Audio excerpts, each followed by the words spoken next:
So, I guess where we left off, you guys basically were invited to just hide away and sleep in the lounge behind the sort of tavern that Quill runs. You guys are basically given a bunch of blankets and stuff to kind of on the floor and the couches, which I believe you've done once before at Neffy's house, except for now you were just alone. Just you guys, Spark and Tanar'ri. We're alone with parental supervision. And it was a mistake! We left Raven without supervision. Perfect. I'm there. You're easy enough to escape. You'll be fine. Okay. Yeah, I feel like my statement still stands. Oh my god. Okay. So, you guys are basically, you guys all get full rest. Tanar'ri leaves to go sleep because he actually has a available with the circus. So he leaves, or Tanar'ri B, as we've been referring to him, leaves. And while Spark leaves, Spark takes Spark with her. And the two of them head back to... By the time you two reach Dragon's Claw, it is the middle of the night. And nobody is out and around. So she just kind of leads you in kind of like this, like, oh, it's very similar to the sort of hostel you've been staying at this house. Just a long rows of like an empty hall just full of beds. Just kind of sort of lets you in there. And says that, sorry, I'll be back in the morning, I promise, okay? Yeah, no problem. Are you gonna be okay? I'm gonna be okay. Don't worry about it. I can handle myself. You can handle yourself. I can handle myself. You know. I guess you're right. Yeah. I'm not. Just maybe try to put the disguise on as quickly as you possibly can. Nobody knows, because that's gonna be really confusing. You know, Yeah. kids we look exactly alike. Yeah. Yeah. I'll just like really burrow into my bedroll, so if anyone comes in, no one will see what I look like, and then you can come grab me in the morning, and basically when someone pokes my bedroll, I'll just wake up and be like, "Ooh, magic time! Woohoo!" Yeah. Well, good night. Good night. And Spark's going to head back to her home. Alright. And you get a full night's rest as well, in a uncomfortable but slightly familiar place. By the time morning, Spark, you awaken, and you awaken sort of like a light shove on the shoulder, as yourself is looking. Okay, back to what I was saying. Spark wakes you up the next morning, and she has like a small sort of collection of breakfast rations for you, of just like some like berries and sort of a bread. And she kind of sits down with you and she goes, "So, you need a fake name." Oh, like I said, I have a fun thief name. Well, I mean, like, it's a fake name, but I use it in this like cool thief group. I will say I did steal that. I would know this. I did steal that name out of my list of possible cult names. Is there someone at the cult already named Honey in that way, or am I good to steal that name? You're good to steal Honey that from name. the matron. Okay. I think. Hold on. I'm seeing something weird happen, and I have to fix it quickly. I'm sorry. Because apparently Be a good cover name.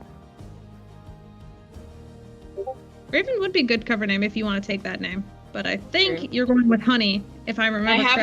I have Honey from the matron because Honey's the one that I've already kind of learned to respond to that after giving it the quill. So because our quill still doesn't know that my name is Spark.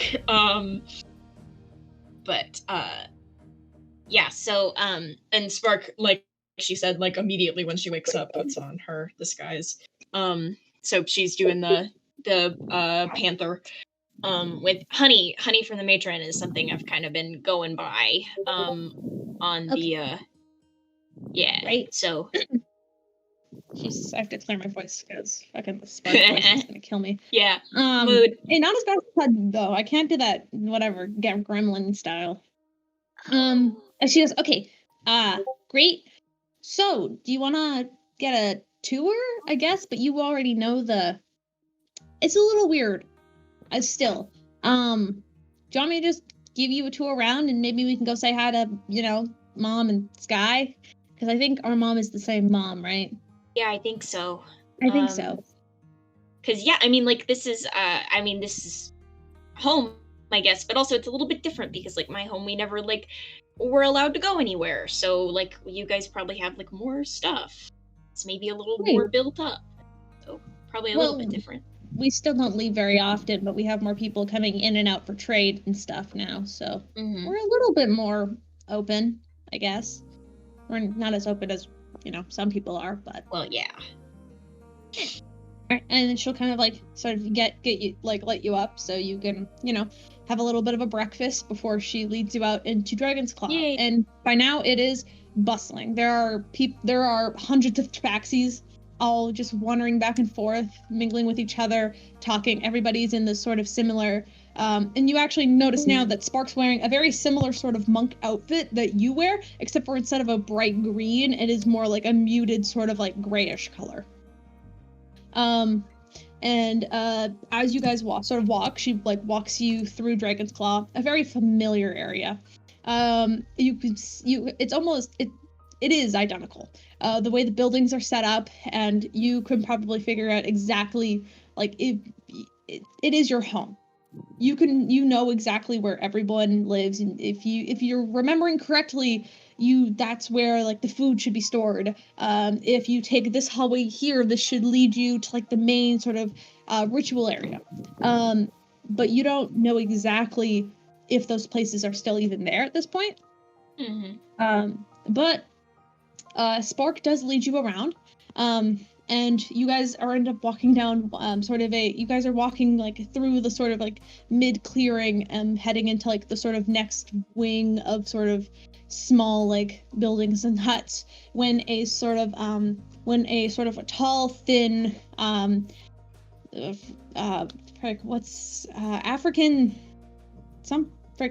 something. Is it Serval? Serval! No, Serval. right.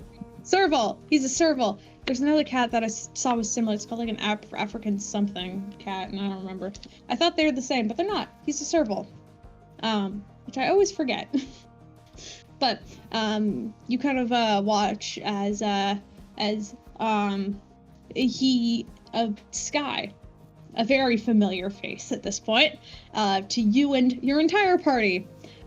He's dressed in sort of just some sort of like easy, open sort of like monkish clothing as well. And by the time he turns and he sees Spark, and he just sort of gives her like a big smile, and he goes, "Spark, I was just looking for you.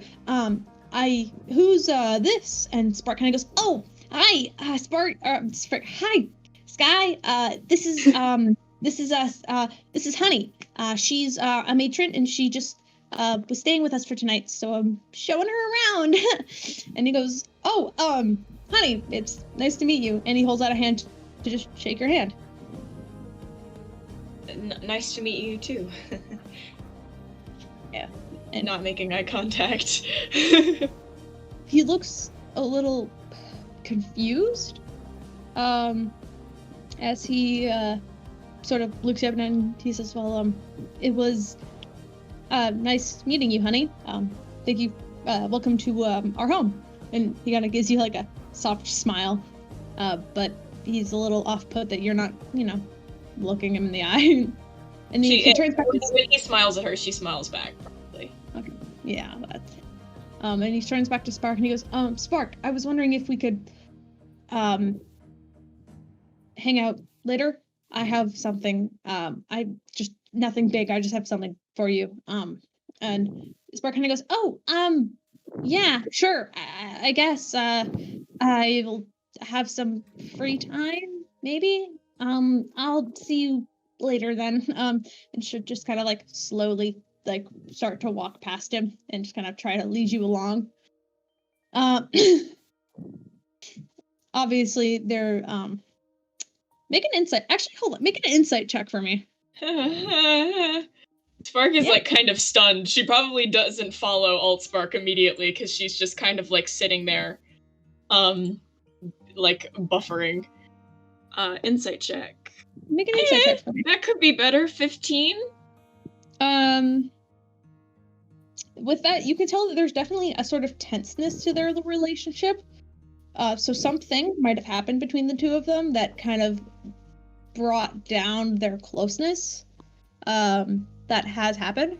And see, it appears to be that Sky is trying to make it up to her. And you actually see as he walks off, he pulls like a small little like box out of his pocket, and he just kind of looks at it before like putting it back in. Just like walking off. Oh. Yeah.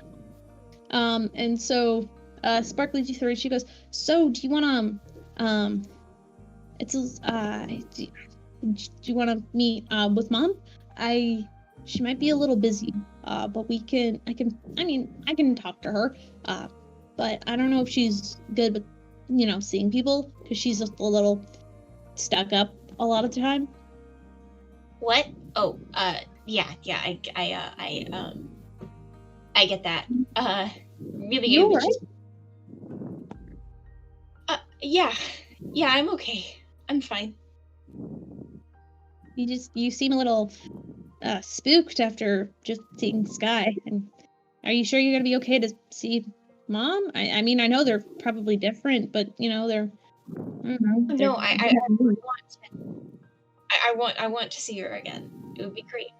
It's just, I guess it's just weird. I don't think I told her about Sky. No, you haven't. You told. Yeah, okay. You told her that Mom died. Yeah. You didn't tell her about Sky. She knows your mom's dead, though.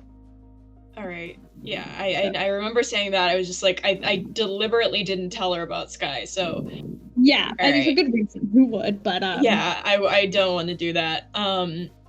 So. Yeah, no, I would really like to see her again, even if it's just in passing. I realize she's probably busy. She was always so busy, barely had time for me. I remember that. So, I feel like I need a cover story. I don't know. Maybe I'm new to the worship of the Raven Queen, and I'm looking for guidance or something. Used that one before. It didn't end well last time, but it worked when it worked. So. Oh, okay. Maybe we can work with that then. Yeah. Yeah. Okay. I'm gonna go try and see if she'll talk to you, because she will kind of talk to me. Kind of. But maybe if I can convince her to talk to a complete stranger, she'll just want to see you. I mean, it's worth a shot. I'll just wait out here. That's fine. Right? Yeah, that's fine. Right. Yeah, you just wait out here, and she'll kind of just like be like, "I'm gonna go into this building." How long do you think you're gonna be in there? Probably not very long, a couple of minutes or so. If you wanna wander, just tell me where you're gonna be, and I'll come get you. I don't know. I'll probably just wait here. It's fine. It's fine. All right, and she'll just kind of give you like a quick thumbs up before running off and sort of dipping into one of the sort of larger worship halls, Cool. where you would recognize as a place where your mother would oftentimes stay. So I have a matter of minutes. So I am going to roughly between 5 to 10 minutes. 5 to 10 minutes is what she basically. First thing I'm doing, underneath the disguise, since the disguise is just an illusion and I can affect the things that I'm wearing, I am going to magic my outfit. I am going to do I guess, I'm not really sure if it counts as magicking it, whatever the summoning thing is that I did earlier to make my outfit all pink, I'm doing it, and I'm turning it into Sparks Gray. Alt Sparks Gray. Oh, okay. Okay. Make a wisdom check. And I'm not dropping my disguise, I'm just trying to do that underneath the illusion. Yeah. That is, no. No. No, that doesn't work. That's a 1. Yeah. So You try to think about it no. real hard, but also at the same time, you're really distracted. Like Sky was alive and he was nice to you. Obviously, like it was weird seeing him again. And as much as you want that sort of outfit, you struggle to find that mind space to picture it for yourself. And it doesn't go through. Damn it.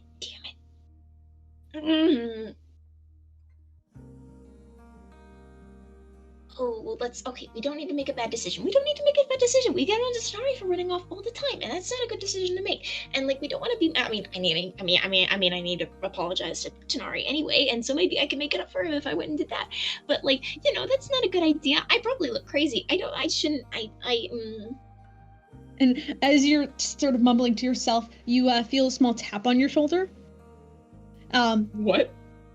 Yeah. You feel just tell tap, and once again, it is Sky. And he looks over and he's just like, "Are you all right?" Hi. Yeah. No, stressful past couple of days. I little out of it. Hi, sorry, if I got in your way or anything. Wow. Okay. No, it's fine. You are a guest, right? So I'm just, it's partially my job to make sure our guests are treated right. Can I get you anything? A tea or a whiskey or something? I don't know, whiskey sounds great, but I'd settle for tea. It's early in the morning, so I don't see why. Probably not a good idea. I don't think that's gonna end well. So maybe tea or something like that would be great, actually. Yeah, sure. I guess Spark ran off again, which is, she always does that. She's talking. What? Oh. He just offers for you to come with him so he can get you tea. Oh. Because you're like in the middle of, you're like towards the edge of the field now. So. Yeah. No, yeah, sure. She can find me just fine. Sure. And she's gonna go with him. Okay. And he kind of leads you through the familiar paths until there's like the sort of, in a sense, it is sort of like a kitchen area. So where they store the food and stuff, and he just begins to brew you some tea. And he kind of, where are you from? I don't see a lot of tabaxi like you around here. I'm from Tanso. Tanso, wow, nice. Yeah. I haven't been there before. Is it nice? I heard it's like tropical and warm. Sometimes it's got its perks. I have some friends over there that I stay with. Nice. All right. Mickey. God damn it. Make a perception check for me. Oh no. Please? Oh no. Oh no. I'm so scared. Oh, that's not good. It's not good. My passive perception is better than this. It's a 10 on perception. He just hands you the thing of tea. Honey, right? I believe that was the name. Honey of what the fuck is my full name? I have this written down. Hold on. She's not saying that in character. I'm saying it. No, I get it. Yeah. Well, I mean, also you turned on your Vari voice for Spark's voice. I know. Bad decision. But okay, in character. Honey from the Matron. Was raised by some Raven Queen worshippers. Wow, that's you must be really high in practice if you're given that name. You I mean, I knew there was a temple on Tanso, but I didn't know that. Not quite. My parents were really into it, and then I spent some time away from them, and everything all the religious knowledge kind of slipped away, so I'm kind of starting from square one. Wow. Which is not technically a lie. No, she's not. He kind of does like a nod as he sort of like sits down at like on one of like the benches beside you, and he has his own cup of tea as he's just like casually sipping at it, and he's just like, wow, I hope the matron sort of shows you her ways here. I'm not much of a magic user per se, but I know my way around worship a little bit. So if you're ever looking for some self-defense classes, I'm, well, how long are you planning to stay here for? Well, I really just kind of wanted to visit for the day and then decide from there. I might stay a little bit longer. It kind of depends. I was going to talk to some people and see if there was any way I could learn a little bit, and if not, I was just going to leave and see where else life takes me. But I mean, if you're willing to teach me a little bit, then there's a reason to stay. Well, I by no means mind. If you decide to stick around, that is. I know it can look a little bit unfriendly at first, since we're very closely knit here. It's a very in the family kind of worship, but as every Raven Queen temple has it, we always accept visitors. So, yeah. Did you grow up here? Yeah. Born and raised, right? No, you met Spark already, and we practically grew up together. Very close friends. Sweet. That's great. That's wonderful for you. Oh, yeah, I mean, maybe, it's, you actually watch him try to, like, he's definitely, like, there's something definitely on his mind, you could probably tell him with the insight you checked earlier, but he just kind of is definitely putting it off, like, over and over and over again. Are you alright? You seem like something's in your head. Oh, everything's always in my head. There's a lot of people looking up to me, so. I get that. Always busy up there. But, of course, right? Yeah. I've got some tasks I need to accomplish, so. But besides that. If you need an outside ear to talk about it, I'm not exactly biased on it, because I don't know anything about what goes on around here, so if you want to vent about it, I'm probably pretty safe to do it. I've been told I'm a good listener. Well, I mean, I don't want to be much of a burden of all, but, I mean, you've met Spark, and she's fantastic, but I was planning to, ask for her hand, but I don't think that's going to happen soon now. Why not? We had a bit of a falling out a few days ago. But I mean, hey, just trying my best, right? Try to make it back up to her. Of course. If you watch us kind of like admitting that finally, there's like just like the softest smile on his face. Like last time when Sky looked at you, it was with like this sort of like greedy, just like pleasure of a smile. This smile that Sky is wearing now is so much more softer and very like gentle. Oh, it hurts. It hurts a lot. It hurts a little bit. Well, I can tell you care about her. I do. I have to. And I really do. Well, yeah, I was kind of tasked with looking over her, and with doing that, I learned that I really liked her, and so it's you know, I guess that's just how things are, but Sometimes things work out that way. Sometimes they don't, but sometimes they do. Yeah.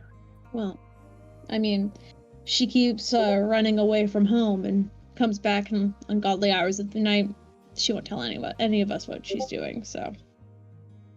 I mean,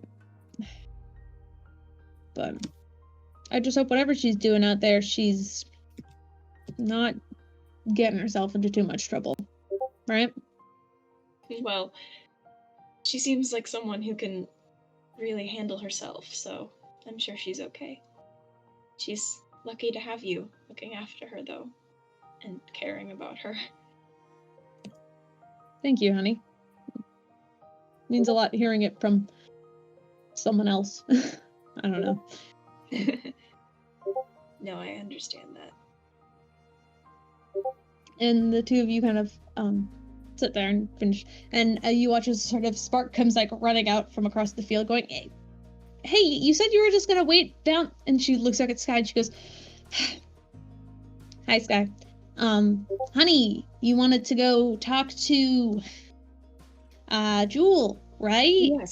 Yes, sorry, I didn't mean to go far, just kind of got pulled away. Hi. Sky actually goes, oh, I'm sorry, that's my fault. She looked like she could use a drink. And he kind of sort of leans back and he'll take the cup from you if you're done. Did you drink any? Yes, I did. Okay.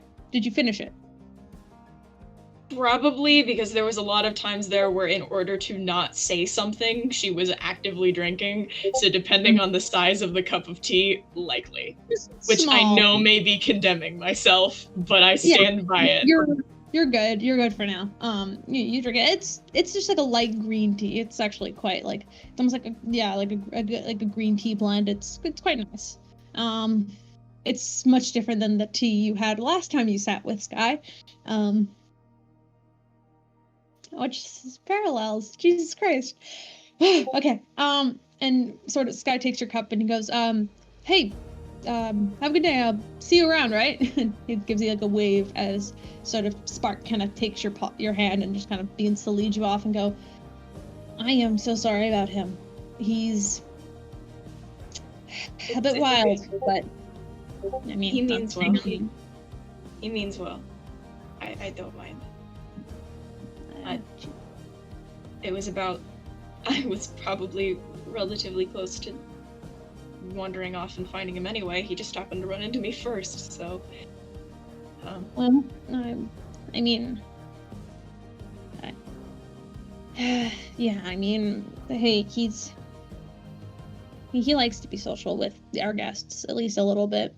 I don't know, Yeah. but she'll see you. I don't know for how long. She said to be quick, so have your questions ready like now. Sorry, that's a lot of pressure, but like yeah, that's yeah, sorry, but you know how she is, so I know. I'll just like introduce her and just like thank her and all that. I don't know. I'll think of something. It's fine. I'll think of something. Yeah, I just want to see her. And she kind of leads you back into the sort of like the main hall. It is a long hall, sort of like used for the worship of the Raven Queen. There's a bunch of like small seating around. It's very familiar. The big tall statue of the Raven Queen is at the very end of it. And standing in front of it is your mother, alive, and dressed in these robes. She has this sort of cold glare in her eye as she like looks down at you, and she goes, honey, a pleasure to meet you. Welcome to Dragon's Claw. And she kind of like does like a gesture around as you walk in. And she like sort of like, there's like a couple of steps to where the statue is, and she'll like slowly walk down them and just like approach you, but still stand at a distance. Hi.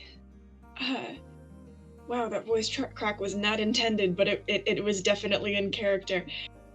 Hi. Nice to meet you. She kind of bows her head in respect for a moment and then looks back up. It's like, instinct responds more than with anything. like a small nod, as she's in like the very high priestess robes that your mother is almost always adorned in. I don't want to keep you long. I know that you were trying to get through things quickly, and I understand that. I just wanted to thank you for letting me letting me stay and explore and learn a bit more. I realized that you guys Spark told me that you all don't necessarily like leave often or anything like that. So I appreciate being able to come and see and talk and all of that. I thank you for that. Here's what the matron would have wanted, which is why we have our space open to any travelers who might want to come through. Absolutely. That's the way it should be. That way we can teach the most amount of people about our faith, right? Yeah. As it should be. As it should be. Would it be all right if I stayed a little while, a few days? I don't know if I can yet, if I can, but if it turns out that I can stay, would it be all right if I could? Or just for maybe a week or so? By all means, we have spare rooms. Just feel free, make yourself at home. I bet many of us would love to teach you the ways that we worship here. This hall isn't always open for public use, but we have other sort of areas that are. Well, So thank you're you. welcome to use them as many times as you wish. You're very gracious. Thanks. She gives you like a small nod and Spark, and she looks back over your shoulder at Spark, who's just like almost like standing at attention by the door. And Spark kind of gives her like a small nod, and she goes, "Thank you." And she'll just kind of like sort of like give a small wave as she kind of slowly begins to back out of the door. Yeah, I turn around maybe a little bit too quickly and go to rejoin Altspark, because if I look at her any longer, I am going to fucking snap and cry. So I am going to turn around and go back to stand next to Altspark.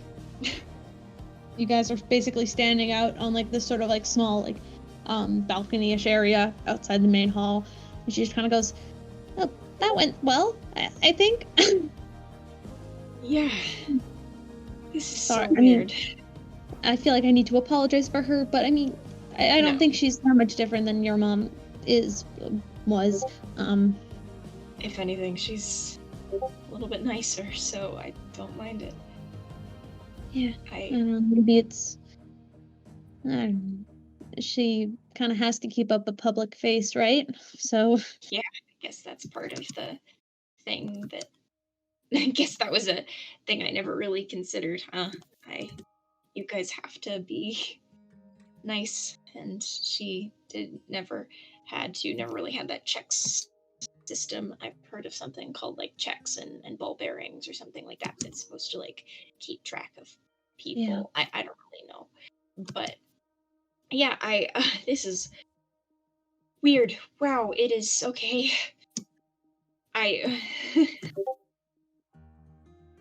Yeah, a little weird, I guess. I don't know. So that's who else did you want to see while you were here? I don't know if we could visit Dad, that would be cool, but he's probably busy if anyone's training at the moment. I mean, yeah, we can go see him if you want. He should be, I believe he's just training some of the younger ones, I believe. Or I think there was something going on. But I can show you him. I don't know if he'll want to talk, but I'm happy to just look. This is weird, and I don't know how much I can do. I don't know how much talking I can stand. It's a lot. But just because this is... I never really thought I'd see home again. This is weird. And of course, a lot of these people I was never going to see again anyway. So, Let's go, I mean, we just gotta go to the training grounds, right? And yes, and I'll pretend I don't know anything about fighting. Right. She's just kind of gives you like a small laugh before she begins to lead you off to the training grounds. A place you are very familiar with. This is where you learn all of your skills. Yep. All of your monk skills were learned in this sort of small clearing. There's plenty of trees that have been slashed and punched and beaten to the ground. Small stumps are just like what are left of these poor beaten trees that have been punched to literal oblivion. And there does seem to be about 4 small younger looking tabaxi, all just training, doing like in sync like movements. Some of them are a little bit more sloppy than others. There does seem to be one that is one younger sort of a female tabaxi that does seem to be very improved. She's kind of like sort of like boxing the air, while there's a couple others that are maybe falling just behind. And you hear your father's voice, basically like almost like shout, being all like, "Keep those arms straight, faster, come on!" And you sort of see your father, Leaf, just sort of standing by the edge of the clearing, almost circling them as they are sort of like forced to kind of like duel with the air. Obviously just practicing their form, and he's just shouting commands at them, almost circling them like almost an intimidating way to try and like keep their like sort of like, "You good? I heard that."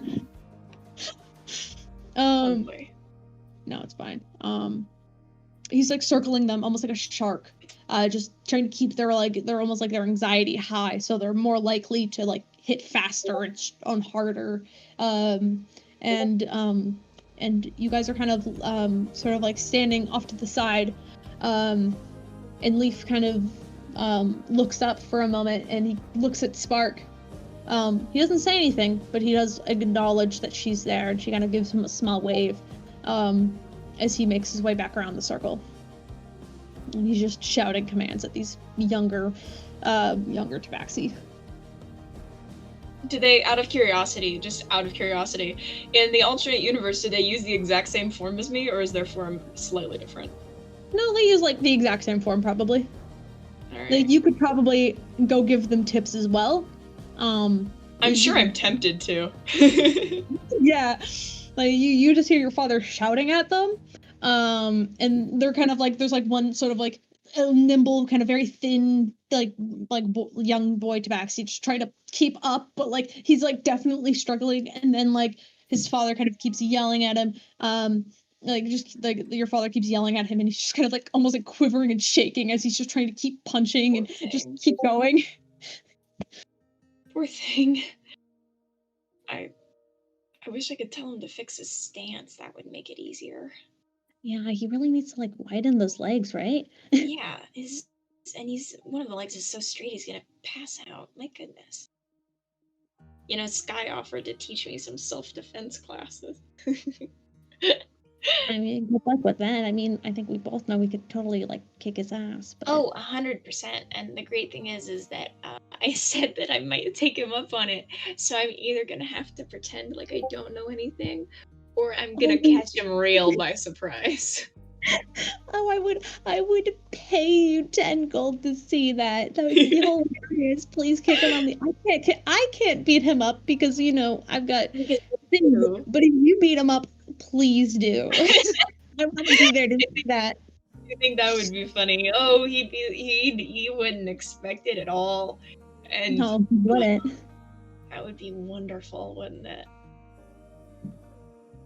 I mean, hey, if you're gonna stick with me for the next couple days, after the what, but yeah. Hey, if you're ever back in town, which I don't know why you I don't know how you guys are gonna get back anyway, because this isn't exactly your, world. Oh, but we haven't really gotten there yet, so.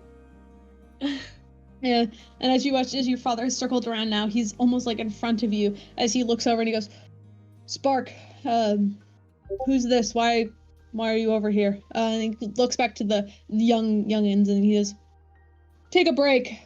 Go have a drink. And they kind of all breathe this. And then they all just go scatter and go grab like a drink to kind of like rest up for like a few minutes as Leaf has his full attention turned to you. And Spark kind of goes, oh, sorry, this is Honey. She just wanted a tour of the area, and so I decided to show her the training grounds. It is Honey. This is Leaf. And she kind of introduces you. Leaf kind of gives you a small nod of the head. His arms like crossed over his like chest as he looks down at you.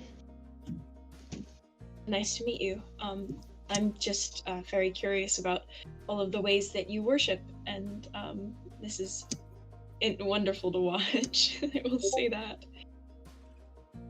Well, I'm sorry, but they are a bit slacking today, as he says. He's kind of looking over his shoulder, and a couple of them kind of like their ears stink a little bit. They're doing maybe great. Come back later tonight. I'll be training the older class. They're a bit more put together. But well, maybe. It seems like it might be something fun to watch. It's an art form, They don't usually have eyes on them, but maybe if they did, they'd be more likely to actually listen to my commands. But maybe. Welcome to Dragon's Claw, he says as he turns back, and he just begins to turn and walk towards the kids once again, shouting and kind of clapping his hands together and just going, all right, back in form. Remember, keep those legs wide. Come on, I'm looking at you. I don't have any of your names pulled up. Give me a name. I'll give you a name. Hold on. Lightning. Light. Hey, Lightning, keep that stands wide. Come on. You're slacking compared to Petal. That sounds good enough. Noun. Just pick a noun. I'm just pick a noun at this point. You just pick a noun. Oh yeah, that's basically how it is. All right, and then he kind of goes, all right, positions, strike, and then he goes straight back into practice and begins to circle them again. And Spark kind of goes, surreal. Yeah, that's Dad for you. Wow. This is weird. I mean, is he any different than your dad? I mean, not really. It's not that he's different. It's just seeing it from the outside and it being different, and yeah, because normally the ones being shouted at, right? Yeah, and last time I spoke to my dad, he said that he'd kill me if he saw me again, so not being killed is a fun thing. It's just weird. Yeah, I am so sorry. No, it's he hasn't threatened to kill me yet. Well, kind of.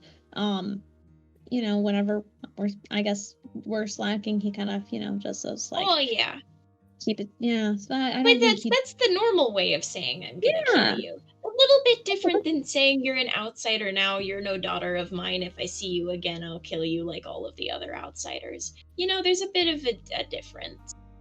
Yeah, I am so sorry. It's okay. It's been years. I'm okay. Well, I'm not okay, but it's okay. I'm used to it. Used to thinking about it. Whew, it's just odd. It's just weird to be on the outside. Yeah. I guess, yeah, totally. Well, if that's everything, we should probably head back into Vahara because, we have to kind of get everything figured out with Raven, right? You need to talk to Sky, don't you? Right. I was hoping I could ignore him, but if you really want me to talk to him, what I happened? will. what was the final straw? He really cares about you. It's fine. Just don't worry about it, and let's just head back into town, right? You know, it's fine. He'll still be here when I get back. So if I get back, well, yeah, if you get back, and look, you don't know how lucky you are. Okay? He cares about you a lot. You shouldn't let that go to waste. fine. I'll go talk to him. I'll go find him. Okay. If he's gonna be mean about it, I can hide in the bushes or something and like just wait, and if he's weird, I'll come wandering in like, oh, I got lost. I need help or whatever. If you get uncomfortable or whatever. No, it's fine. If it gets weird, I'll just punch him in the face or something. I mean, you know? that too. I won't be long. I'll meet you by the gates. Sure. I don't know. I think I'll just kind of stay in on the green and maybe sit and just kind of enjoy for a little bit. All right, I'm gonna run and try to find him then. I'll Okay. be back. She'll just turn and slowly begin to wander off to go find him. Obviously there's something there and she does not want to see him. But but she wouldn't tell me what it was. So no, she wouldn't. She's gonna go try and find Sky. I know you're just gonna sit there. Are you going to try and follow them, or are you just gonna like respect them and just stay? I'm gonna so while she is during the section where she is I'm gonna make my stealth roll while she is crossing the green. So if I fuck up my stealth roll, I can just say that I'm finding a place to sit down. Okay. So like I'm gonna try and make my stealth roll to follow them like immediately, so if I fuck up, it's not suspicious. That's fair. No, you can do that. Make a roll. Stealth check. I have advantage on those. Yes, you do. Do you? Yes, you. Yeah. Yes, I do. I have a magic item. Okay, that's good. Maybe not as good when I'm surrounded by clerics, but it's fine. 21. Yeah. You feel, you know all the nooks and crannies of this place. It is identical from your home. It is very easy for you to hide away in the bushes and stuff. Mm-hmm. As you kind of at first you're too far away to hear them talking. As you watch Spark approaches Sky, and Sky kind of looks almost surprised that she's actually approaching him. And he kind of asks her to kind of maybe, move away from the crowd for a little while. And the two kind of walk together until they're in a sort of smaller clearing off to the side of Dragon's Claw. And with a 21, you do manage to quickly. Yeah, no, fuck that. Yeah, they don't fucking notice you at all. Natural one right there. Everyone's perception. Yeah, no, you are hidden really well. And you actually watch as Sky kind of he almost looks nervous as he pulls a small box from the pocket same box you saw earlier. And he kind of just says, I'm so sorry for what I said earlier. I shouldn't have, said that. I shouldn't have doubted you like that. I realize that now. It was pretty bad of me. But I still wanted you to have this. And he holds out the box to her. She kind of hesitantly takes it and opens it, and you hear her just kind of like goes like very quiet as like she goes like, Sky, you didn't have to. And she pulls out of the box this pendant, one that you recognize. And he kind of gives her a soft smile, and she goes, thank you. You watch as the two kind of they almost are like quietly whispering to each other, but you get the general gist of the conversation. I don't want to have to roleplay back and forth between myself and change my voice every like 3 seconds, but you get the gist that he's definitely confessing to her. and she's getting a little flustered as she stands there, but the two kind of hug it out, and she puts the necklace on, and just with a smile, she kind of awkwardly kind of twiddles her fingers and then kind of sort of makes something up about mom and how she has to go. And second she starts making an excuse, I am slowly trying to get out and like sneak away so she doesn't. So I'm not suspicious. Make another stealth check for me. Oh god. I haven't been rolling for shit. So. Oh, okay, that was close. That is fucking whatever 16 plus 8 is. You managed to sneak away. And you watch as Sky, right before you turn around, you just see the soft look of just like compassion in Sky's eyes as he just watches Spark kind of awkwardly kind of waddle off. Not exactly sure how to process her feelings just yet, but she did same hat. Same hat. Yeah. And you kind of, you find yourself like a seat, like just like on like a small bench in the greens, and she walks back and she's wearing the pendant now, and she kind of goes, okay, so let's go. Come on, let's get out. Happened? Don't worry about it. We got. Let's get out. Wait, was it? Wait, no. Is that a good let's go or a bad let's go? It's an okay, let's go. Nothing bad happened, I guess. It's just, I just need some time to think, and I don't really want to do my thinking here right now because everybody could see me when I'm thinking here, and then it just kind of stresses me out, so that's why I like to leave. Okay, let's go. And are you going to leave with her now as she kind of sort of almost drags you out of Dragon's Claw? I'm gonna kind of like, as we start walking, I'm gonna like kind of pretend to notice and go the fucking medallion and be like, oh, is that what happened? Pointing to it. Yeah. That's what happened. Don't worry about it. It's fine. It's good. I don't know. I just need to think about it for a little bit, okay? I don't need to know talk it how out. I feel. I don't know how I feel, okay? He's I don't know. He's just,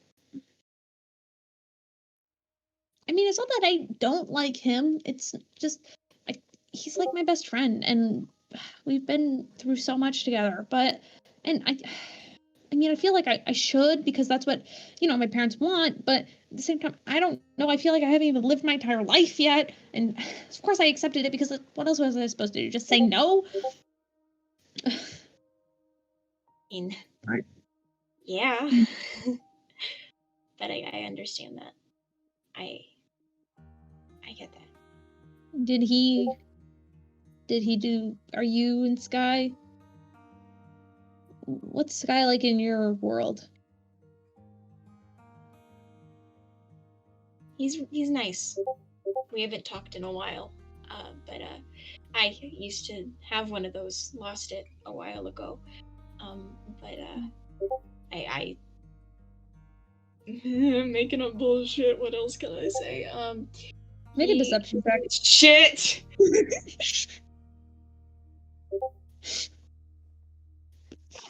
It's a deception check against your terrible. insight.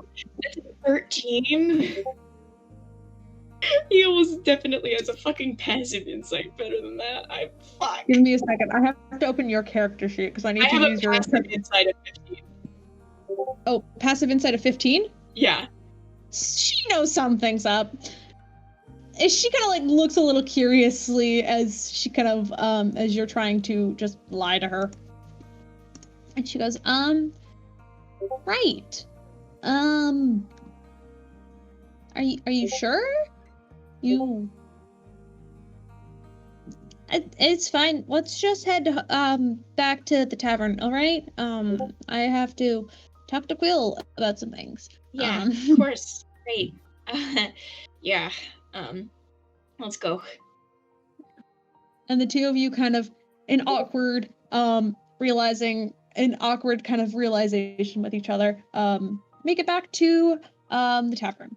Meanwhile, because this happened at the same time everybody else woke up, everybody else gains a full rest. What are you guys doing? You guys wake up in the morning. There is sort of a cheap tavern breakfast that you guys can all have. What are you guys doing?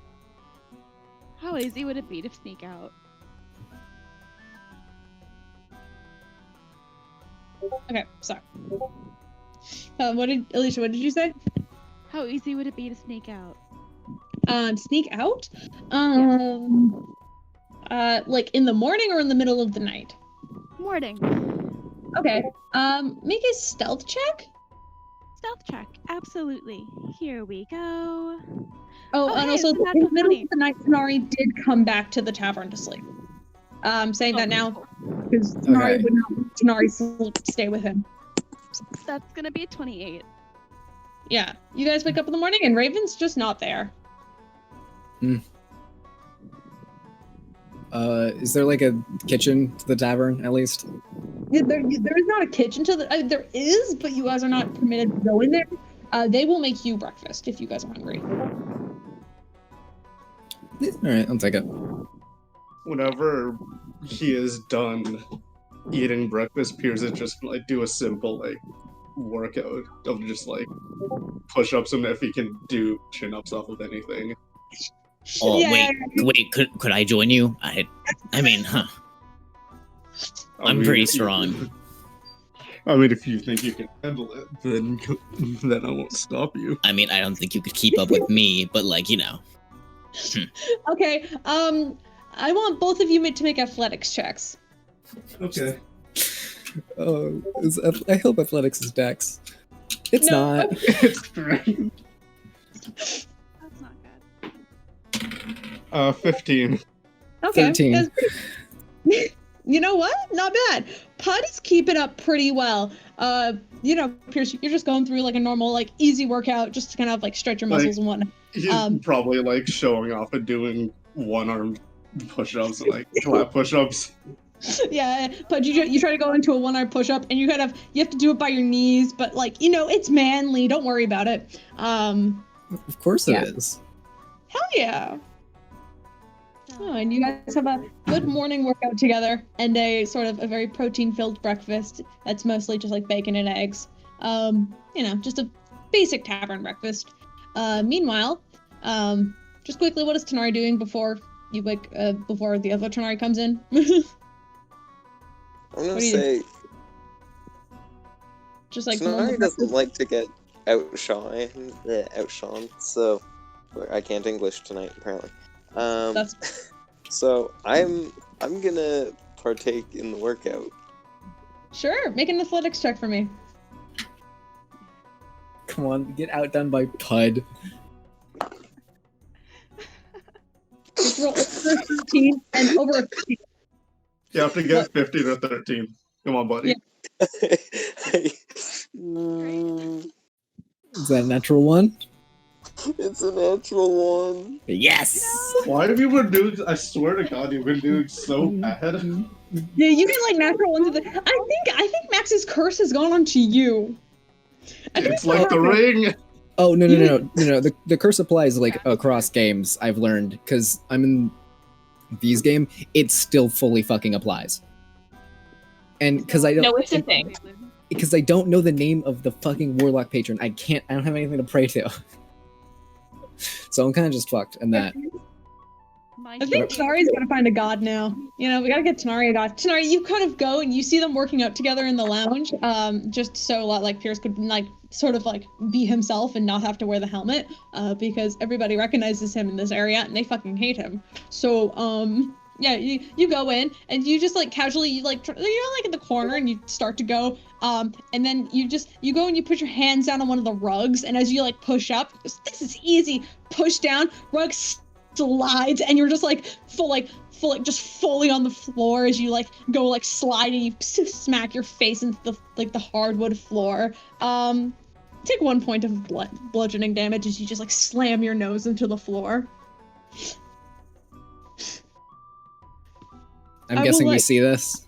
Yes, Yeah. he's in the same room as you. You It's just like okay? one. I'll walk over and I'll give him a fruit. Because, I still have fucking fruits to spare. I guess you do, since they haven't exactly gotten bad yet. Yeah, because it's only been like a week. Yeah, and they go bad in a month, right? Yeah. So technically, feels in like this it's been world, they would have gone bad, but you guys are not in the real world. But We've been known each other for a month in the game yet. We've been through so much. anyway, so Raven, where are you going? I'm checking out the town. I just want to explore. Climb up. Oh, you just want to explore around Vahara? Yeah. Just climb upon like rooftops and jump stuff like that. All right. Hold on. Oh, does Caleb have to roll for the fruit? Because it's one of the unknown fruits so far. Yes, I do. Yes. I know what happens. Are you going to eat the fruit? Yes. Tanar'ri just turns invisible. You're invisible for the No. next minute. I'll grab another fruit and Tanar'ri another fruit. You don't know where Tanar'ri is. Fine, Tanar'ri. I'm gonna set it down on the ground. Like, eat it. Oh no. You okay, buddy? Tanar'ri, you're just invisible for the next minute if you just want to like curl up in the corner or whatever. Or just leave. You've got a minute of invisibility. I mean, I'm gonna start by eating the other fruit that was put down. Cool. You heal up that one hit point that you lost. Cool. And then I'm gonna spend the remainder of my invisible time just like tapping people on the shoulder. Around the bar. Like, there's a few other patrons in the bar that are just kind of like eating breakfast and whatever. Make a stealth check with advantage. Because you are invisible, so you have advantage on the roll. Okay, that's not a great start. I rolled the exact same thing twice. 16. Not horrible, but these are just like normal people, and so they don't have the greatest perception. As you walk around tapping people start like jumping and like twitching and like scratching the back of their necks and looking around really anxiously.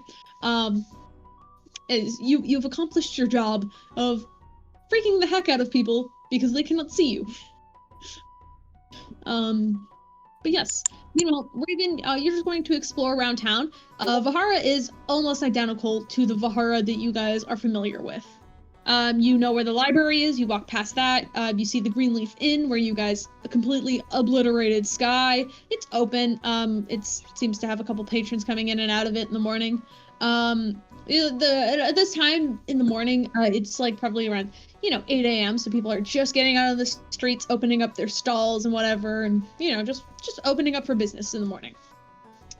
Yeah. Wait, is that old lady shop here in town? Shop is. Esmeralda is in town in Vahara, but you don't know if she's in town here. Oh, okay, never mind. I forgot which town we were in.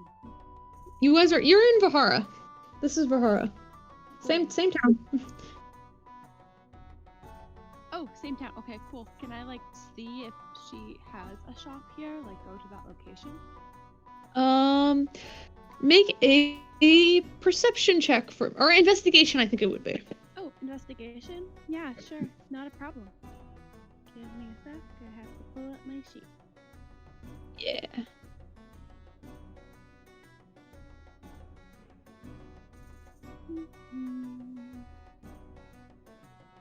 Okay, investigation? Yeah, it would be a 19. 19? You do find where her shop was originally located, but it does not appear, because her shop was kind of like down an alleyway and kind of like in like a crook area. And when you kind of walk down there, it just appears to be like a closed off, boarded up door. There does not appear to be any shop sign, or an open door as there was last time you were here. Oh, Just seems to be a boarded up shop. that's unfortunate. Anything else you want to look for? If it's not here, and there's nothing that I can see from here, I'll just keep moving. Alright. Keep walking around. Make a perception check for me. Yeah, sure. Perception.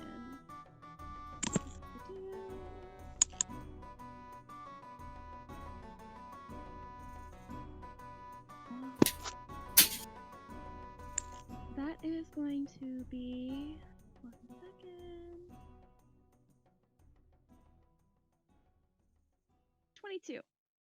22. As you're walking through town, you're a little bummed out that Esmeralda's no longer there. But as you're walking down, you catch sight of a dark-haired half-elf just wandering down, in a sort of like almost like royal blue kind of like linen shirt, just kind of like walking down. He's still wearing the cloak that Tanar'ri gave him the night before, though he has it kind of styled now, so it's kind of like an accent piece. So like he's wearing mostly color, but like with the black cloak, just to kind of Okay. Can I sneak up and tap him on the shoulder? make a stealth check. Fantastic. What is Tanar'ri's passive perception? Steven, what's Tanar'ri's passive perception?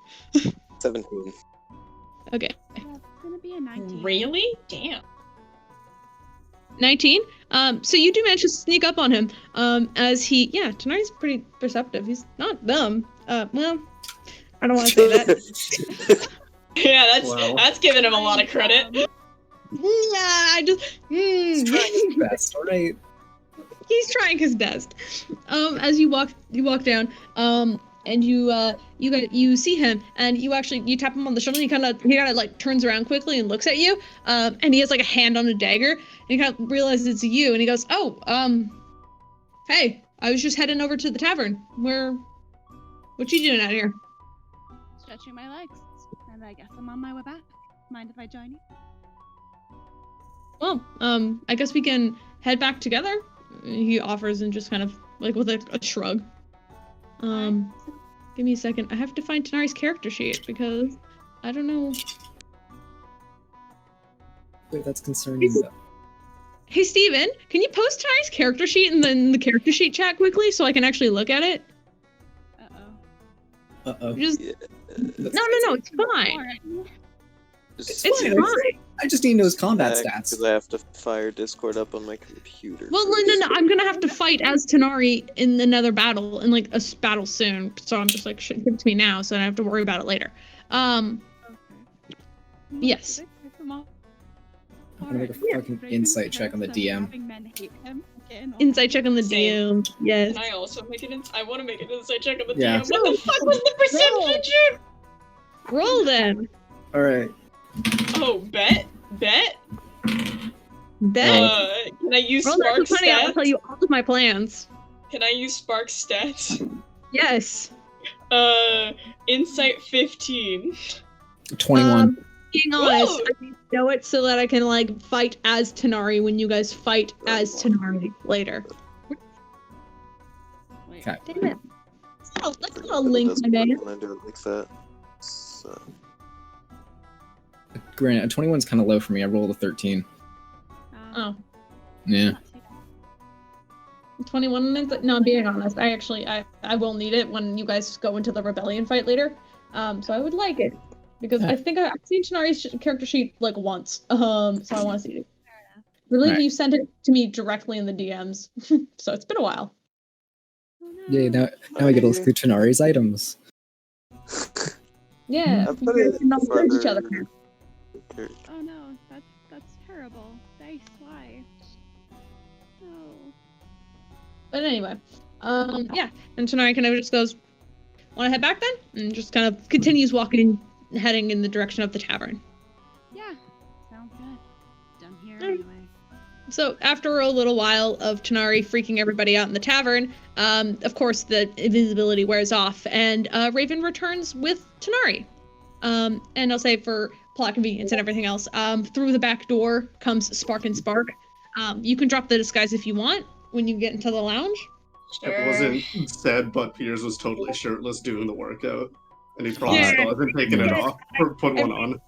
You've got like towels and stuff, just Just wearing Which- the outfit Oh man. The lounge where you guys slept last night just smells like a gym. Which also means Tanar'ri B would see the branding, so he would be able to read it. Oh, Interesting. keyword. Which is everyone else knows, but Yeah. Also, I did realize Spark does not drop to the skies. oh, okay, that's fine. You don't She's have to. kind of relying on it for something at the moment. No, that is a-okay. Working out again? Yep. Just So thought you I'd had get back into the swing of it. Looking good. How about me? And then I'm gonna have Pud like flex. There's no change. That's great. Swooning little guy. That's awesome for you. Do you want me to teach you some stuff sometimes in terms of exercises and stuff? Oh, I mean, I feel like I could teach you a few things, but That too. Honestly, Yeah, I'd love to great. see the way you guys trained. Wait, So- what? Me? Yeah. Yeah, I'll show you sometime. Or at least some basics. It seems like it'd Absolutely. be fun. Well, Yeah. From a monastery, right? So he Yeah. probably had traditional training. Probably. Yeah, we have training that is traditional within our family. I'm not really sure if I've met anybody else that fights exactly the same way that we do, though. Except for, yeah, I don't think we've ever met anybody else that trains the exact same way that we do. Fair enough. We just got taught a bit of everything, and once you found out what you were good at, you just stuck with it. That's cool. Interesting. Peirs was suddenly gonna multi-class into everything. Dun, dun, dun. All right, you guys are back together. You can get dressed if you want, or just remain shirtless if that's what you want. Tanar'ri does see the branding, and he doesn't comment on it. Okay. Oh shit. Why would he? He's Tanar'ri. Walking around in I'm- that garb that we gave I'm also looking through general chat, and there's so many cat puns right now. I don't know Yeah, what's you're happening. welcome. Yeah, they were doing it the entire time while Spark was at Dragon's Claw. I You're kept welcome. looking over and I was physically shaking, and then I'd look over and I'd see the cat pun, and then I'd shake harder trying not to laugh in the middle of my I was so happy I had the dice chat open the entire conversation so I could say in character. Oh, this is great. These are absolutely fantastic. Yes, Mountini can definitely be a canon drink. Perfect. Oh my god.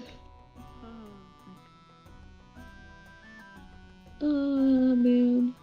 I'm sorry. I'm quickly looking through it all, just to see if you said anything of worse and anything of use. He is an ass. Don't fall where Quill is. Hashtag Team Quill, hashtag Team Sky. Quill is better. Choose Quill, dumb Sky. Choose Quill. Choose Quill, Team Sky. Hell yeah. Oh my god, I love this. I should know. I'm gonna leave this in the episode. I want the Spark cult to choose hashtag Team Sky or hashtag choose. We're gonna choose hashtag Team Quill. That's easy. Fuck Sky. Yeah. It's just Sky.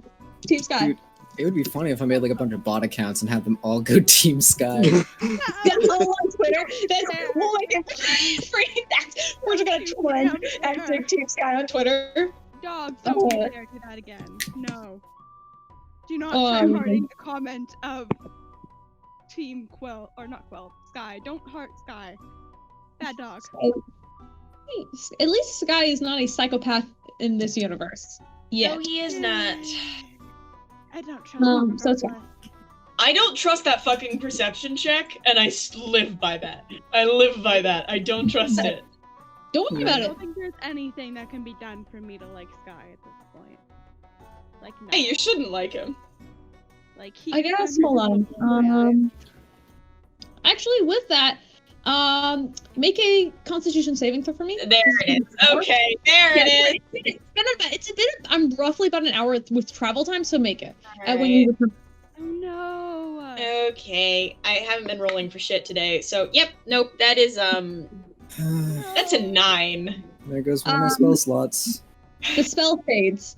All it was is you kind of you have to sit down because you kind of feel dizzy for a moment, and your brain is unable to focus on holding the sort of like the sky spell that you were holding on to. And you don't. Oh, motherfucker, he knew. He's very clever. And by the time you get back to the lounge, you kind of sit there and you have to sit down quickly to kind of collect yourself as the spell fades and you look like yourself once again. But after you take like a minute to just like breathe and like let it leave your system, you feel completely fine. Brooke has been crying. She kept, I'm just saying that visibly, you can tell. She kept up the illusion so it was not visible, but... Then I'm giving fucking Spark a hug right now. No questions. What's going on? No questions. It's fine. What? It's fine. I'm It fine. doesn't look fine. I'm fine. Dude, I... no, what's going on? Nothing is happening. It's fine. Well, whatever happened, no, we love you very much. And just give her a look and like, what the fuck is going on? Altspark looks really concerned as well. She's like, and she kind of like thinks for a moment. She kind of goes, I'm sorry, and she'll kind of like walk over. Nothing happened. Altspark will also just kind of like walk over and just kind of offer up a hug. Even though Puud is already hugging Spark at this point. Okay. I'm fine. I'm okay. I'm fine. I don't need to. It's okay. I'm okay. Everyone can use hugs, though. Nothing is wrong. No one did anything. I don't know why my spell just dropped. That's weird. I don't know why, but I'm okay. Check that or something. What's the check for that? Insight? Yes. Thank you. No problem. Always here to help. My brain is not working. If you guys want to insight check Spark, you can. By all means. I'm not going to. I trust Spark. Dog, quit touching the mouse. I'm gonna insight. I mean, Puud, with your passive insight, you probably know what's up. Because you've got really high fucking... It's a matter of how much you see, because obviously something is wrong here, but also Spark has lost her entire sense of identity and is, like, not okay all the time right now. So, like, it's just kind of a matter of how much of that you pick up on, because she's very obviously not super stoked right now. Yeah, I'm just gonna... I can pick up enough to figure out... gonna keep hugging her. And ask the right question. Give Spark a hug. She needs it. I've been hugging Spark this entire time, and I will probably not let go for a while. Alright, I'm gonna insight check. That's a 21 for insight. Yeah, you can insight check. Roll for that insight check. Yeah. I don't know It's a if 10. that does anything. 10. Spark, make a deception check. Just real fast. I It does not. You have to beat a 10. Yeah, that's a nat 4, so 5 total. Tanar'ri, you know shit. I haven't rolled for shit today. I hate this. You gotta get out the bad rolls so you get the good ones later, right? Yeah, I need those for later. Yeah, you kind of, I don't know. Spark, explain how you're feeling. Well, so I guess Raven knows more than Tanar'ri, but the main thing that's going through Spark's head right now is, one, she still looks like she's seen a ghost, and two, she cannot stop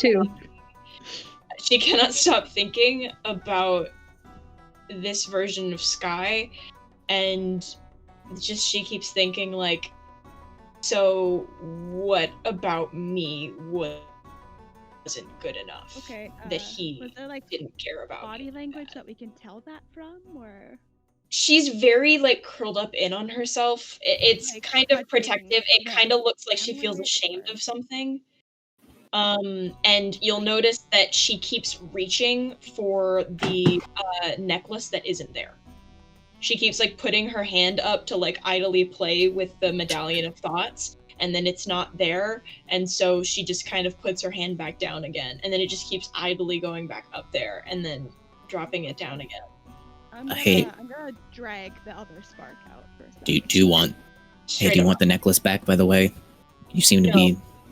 All right. Well, Hey, what? Alt Spark, can I talk to you outside? Yeah, I guess. Yeah, and she'll just like step outside with you. Are you heading outside the tavern, or are you just gonna like sit in the tavern with other people, or do you want to hit the storage room? Kind of. Which way do you want to go? Hit the storage room. Are you heading the storage room? Yeah, storage room. All right, while you're doing that, I'm gonna send V a message, which is the thing I'm gonna whisper to. You are allowed to do that. Nice. All right. So Spark kind of follows you out there.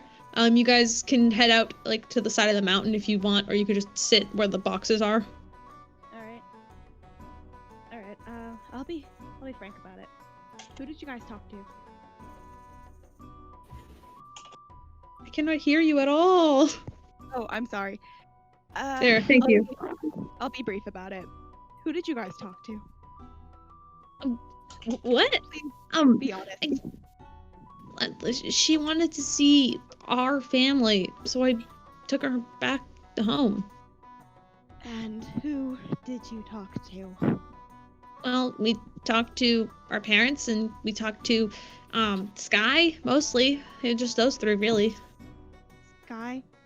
You let her talk to Sky? Yeah. What's wrong with Sky? Why did you do that? Because he's my friend. I don't. What's wrong with Sky? What? He's not a good person in our world. I don't know if she's told you anything, but that isn't a good thing for her to continue speaking with him. I mean, he seems all right to me. Maybe a little bit. In your world, maybe, but in our world, he managed to kill a lot of innocent people, and he lied a lot, and really hurt Spark. Make So, a. I don't know. Make a persuasion check. I guess. Okay. You're not trying to intimidate her. I'm just trying to tell her to keep her away from Sky. She kind of with that, I guess she kind of goes, well, Sky hasn't killed anybody. At least I don't think so. In your world, yes, but the damage has already been done in ours. Look, it's not good for Spark. Our Spark. Liz, she nice asked me to go see him, okay? I wouldn't have done it if she said, no. But she wanted to, so I wasn't going to stop her. I didn't know he was a serial killer in your world. That is insane. She's forgiving. I'm sure you're the same. But it probably really damaged her to see that he's not the same here as well. Well, I don't think everybody's the same. I don't understand the world you're from. I'm not good with magic stuff, and I don't know how you guys came here in the first place. I was just trying to be nice and take her home for a little bit. Because I just know that she's familiar. But in the future, even if she asks, please just keep her away from Sky. He's done enough. I'm sure he's great in your world. I'm sure he's nice. And he's not a terrible, horrible being in your world. I'm sure he's fantastic, but the damage has been done. And I think it would be best if Spark just stayed the hell away from him. You actually watch Spark kind of, she's not even thinking about it as she reaches her hand up, and you actually notice now that she's actually wearing the Medallion of Thoughts, which Spark isn't wearing anymore. And she kind of just begins to sort of fiddle with it absentmindedly as she's processing this information. Look, your Sky, I'm sure he's great. I just don't want Spark to be hurt anymore. Our Spark. Right, But I get it. I did. Right, I'm sorry, I'm also listen, sorry. I thought I was doing the right thing. Obviously, I'm sure you were. I'm sure that I'm overreacting a little bit, but I think it's best if she doesn't have anything more to do with Sky. Great. But I'm sure your Sky is great. Really, don't let my story affect how you think of your Sky. I'm sure he's great. Right. Yeah. I'm just looking out for my Spark. Great. Let's can we go back to the others now? Yeah, sure. And I'm sorry again. And The they'll two- just leave the room. Yeah, you guys can walk back together, and you notice now that Spark is also looking a little distressed now after that conversation with Raven. But you all are together once again, and it takes Spark a second. She looks very out of it now. So Tanar'ri actually has to kind of look over. And at this point, Quill walks into the room as well, and he's kind of got like his like little like roguish attire back on. So usually, last time you saw him, he was in like a waiter's outfit, and now he's kind of got like his roguish stuff on. He wouldn't have seen me without the helmet the first time. Oh, I guess he did. I thought he did. Yeah, No, he did. He did because you I thought showed he it. did. Yeah. Yeah, Spark let him into the room, right? Sure. Okay, if that's I'll make sure. I'll check my notes, but I'm like 98% sure you did. If that's the case, then That's why Quill casually walks into the room because he owns this place. And he kind of looks around at everyone just kind of being awkward and nervous. And Tanar'ri kind of stands there like with his hands crossed over his chest, and he's like, "So, are we gonna talk about what we're doing today, or we just gonna sit here and mope around for a while?" Yeah, let's talk. Let's talk. Anything else? Okay, so Puud, can we talk a little bit about the plan that you started making last night? We kind of heard half of your little conversation, and I didn't really want to talk about it at the time because I could tell that you were really, really tired. Well, I mean, it's nothing special. It's just nothing special. You're trying to get you, me, and the other us's in a room together. You know how well that's gonna work out. it'll work out wonderful. Bloodbath. Well, we will. Wonderfully. No. The We're only gonna do bath will be a bath of shared emotions and communication. Listen, buddy, I hope your magic is strong enough. I hope both of your magics are strong enough to hold us back.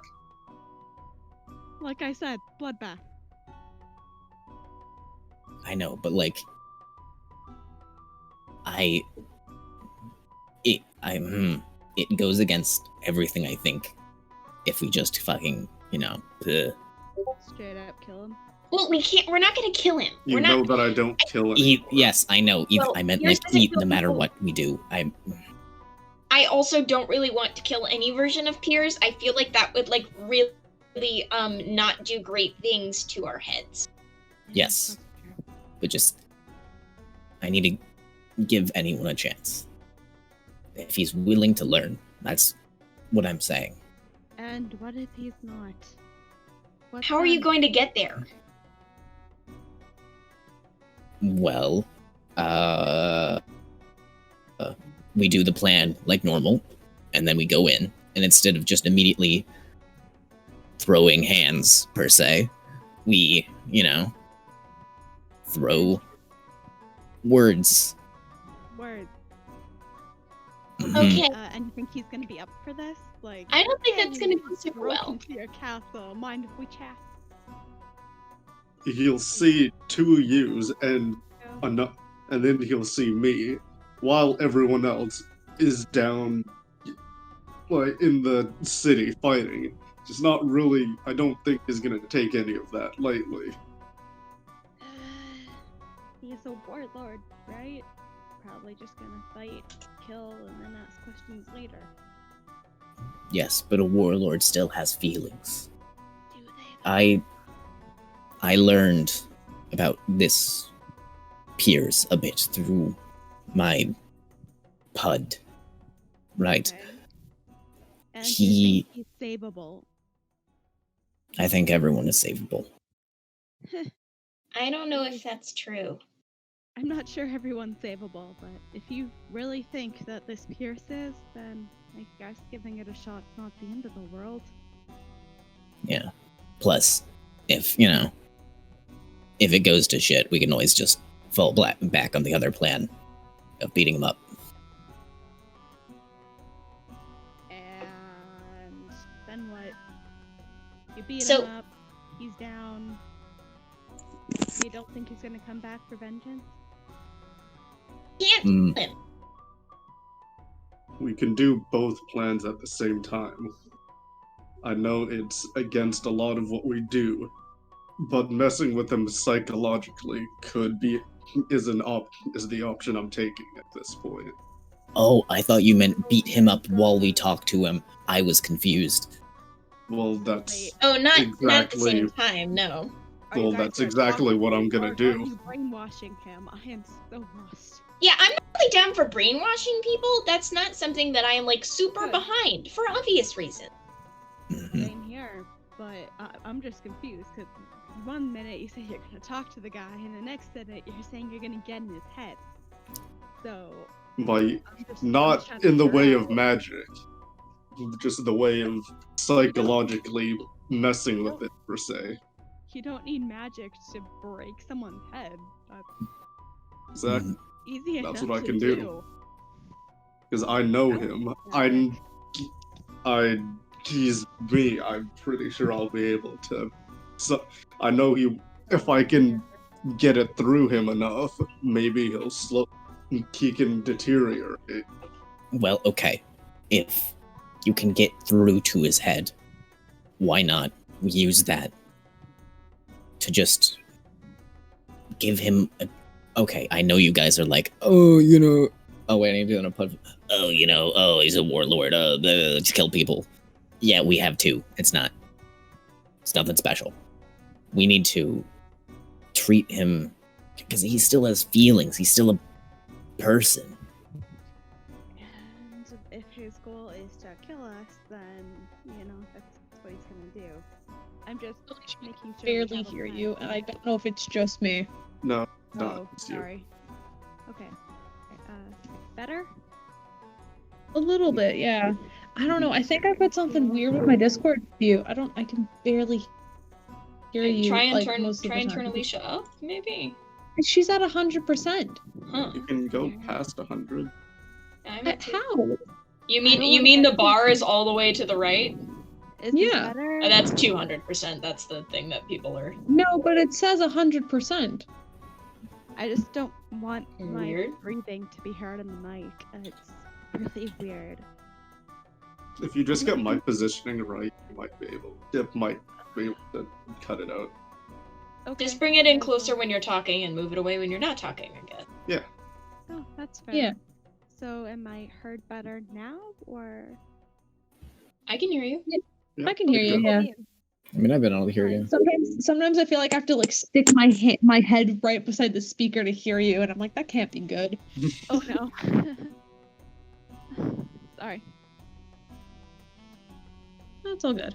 What were we saying? I don't remember.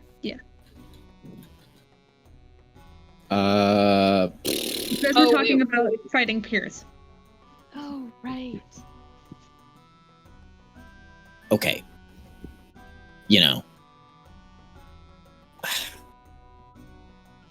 I know you want to believe he has feelings, but with what he did, I highly doubt he has any moral feeling at this point. Look, I'm sure he has feelings. He is a version of Peirs, right? I just want to make sure that we're not putting all of our focus on one plan when it might not work. I just want a backup plan so we get out of luck. Does that make sense? I mean, I'm not saying that yeah. killing him is our number one option. I'm just saying that it should be something that isn't off the table as a last resort. oh yeah, I know that, but I just mean, I Alright. am starting. Look, I don't want him to die either. If he's anything like Peirs and we can get through to him, then fine. But if we can't, then it should be an option. Yes, no. I mean, we need to have it. I mean, if bad Peirs is like killed all of us, then yeah, whoever's left should maybe kill him. But like, I kind of want to. If he's gonna kill us, can we kill him before he gets all of us? That's the ideal. We'll I walk guess. away from this. Listen, I want this Still got to. shit to do back home, after all. Listen, if all of you are there with me and Puud, then if everything goes south, then all of you could as well. Alright. We stick to the plan of everyone is teamed up with themselves. Okay. So we are teaming up with ourselves instead of shifting the duos around. Because I know originally we mentioned like putting teams together so there would be complementary abilities. Like I could get paired with like Alt Raven because Alt Raven can cast spells, like that kind of thing. That's what I thought was going on too. But... Yeah, do we want to pair with ourselves or do we want to pair with a different version of? Should we ask the other people? Or... I mean, yeah. Does anyone else have an opinion on this? That is other us? Well, Altspark kind of goes, well, Should we might have a way to get more of an opinion if we can talk to Raven and Puud. They should be together now, I think. How far out do you think they are? I believe they're, they should be, if I remember correctly, they should be around Astery right now. But you guys did give Spark the teleportation stick last time, right? Clarifying that. No. I believe Puud gave it to her to attune with, so she could teleport you guys to I know the ship. I don't have it anymore. Yeah. Yeah. I believe Puud gave it to her just so she can attune to it. So I'll say she did that overnight. So she does have it. She pulls it out and she goes, I think I might be able to take you guys out if you guys want to go. If you guys are ready to go, that is. I mean, Yeah. do we need to go immediately if it's already going to be a few days before we could make it to the mainland? I mean, we could probably just wait and then teleport when it's closer. And I don't know. I've never really. I maybe I get a little bit seasick. Might be best to spend a minimal amount of time on the boat. I'm also not a huge fan of Right. the ocean. Right. Really? Yeah. And, no, you I know- hate the water. It's whatever you guys want to do.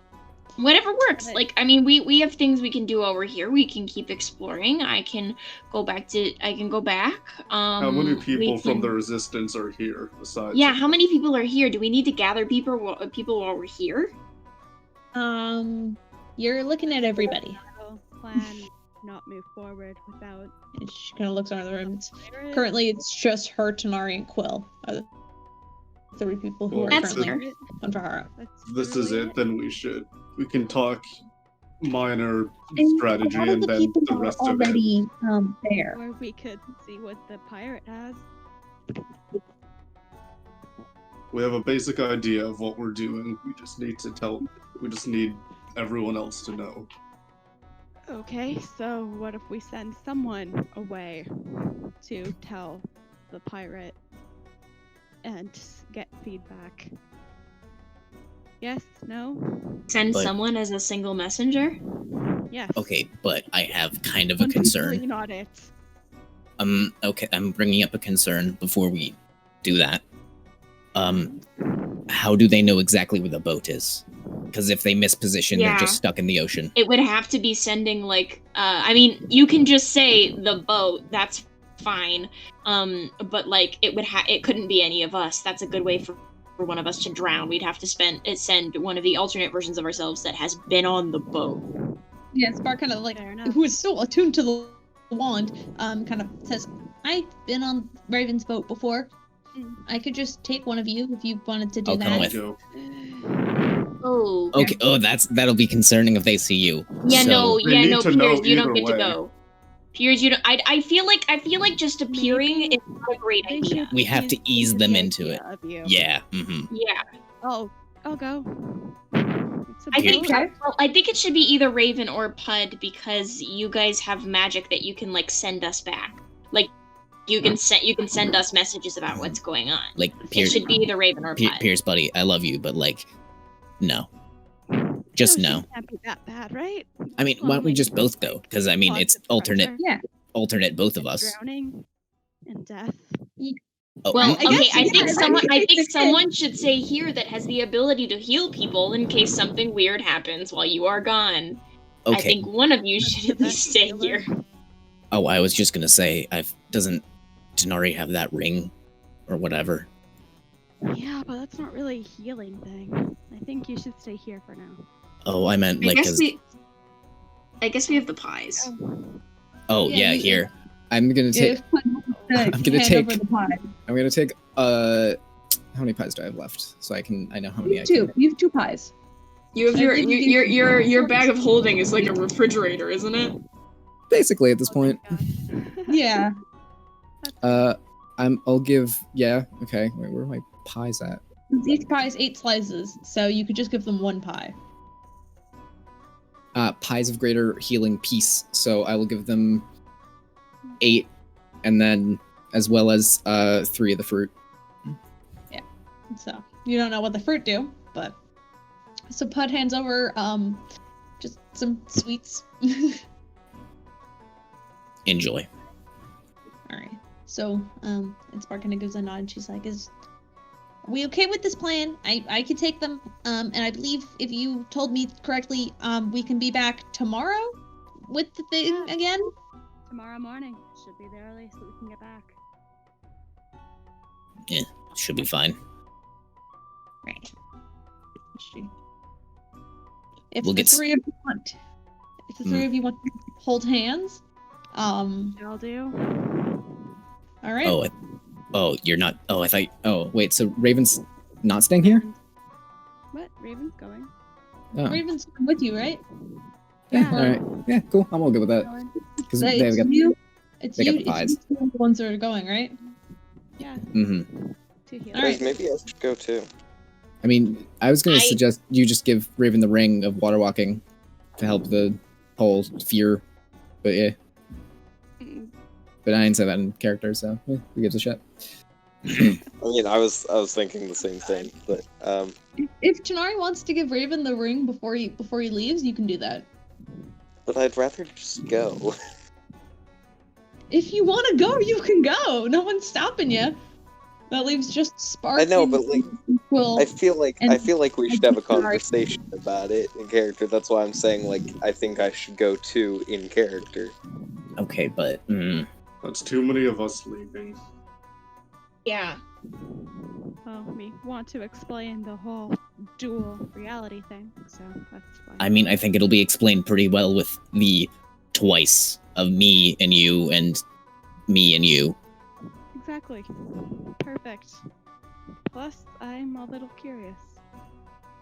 Here, Tanar'ri, I know. You good?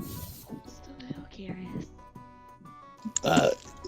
If you're referring to me leaving and reconnecting, no, you cut out mid-word. What did I say? Last. I have no idea. I don't either. I forget what I said last. Okay, I know you want to go, but here. How about keep this safe for me? And I'm gonna pull my hat of vermin. I'm gonna place it on Tanar'ri's head. Keep that safe for me, okay? Alright, cool. I'm going to give it right back to Puud. And I'm going to immediately put it back. I'm gonna try to. Oh, because I can't put it. I'm gonna try to toss it onto his head, like right before we leave. Okay. Make a sleight of hand check. No, I'm gonna fail. why are you playing ring toss with a hat? Because it would And look. Why are you the pole? Tanar'ri gets a hat. 15. As you guys collect hands, Puud, quickly before you leave, you just toss it over to Tanar'ri, grab hold of Raven's hand again, and the three of you, so the two of you and then alternate Spark, kind of just like get pulled together in this gravitational force that's very familiar. As you were pulled back out, the three of you are standing in the middle of a ship deck on the ocean, and the temperature has dropped significantly. It was just like early spring weather, so it's fairly warm in Vahara. But the moment you get here, it is freezing cold. What the fuck?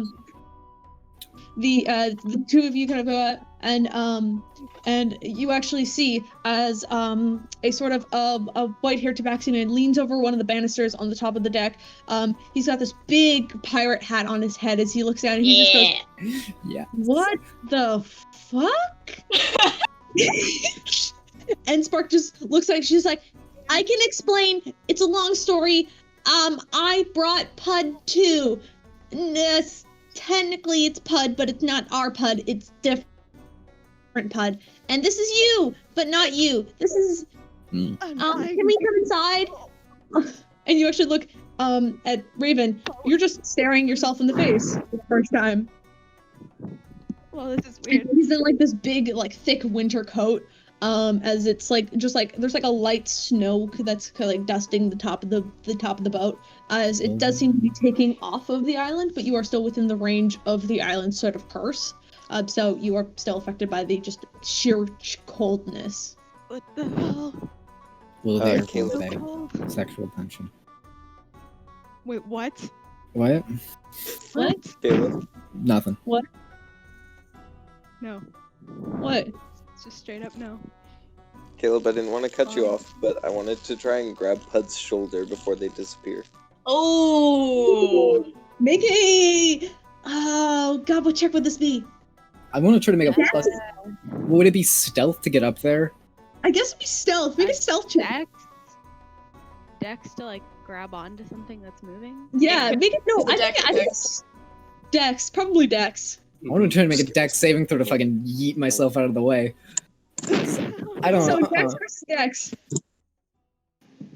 So what am I doing? Just a dex saving throw? Dex versus Dex. Against Dex.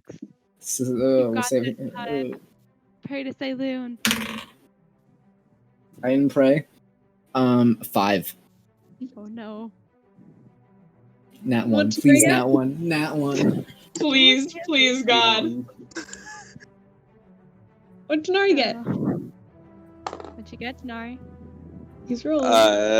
That's It's beat a a 5. 12. Yep. A 12. With both not great rolls. As Puud, you try to stumble out of the way, but you're not too slow, and then like Tori just goes and like slips and grabs your head. As the 4 of you now teleport away, and are just thrown onto the floor of this boat. Wait, question. As we like teleport through the like whatever, does Tanar'ri basically fucking just like WWE style, like just fucking Straight up. what's that called? The thing, just like suplex, just fucking with the head. A little bit. That's what it's like. As like gravity kind of pulls back on you as you guys like reach there. Puud, make a dexterity saving throw, and Tanar'ri also make a dexterity saving throw to just like save yourself. 19. 19. Puud, you managed to stumble so you don't fall on your face as you kind of managed to gain yourself as you were like shoved, but Tanar'ri, what'd you get? A 12. With Tanar'ri, you stumble around a little bit and you kind of like slip on like the sort of slushy deck, and you have to actually hold on to Pud's shoulders, who rolled significantly better, but you don't fall on your face. You just are just like in the suddenly cold atmosphere. And you watch as Raven kind of just like sort of walks back down from like the top deck and looks at all of you and looks all of you over and goes, Spark, Tanar'ri, I didn't expect you guys to come in like this with 2 of other people. Pud's below deck right now. Sick. I'm just gonna bolt down there. Wait, no. Yes. Hey, Friendship. Tanar'ri, do you want to start, doing your thing? You gotta just gesture to Tanar'ri, because at this point, Raven's convinced that you are Tanar'ri. You are this version of Tanar'ri. And then Spark kind of looks over to Tanar'ri and goes, Raven, Dumbass. Wrong one. Hey, and then Raven goes, no, it's fine. You are... Dumbass. Wrong Hey. one. No, what the fuck's happening here? Tanar'ri, can you just head below deck with, I guess, that Puud?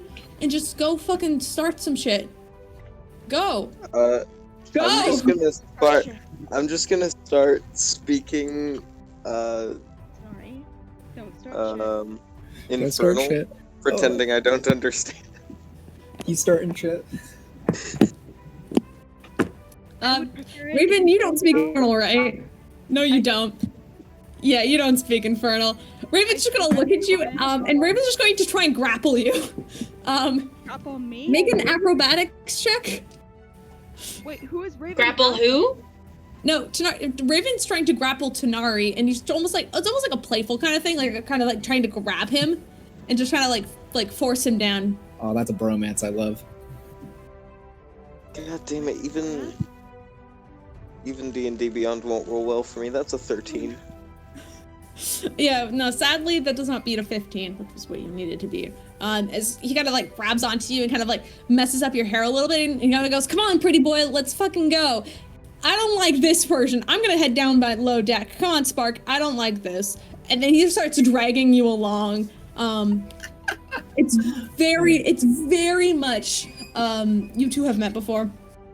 You have no idea what's happening right now, but Raven seems very comfortable in your presence. And you head below deck, and Raven, are you following Raven? Yeah. Because Spark is going to sort of lead behind everybody to make sure everything is fine, because she's a little stressed out. She doesn't quite know how to deal with the situation just yet. But when you head down to below deck, there's like a whole crew of people down there, just like, like just doing their job. As once you guys are below deck, Raven does release you and just kind of like shoves you off a little bit. And then he kind of like teases me like, "Huh, what are you gonna dance for them again?" And then he's just teasing with you. And as you actually hear just like Raven's just poking fun at you, Tanar'ri, calling you like pretty boy and telling you to dance for them. As you watch this this other sort of elven or drow figure walk up behind Raven and just like gently wrap an arm around his waist, and just kind of leans in and just gives him a soft peck on the cheek. And Raven kind of looks over and he's just like, "Alos, you're here. This is, I don't know what's happening just yet." And he just looks back and he's like, "Yo, Raven, me and other Puud, this is Alos, my fiance." And he just kind of introduces and gestures over, and Alos kind of does like a wave and he goes, "It's nice to meet you." Wait, I thought I booked it downstairs as soon as I got a chance. Right. So you would have right. I guess okay. I'm sorry. I have to rewind a little bit. Puud, you bolted downstairs, and you would have been in there with just seeing people working and everything. And you would have been able to see Alos beforehand, just kind of having a light conversation with you. As you make eye contact with yourself, you were just sitting at a table, like you seem to be like you were like given like a cup of tea or something, and you're just like sitting there having a conversation with Alos. And as Puud, you make eye contact with yourself. Puud just kind of gives a small sign and he's just like, "Hello." I love he this. just hops down from the chair.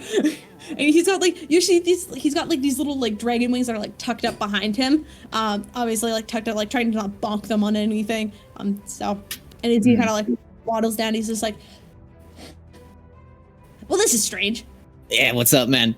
What's up? And he'll actually go over and just like, try to give you like a high five. I'll fucking high five him back like, I never thought I'd look this good. It's impressive, honestly. Thank you. I never thought I'd see myself ever. It's kind of impressive, honestly. Okay, quick question. Do you have Bubs? I have Bubs, but he's not here. I had to leave him at home because Raven wouldn't let me bring him aboard. Oh, I brought my Bubs. Oh, you brought your Bubs? Oh, do you want me to bring out Bubs? Yeah, bring up I'm gonna bring out Bubs. I'm gonna lean over to Raven and say, "Please dump Bubs in the ocean." Quietly. Is this Quietly? Your Raven? Alternate Raven. Raven actually Raven turns around and he goes, "God damn it, Puud! I told you not to bring that thing." You Did can't you cast stop the spell it. on Bubs this morning? Oh no, I'll cast that now. Okay.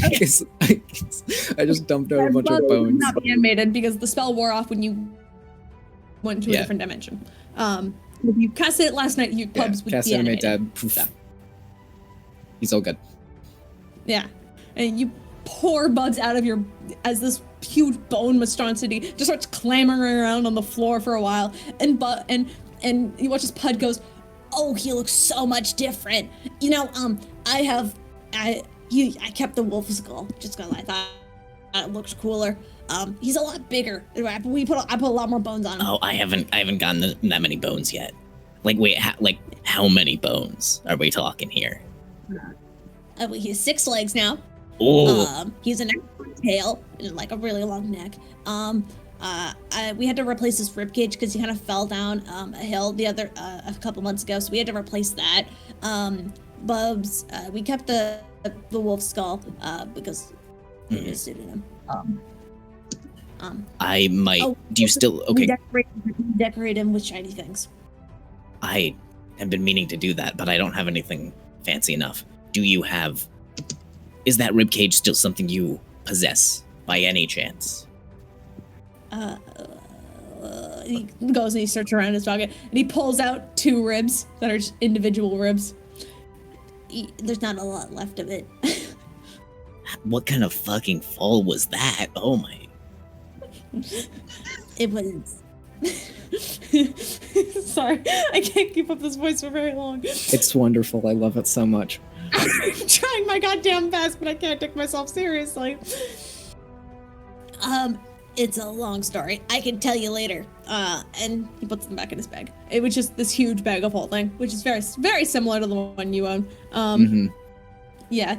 As Raven kind of goes over, and Raven just kind of dances around Bubs for a minute, and she just goes, "Fucking Puud, put it. Is that?" She's like pointing between the 2 Puds, like, "Fucking, which one of you fucking put it out? Put it back." And I'm gonna make eye contact with other Puud, and then like try to signal at the same time to just both go like, "I don't fucking know," just like. Yeah, the 2 of you in sync just shrug. Raven's just not looking very happy as Alice is just kind of like is trying to be like the mediator and just gonna go, "Hey, Raven, it's all right. Just leave them be. We need to figure out why there's 2 of you. What's going on?" And he turns back to Raven and Tanar'ri to try and learn and explain. All right. Well, Raven's gonna look shocked and begin to take several steps back.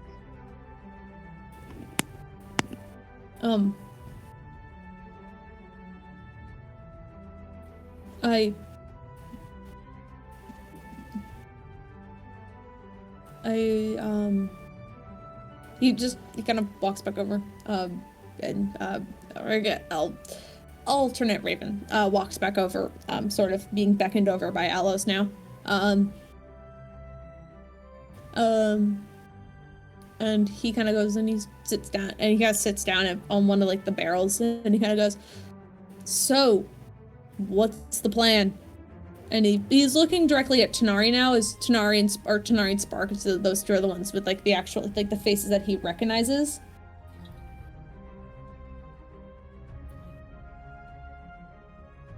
Well, tell him the plan. I hate that. And Raven's gonna walk away. Oh, what did you say? Oh, okay.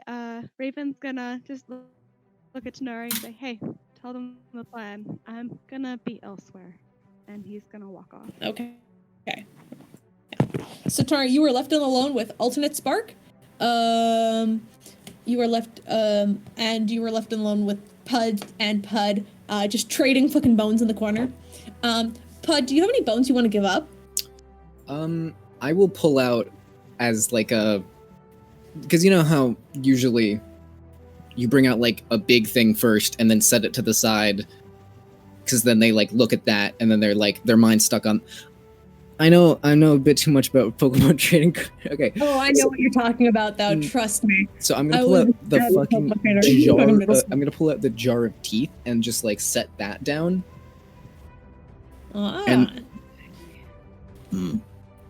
I, we can do a little canoodling of pieces and bits as they.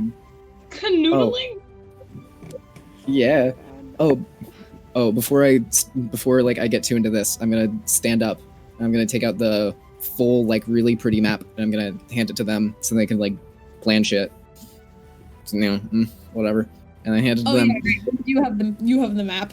And then I run back over to the ground and fucking sit crisscross applesauce, ready to fucking trade some shit. When you pull out the teeth, you watch as Puud pulls out of his giant bag of holding a human skull and just sets it on the floor. This motherfucker. Okay. Ooh. Sorry, this is the most excited I've been in a while. Pokemon cards with bones. I'm losing my shit over here, man.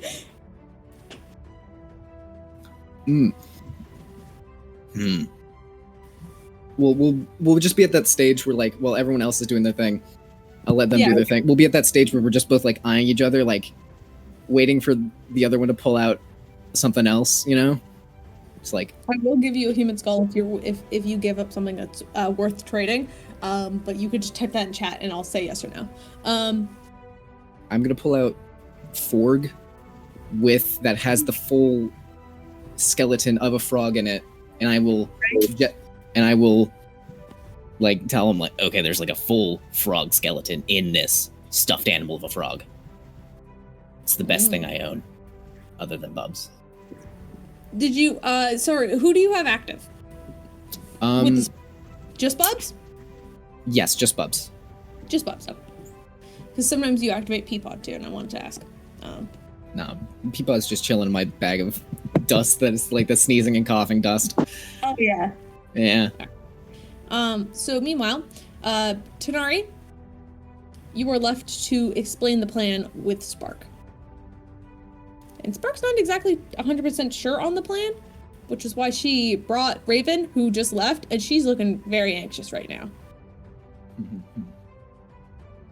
What did I say? I said that out loud. So, I have a decision to make here about character. Yep. And actually, you watch as like Raven pulls out like this map of like this sort of large field area that surrounds Mondella, which if you guys check maps, I will explain now. The fact that you fucked up an editing thing. Oh yeah. So anyway, in the very center of town, I have no idea how to change text. So it just says cheese reach. Ignore that. I can tell you how to change text. I can tell you how to do it. No, it's fine. Cheese reach. I can tell you how to change text. So we talked about this and we're just leaving it. Yeah, for next time. I couldn't figure it out and Dante wasn't calling me. I was like, you know what, it's just gonna be cheese reach for now. So ignore cheese reach. Ignore all of the writing except for what says castle and the South Road. Those are the only two words that actually matter. Castle and South Road. Raven kind of points it out and he sort of sets it out on like this table. You guys are kind of feeling the light swaying of the boat as it's obviously in motion heading towards the mainland. And you see this boat is full of people and like with like weapons. Everyone is super armed here. And Raven, did you just go back up onto the top deck? Yep. Yeah. So Raven, you would actually make a perception check for me.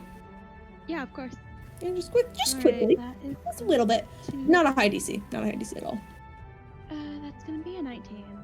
Yeah, easy. With that, you actually see, you guys are on the lead ship. but there are about 4 or 5 different ships that also appear to be full of rebels or rebellion of the rebellion following close behind. And you guys are currently on your way heading towards the mainland. Raven kind of points and pulls out this, and he goes, okay, so from what I know so far, we're gonna take the day travel, and we already have some people in the field right now, but they're hanging low. We have some people closer to the walls, but they are undercover right now. So I know some passwords to get past some people. And we're going to try and first start from infiltrating from the south. We're going to try to stealth our way in through the city walls. Once we get in there, it's just going to be a fucking massacre. What do you guys, what's your plan? He's looking directly at you, Tanar'ri, because you are the face he recognizes, and he doesn't. Yeah, I don't think Raven has quite realized that you are not the Tanar'ri that he. And I'm not sure how many people have realized that I was out drinking while everyone was making the plan. So. Oh, 100%. Yeah, you were. Puud, come talk to Raven, and I'm going to go follow our Raven to check on one condition. Watch my stuff. Make sure. I'm gonna look at Puud. I love you and I trust you, but I do not. But I know you will take some of those teeth, and I need the 100% value for that skull. I'm gonna do the I'm watching you with my fingers thing, and I'm gonna walk over. Puud gives you a small glare, but he nods, and he sits there with his human skull. Alright, go sit over there. Watch my stuff.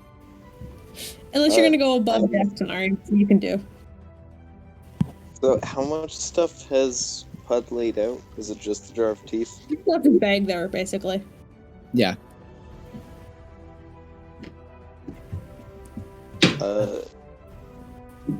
I'm going to... God, Puud was nice to me, so I have to be nice to him, but I also don't want to deal with the teeth. I'm going to very, very reluctantly put the jar of teeth into the bag and take the bag and go to check on Raven. So you're gonna take the bag with you? Also, Forg is out, by the way. Forg with the full... Forg is also out on the table, which is just like a plush frog. It's a plush frog with a full-sized, equally sized frog skeleton inside. Like, you grab onto it, and you just think it's like a plush animal, so you squeeze into it, and then you just feel bones in it. Oh, that's the worst description ever, and I fucking love it. Oh. I can have nightmares about that. I'll grab Forg. Put him back in the bag.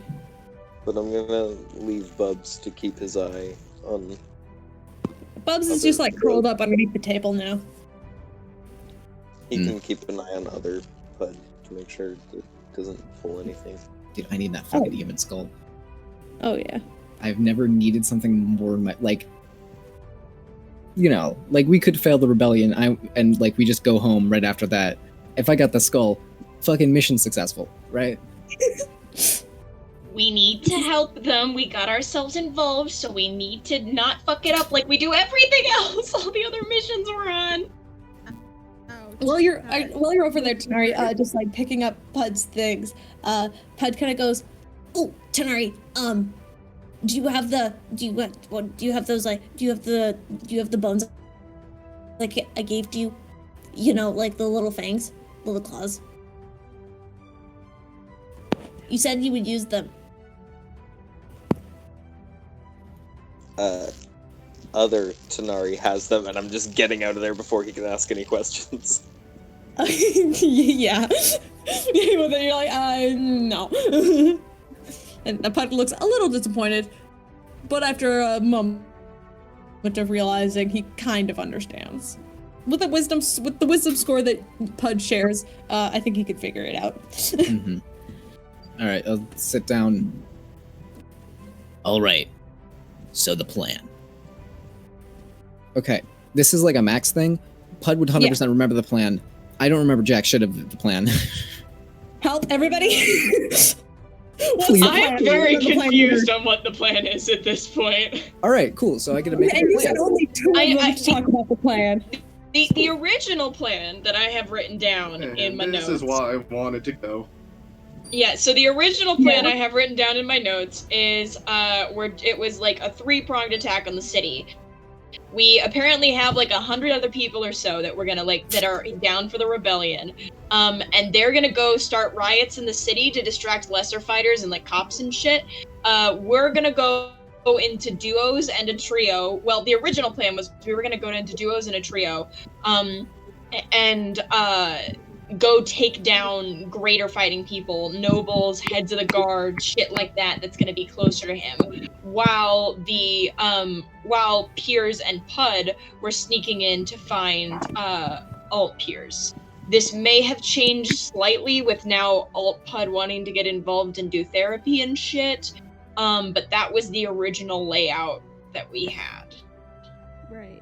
I'll explain the plan, but then I'll just say that alternate Puud is with me and Peirs. Oh, also, we have, you know the guy we're trying to kill? Or not, well, not kill, but, you know. Sorry, I just realized that Dante changed his name to Peirs Blackwell. Yeah, I did that a bit ago. So I just noticed now. It's fine. Also, don't look at the DM I sent you, because it's gonna ruin this entire moment. Okay, fine. I Look won't, but I'll read it later. Look at it. No, I won't. No, explain what you finish explaining, and then I'll look at the DM. All right, so I'm gonna basically explain exactly what V just said, except I'm gonna say alternate Puud is with me and Peirs. So like Peirs, we have like the guy we're trying to like, you know, mess up.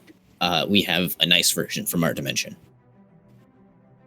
You mean to tell me Peirs is a good guy from where you're from? Yeah. He's like he's like a war criminal. That's the thing. Oh, okay, that's my This Peirs is also a war criminal. I mean, like, just respected more. I'll say roll with advantage because Spark has been kind of there, kind of backing you up. Okay. Where is my persuasion? Oh, it's +3. Oh, that's nice.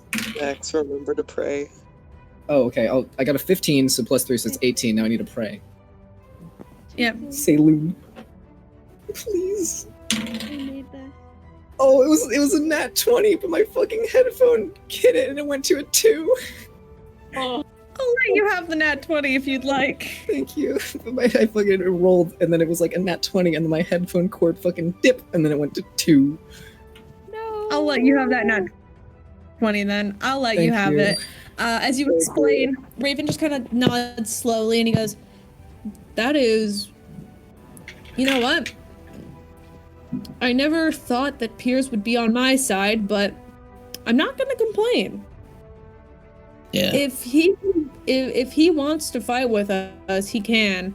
I mean, the more the merrier at this point, right? Yeah. I mean, yeah. So what are you going to actually... You wanted to get in there with you and Puud and your version of, I guess, good Peirs. Mm-hmm. What's all that about? What are you gonna do? Well, the first thing we're going to try is therapy. And then if that doesn't work, then we'll do the whole Peirs will fight him and then like emotionally like beat into him some message about friendship. I'm not sure. I've kind of left that part to him. But then if shit goes up, then I'm just, you know, we gone. Okay. So you're leading everybody in battle then. I mean, because if you want to find Peirs, he's probably going to be up at the castle. Yes, we are going. I am going to take. Do we agree that I'm just going to say this now, and then if it's different, then we're kind of fucked. But so, we're going to go up. We have a stick. You can go like teleport places. That's how we got here. You saw it in action. I did. It was really confusing. Yeah, that's pretty cool. So we're gonna, sneak in or whatever, and then if that's our escape plan, because we can just always poof and just get out. Okay. So, but how are you guys gonna get in? The castle is quite well protected. Yeah, we can for sure start riots in the city. Easy enough. If we get there in time, we might be able to spread out and actually set a time so we aren't just a wave attacking from the south. We might be able to move our troops around and attack from different districts in the city. Yeah, that's what I was thinking. Mm-hmm. Yeah. But to get into the castle, that is, I can't help you there. I mean, it would have been easier if somebody let Puud take Bubs. I'm gonna make direct eye contact with fucking Raven. Saying, we could just fucking climb the wall with, but can't do that. We don't actually know. We're kind of up for ideas on that one. Well, you guys figure out how you're gonna stealth your way into the castle, and I think we can take care of the rest of the plan. So, send a message to your party wherever. So, Kaz sending, targeting Spark, and go. The goose is cooked. It's all. I don't know if that's a good saying or not, actually. It's all good. We talked about the plan, and it's. Mwah. The goose. I did not count your words. I did not count your words on that. Yeah, dude, I didn't either.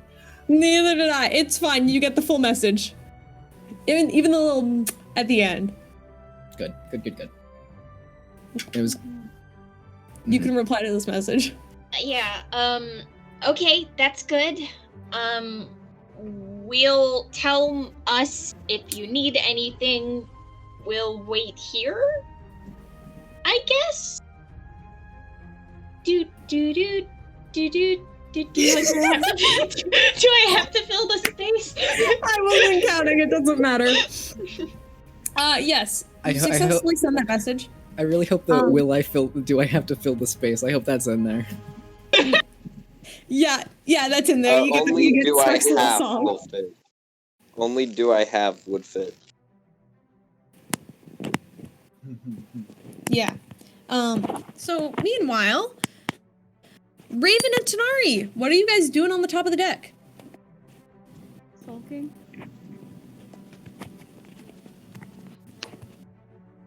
What are you guys doing? Sulking.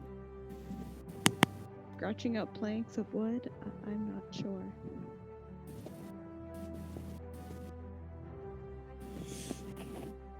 You see, there's a few crew members up there just, running the ship as usual. But every time they look at you, they are kind of confused. But because you have the same face as their captain, they always look at you with this sort of echo of respect. Okay. Is there anywhere I could climb higher up to get away from these people? You can climb to the crow's nest. Shall do. All right. Make an acrobatics check for me, just quickly. Absolutely. That one falls and dies. That'd be. Yes. Well, there's ropes and stuff, so you have advantage on it. But if you want to do this is kind of just getting up there to without issue. You're gonna get up there. It's really low DC. And I'm proficient in acrobatics, so that's gonna be a 25. Easy enough, Raven. You crawl up into the crow's nest and you just curl up in there. It's really cold. You probably aren't really equipped for this kind of weather. But perfect for sulking. Yeah, you're sulking. Because you saw your old best friend, getting all and well. alive and well, and, getting up and kissing an alternate version of you. Ouch. It hurt. Mm-hmm. Ouch! I wanted to kiss alternate me. What? No! You Your experiences are not universal.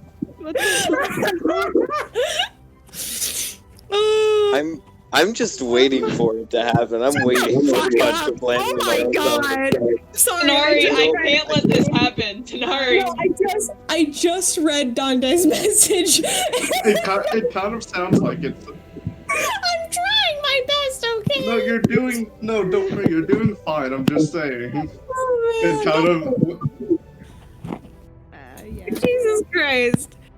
Put it to rest. Raven has way too much self-hatred for that to ever be a thing. So. That's true. Sorry, I'm fucking Jesus Christ. Oh man. All right, Tanar'ri, what are you doing? You don't see Raven.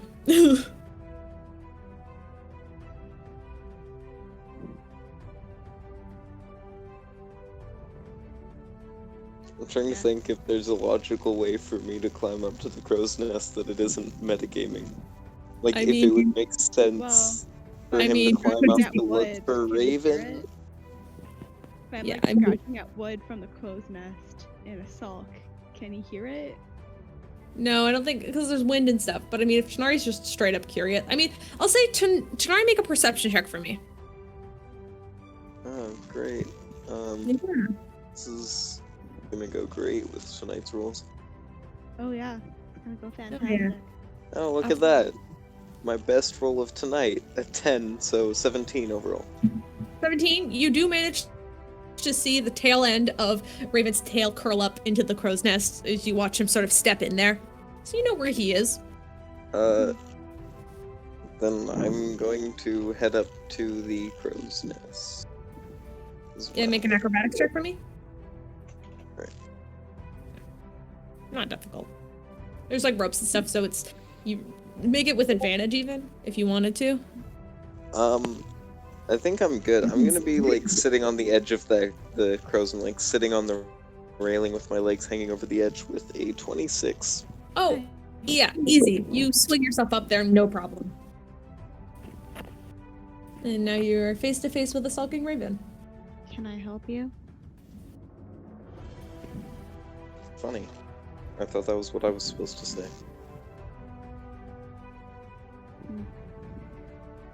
Just gonna go back to clawing at the wood. Raven, what's going on? Nothing important. It's fine.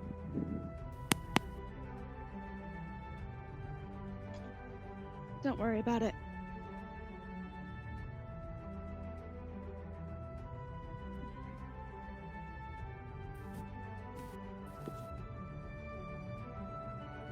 What's your passive insight? Passive insight? For who? No, Tanar'ri. Tanar'ri's 11. Passive insight? Yeah, 11, probably not enough. You know something's up.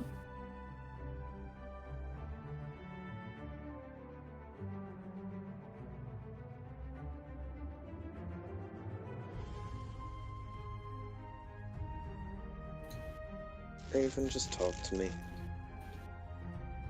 About what? There's not a lot to talk about.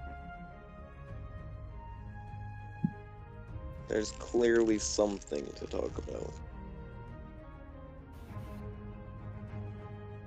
Okay, well, not really sure how to explain it, so no point in putting it into words.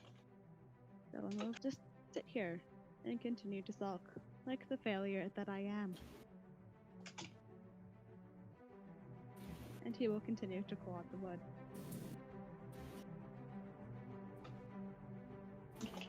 Alycia, you might want to move your mic a bit closer. And just Okay, sorry. No, it's okay. I don't know what you guys heard and what you didn't. So, I mean, I heard everything. I just honestly don't know how to respond. And I'm trying to figure out if Tanar'ri would or not. okay. Wait,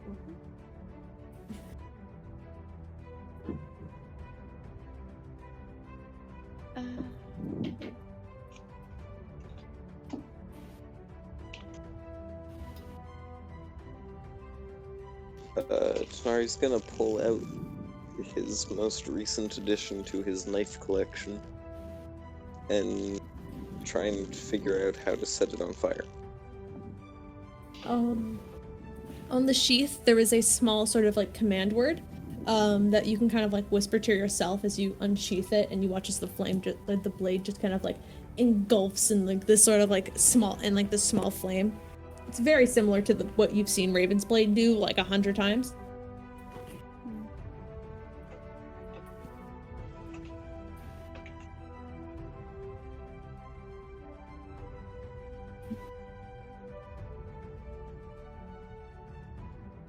I'm just gonna like keep trying to figure out like what it can and can't do, like see if I can like throw fire from it. Make an attack roll with your dagger. Tackle with my dagger. Or make an investigation check, I guess that's what it would be, right? I mean, we can go with that. That's a 13. No, it cannot shoot fire, but you could probably throw it if you wanted to do a ranged attack. Ship runs down. Is that wise to be doing on a wooden ship?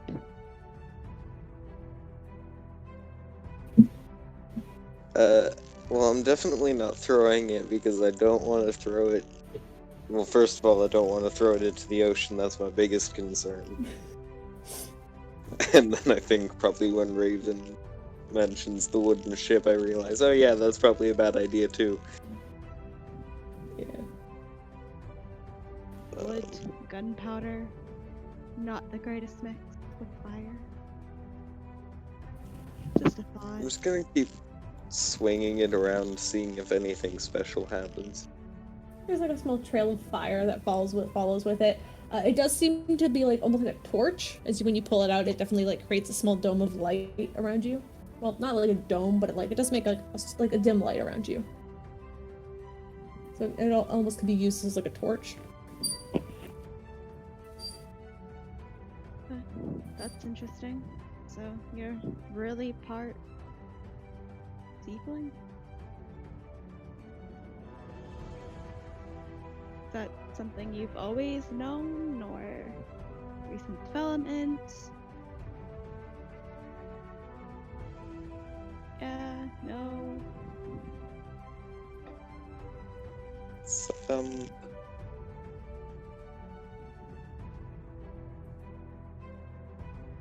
You knew pretty much as soon as I did. And I'm gonna see if I can, like, kind of train the trail of fire behind when I swing it to, like, almost make, like, a fire whip. Oh. Yeah. Make an attack check. Just like make it like a attack roll with like the dagger. Like if it would hit, like that kind of thing. Like a damage roll or a no, yeah. To just like roll to see if it like roll for an attack.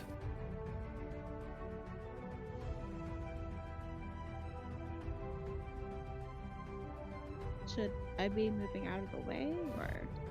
That's a 14. It's very quick, but you see with maybe some more practice, you could probably make it last longer.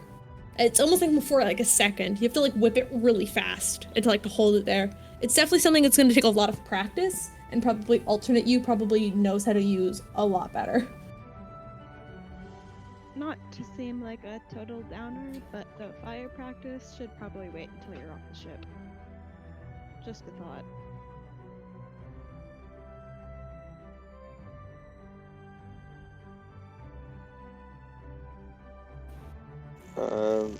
I'll speak the command word again to see what happens. It just turns off, basically. Like the fire just dies down. Well, in that case, when that happens, It's like an on and off switch, basically. Magic on and off. I'm going to resheath the dagger after I turn it off. And am I counting this as being attuned to the dagger? Yes. I assumed you attuned to the dagger last night, but yes. Because I just wanted to to make sure it's you. Yeah. No, you're good.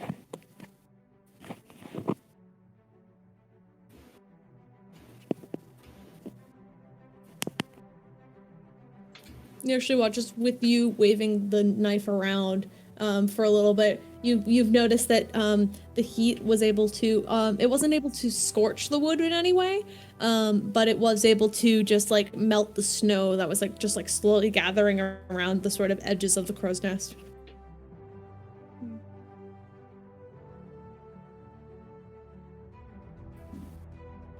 Well, I guess she could be getting back.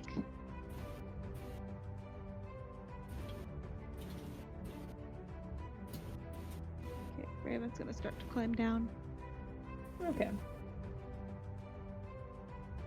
Then are you gonna follow, or are you just gonna wait up there for a little bit longer?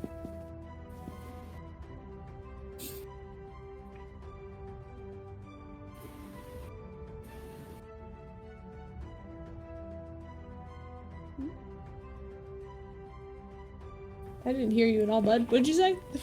I couldn't hear any of that either. Oh, yeah, he just disconnected. Alright, that makes a little more sense. I really like this cool rock thing you sent to the chat, though. Teeth. Teeth. No. Ugh. I love it. It's great. You back? Yes. Yeah. Hi. What'd you say? Nothing. Oh. I thought people were waiting for a response, so I'm like, I'd probably just say nothing, and then there was no response to that, so I'm like, okay, I must have lost connection. Are you going to follow Raven down, or are you gonna wait up there for a little bit longer? Was my question. I'm going to wait up just long enough to reignite the dagger and put like the flat side of it to my arm to see what happens, and then after that resheath it and follow down. Are you trying to damage yourself, or are you trying to... I'm basically trying to see if I damage myself.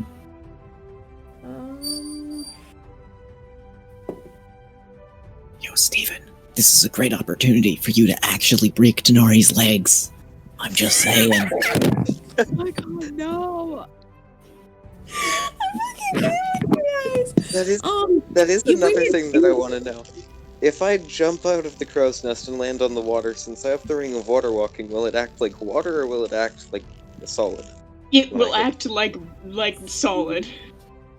It will hurt. Either way, the water, if you didn't have it, it would act like solid, just by general physics. That's just how gravity works. I don't know about you. Well, it depends on how high the crow's nest is and how precisely I land, because people can, like, people have taken a dive. A crow's nest average feet is about 24 feet up. I mean, And that's just from the that. third tier, or the third tower of a swing place. That shit hurts like hell, man. Don't belly flop doing that. That shit really hurt. Oh, many times. Can I say what I want? Before we got off topic, Tanar'ri, you bring the blade to your skin. It cinches you a little bit as you feel a little bit of pain. Like obviously you're not immune to fire, but it hurts a lot less. It hurts a lot less than you think it should. Like you've been around people who like maybe stuck their hand too far in a campfire before, and thinking back on it, every time you've been around fire or been near it, you've either been just really careful or it hasn't hurt you as much as it maybe should have. But now knowing the information you know now and holding this dagger up to your skin, there is a sort of resistance that your skin has against the flames.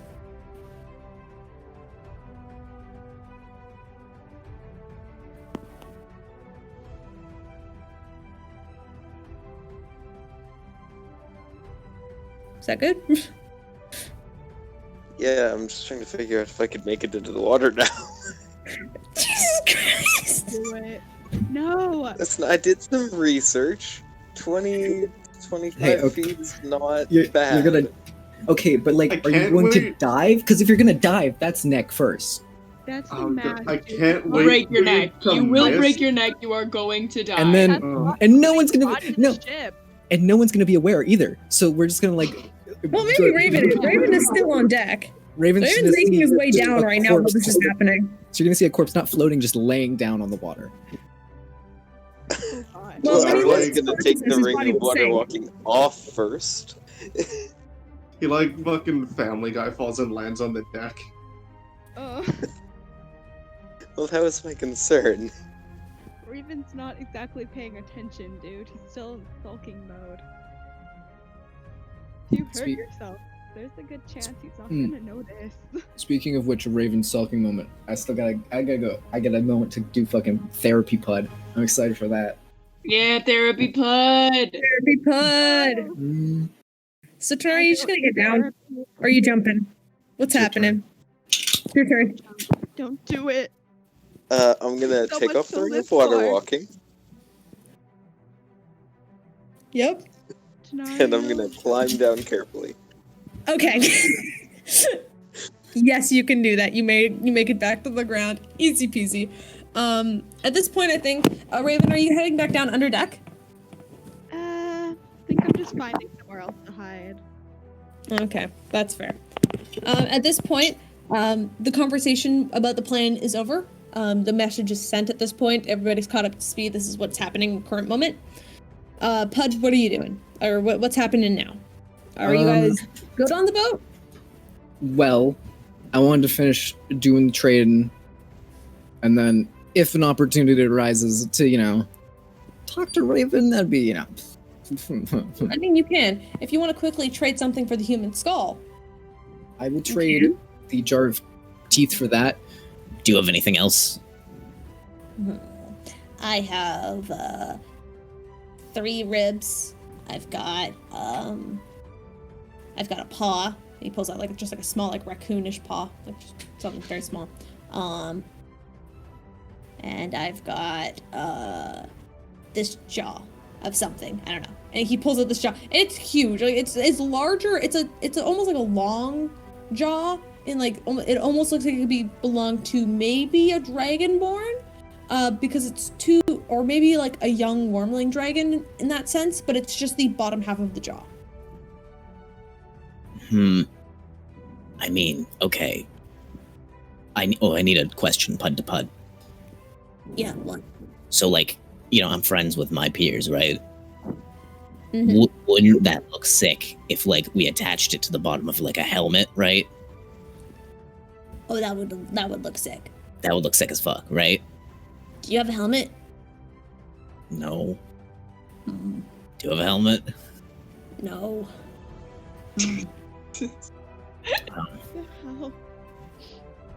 Okay. How about I will give you... Then, actually, nah, I'm good. You can have the teeth jar, I'll take the human skull. Deal. And he pushes the human skull to you. Fuck yes. I'm so excited. Oh my god, I've made so many... Have you guys made, custom items in D&D Beyond much? I've done it. No. It's a pain in the ass, but I've done it. I'm on unidentified item 30. Oh my god. Because I just do so much shit. Name the items. Oh yeah, I do every single time, but it just does that no matter what, because it's this is the 30th thing you've made. Oh, nice. It's just more bones. All the bones. Ooh, good point. I need to categorize it as bone. And Puud kind of leans away and says, I've been calling him Jeffrey. I don't know if he responds to that. He's good. Treat him well. And he takes the giant jar of teeth and he begins to shove it into his bag of holding. Alright, I'll grab the skull. And fucking Hamlet style, I'm gonna hold it, and then I'm gonna try to talk to it using the ring. Be like, Jeffrey. Jeffrey. That is not my name, but I am here. Oh? Is this it? Oh, you're talking to me right now? I can only talk to you when you speak to me. Alright. Jeffrey it is. And I'm gonna smooch the skull on the top of the head and then put it in the bag. That's gonna come and bite you in the ass, and I don't understand. This ring terrifies me. I keep forgetting you have it. It's fucking great. All right, and then you can go talk to Raven. You can find Raven. I'm gonna find Raven. Where would Raven be sulking? Where would Raven be sulking at this hour? Probably on top of a cabin. So, I don't know ship anatomy. Is it called anatomy? I don't know. Something like that. I don't know ship anatomy either. What's on top of the cabin? There's the main deck, and then there's an upper floor, and then usually on that there's Oh, Yeah. Captain's cabin, and then you're like on top of that. Yeah. Okay, I'll go up there. Hey, buddy. Oh, hey, climb for a while? Yeah. That's good to hear. Here. I'm gonna pull out of my bag a blanket, something like that, and then just wrap it around Raven. Oh, thank you. I appreciate that. Yeah, no problem. Didn't you be downstairs with the others? Nah, they're fine. I mean, you're talking as if that's any more important than this. And I'm gonna be honest with you. Shit. I don't know exactly what happened, but can I ask a question about it? Ask away, I guess. It's not like an in-depth, I'm not gonna, Okay. Are you blaming yourself for this? Well, yeah. Alright, secondary question. Have you learned and grown from the mistake you made? Doesn't feel like it.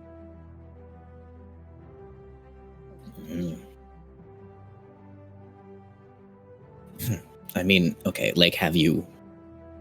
I mean, you've clearly thought about it. If anything, you're thinking about it now, so that's something. But what's important is that you don't... Just make sure not to beat yourself up over something you've already grown from. Saying then, you're just punishing yourself. But I was back then.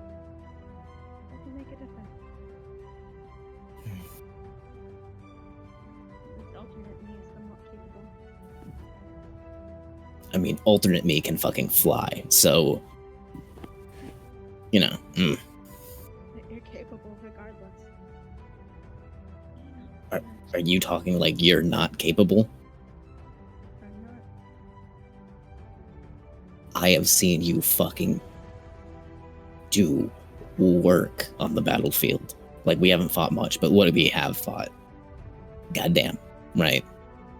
Like, People comes with my job.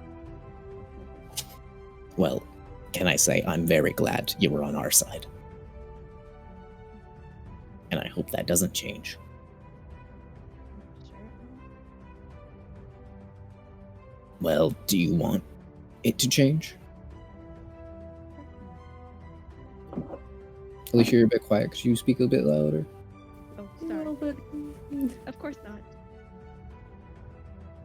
Well then, I know you won't. Tough to say. Well, I trust you. Thanks, but I really shouldn't. I'm gonna just like look at Raven and give like a you dumb look, like Are you kidding? No, I am not kidding. I feel like the only one who doesn't trust you is yourself. If you say so. All right, buddy. Here. I'm gonna get out a piece of pie and just like set it down and whatever. Eat this. These are the healing pies. Shouldn't we save them for when someone is injured? I mean, you seem pretty injured right now. Not physically. Yes, but we're not using it for the physical healing aspect. We're using it for the pie aspect. Alright. Because I mean, have you ever had like a really good pie? No, I suppose I haven't. Well, I mean, this isn't that, but don't worry, I'll make a pie worthy of your taste buds someday. Thank you. I appreciate it. And no, I appreciate everything you do. Right Stay back well. at you. Split this with me? Yeah, sure, why not? Do you have like a dagger or something? I actually don't. Yeah. Do you want the poisonous one or the clean one? Because, there's only two. Ooh, here. I'm gonna have you choose. Alright, clean one it is. Death can be saved for a later date. See, you could have just poisoned and killed me there. I'm gonna take the first bite of pie. Like I could have just been dead right now, but you didn't. Right? So, I'm pretty sure. Now, I'm not the greatest expert on math, but by the transitive property of go fuck yourself, I think that means that I, can trust you. Thanks, but I'm gonna. not really here, so. Well, no. If you need anything, I'm here. All right.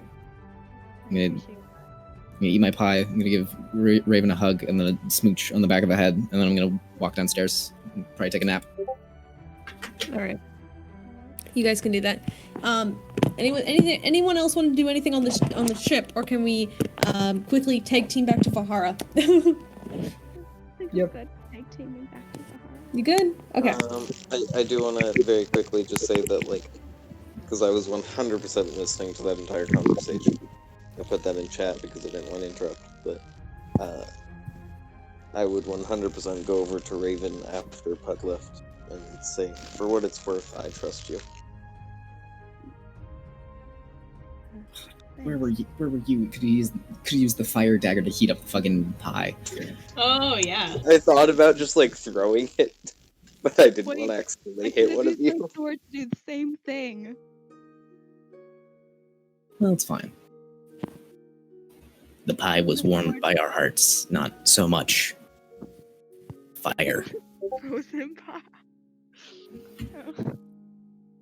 Oh. Okay, if we're still there, and if it's like frozen, I'm gonna take. Could I see your dagger real quick? It's not frozen. Like, it's not cold enough to freeze something. Okay. It's just kind of like really cold outside. Okay, because Maybe it'll freeze in a few hours, but no, not right now. if it was frozen, I was gonna take. Warm, though.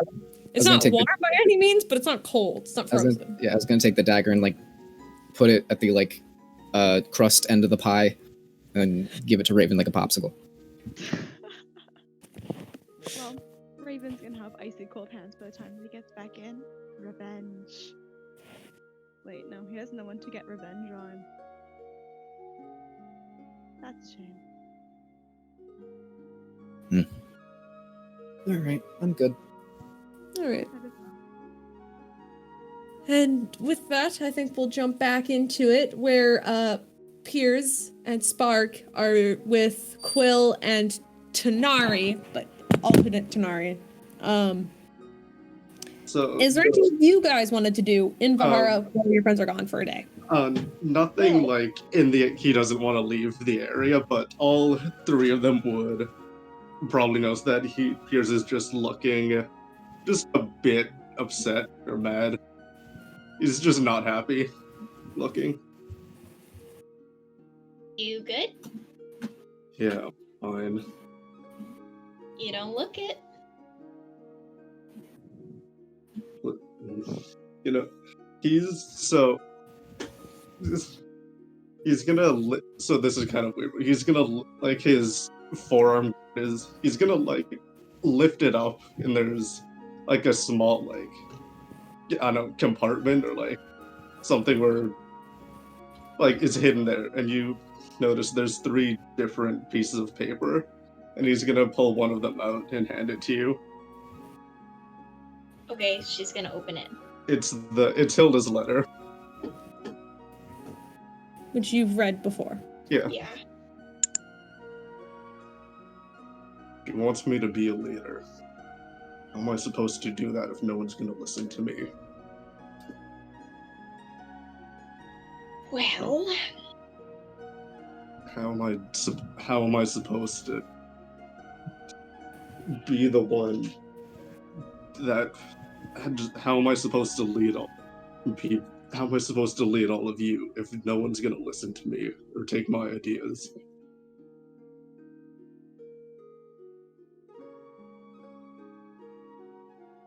I don't really know. I mean, I'm bad at the leader thing, so maybe I'm not the best to ask about this. But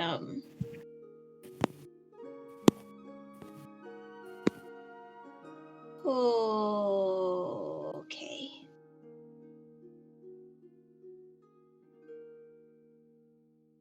Already The bad thing enough is- that Tanar'ri decided to jump. Yeah, I'm not super happy about that. I wanted to talk to him about something. Well, the thing is,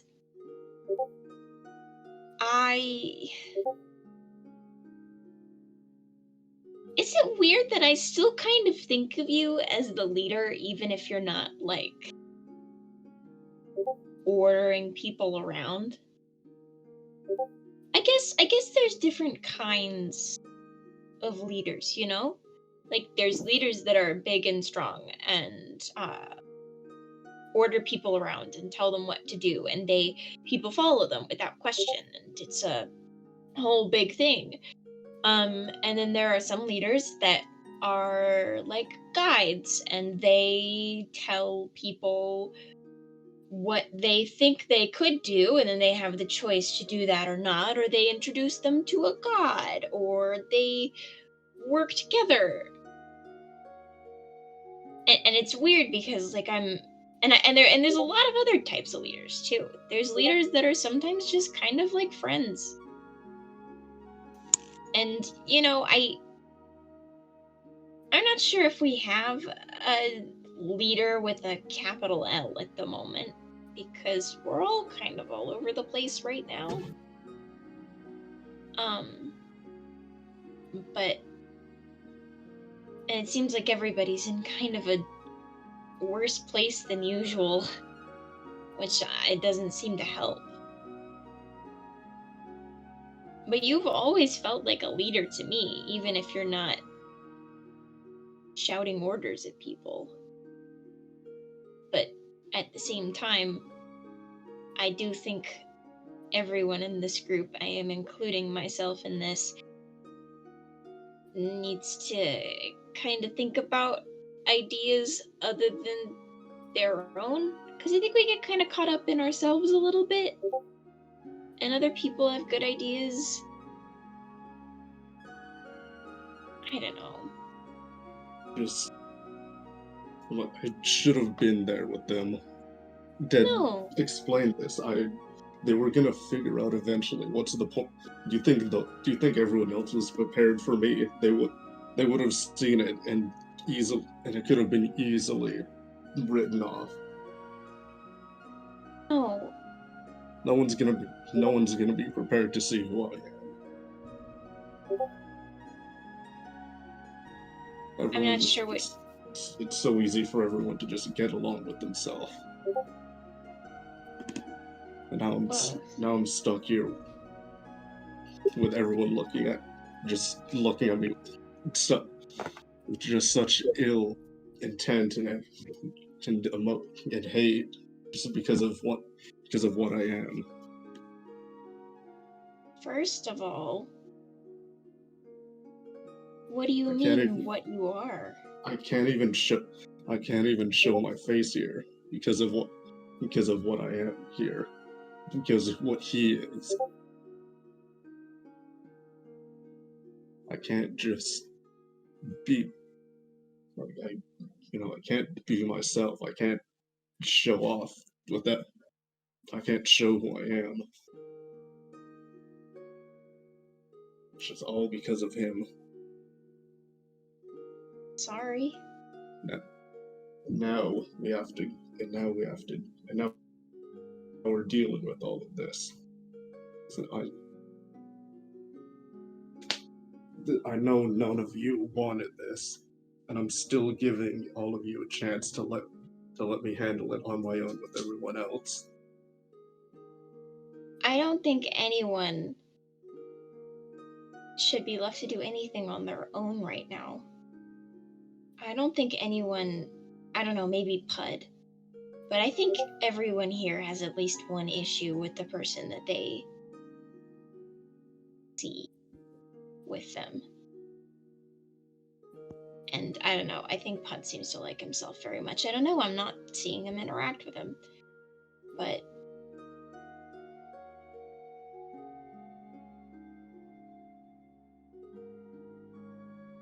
this is just so difficult. And I don't want you to think that it's your fault. Because it's not your fault. We decided to explore and we found out that something was happening. And you didn't do any of those things. It's like if we fought something that was pretending to be us. We wouldn't say, hey, whatever that thing did is your fault or our fault. This is rough and scary, but it's not your fault.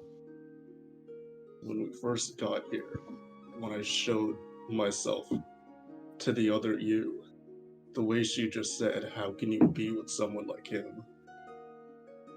It almost put me in his shoes, and it reminded me what it was like when I was like him, being someone that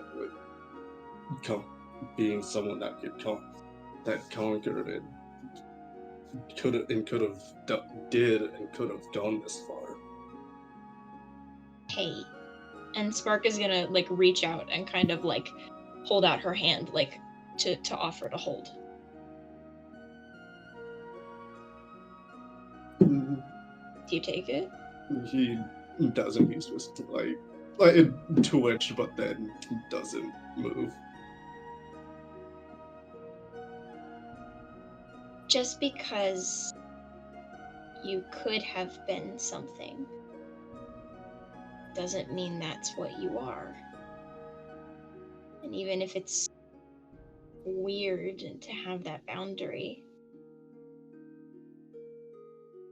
yeah, you used to be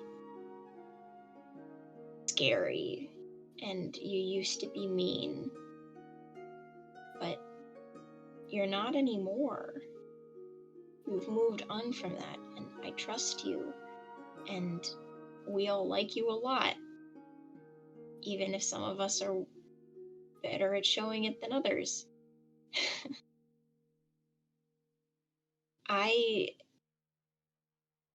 You've told me bits about what you did, and we've learned about what other Peirs did.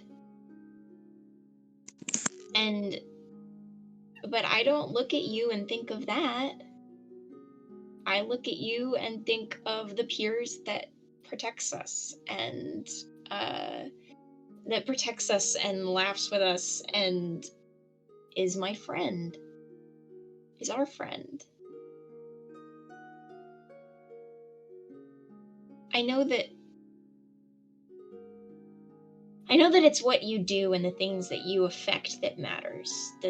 What's that saying? I heard that the road to the 9 hells is paved with good intentions, I think is the phrase. And so thoughts don't always mean anything. But the good things that you do aren't just your thoughts. You do good. You are good. I don't know if that's reassuring at all, but I understand. Spark, the other Spark, obviously, looked at you and saw him. And that's terrible, because you're not him. But she learned real quick that that's exactly what is real, that you're not him, that you are different and good. And sometimes you look at someone and you remember, so stupid, shouldn't be tough. I went home overnight with other Spark, and it was a bad idea, and I still did it, and I'm still glad I did it. And I saw Sky, and I spoke to him, and I looked at him, and I saw the Sky that hurt me and tried to kill me and my friends. And I watched him smile at the other version of me, and I listened to him talk about how much he cares about her. And I drew the line. And I understood that he's different. And the things that my Sky did to me don't make that Sky a bad person. He's not guilty by association. You're your own person. And you decide who that person is. You know?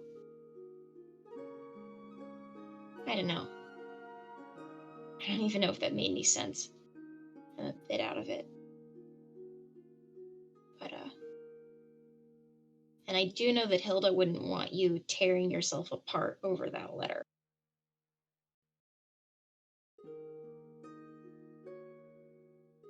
Just saying. It's a lot different than it was before, when people would actually listen to me and let me go through with what I wanted. Yeah. When, having people listen to you seriously and not deny any idea you have without giving it thought.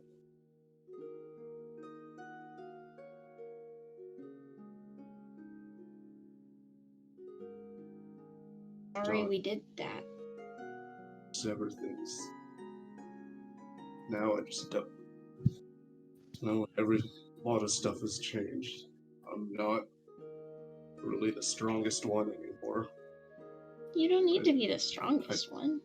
I told before we came here that morning, I had this same conversation with Elizabeth, telling him that I'm not good enough and that I'm not fit to lead anymore. And now Hilda wants me leading you guys, and I just don't know if I can. I don't know if I can lead these people into this fight. It's not my decision to, but I need to make up for all of this now. No. I need to be the person that everyone can look up to. Peirs. I need to have this. I just need this to happen again. See, being now on the opposite side of this fight,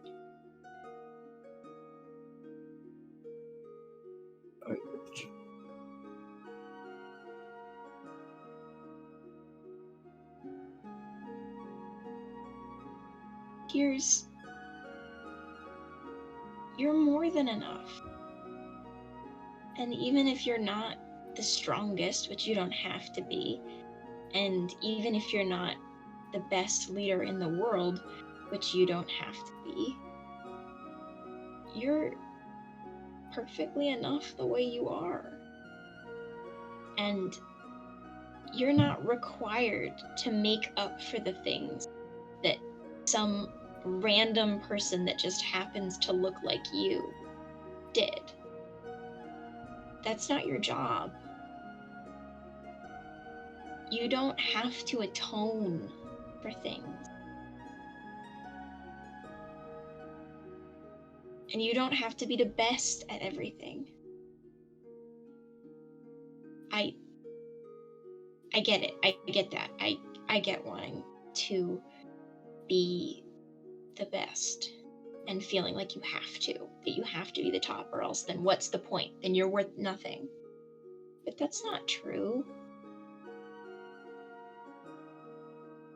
And if you don't want to lead, you don't have to. Because it sounds like this is hurting you, trying to force yourself into doing it. Especially considering we've been pretty mean about being led. You don't have to do anything you don't want to. And we aren't going to care about you less if you choose not to do something like lead, or you choose not to be the strongest. We love you just the same, even though you decided to stop killing things. If anything, I'm pretty impressed by that. And I know some people would call that a weakness. It's not.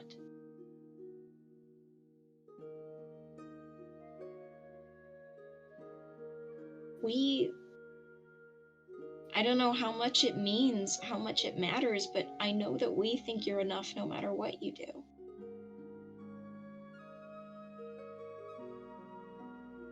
And if you don't want me to speak for the group, even though I'm pretty sure I can, I think you're enough no matter what you do. And I'll support you no matter what you do. You don't have to function at 100% all the time. It's okay to not succeed, especially when it's at something like leading. And again, we are the worst to lead in the world.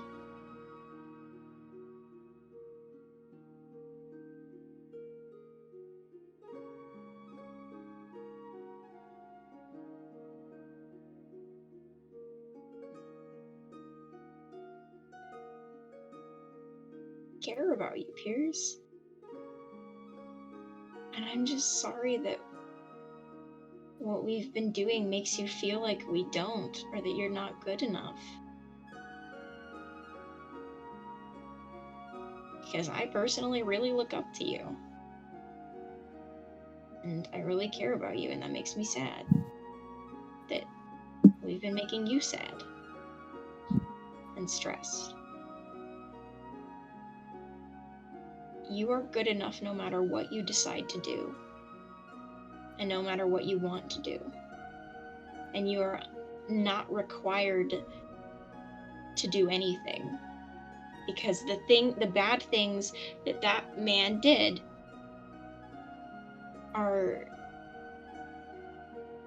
those aren't your job to fix. That isn't your fault.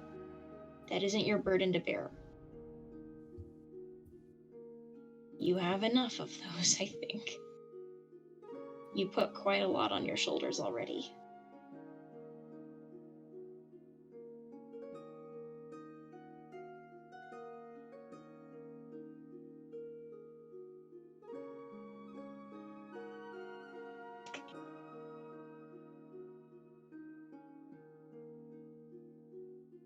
Peirs. Yeah. You okay? You can say no.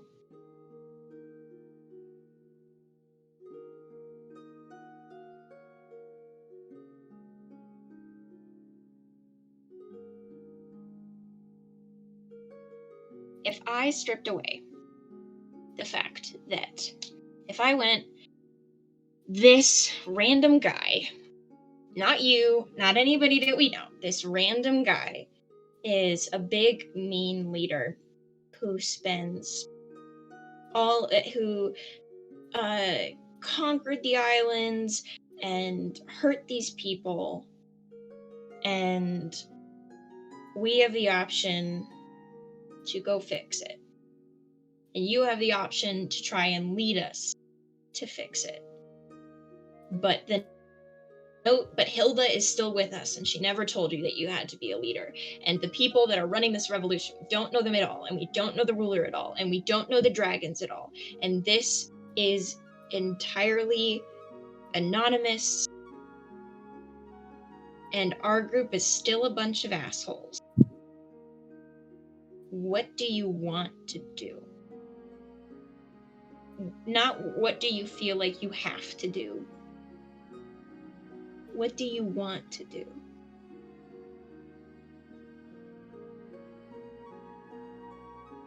All depends, honestly. I just feel more like I have with what we have happening now. It just makes me feel like I need to be a part of it. But Why? What you're saying, because I don't know. Maybe it's because he's me. Maybe it's because I want to avenge Mercury for what happened. I don't know what this is. I just feel like I need to do this.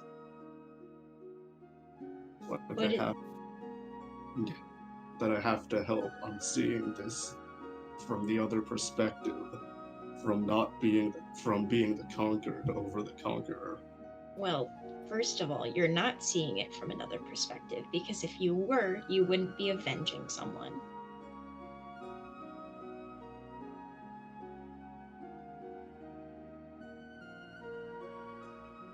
I'm not wrong.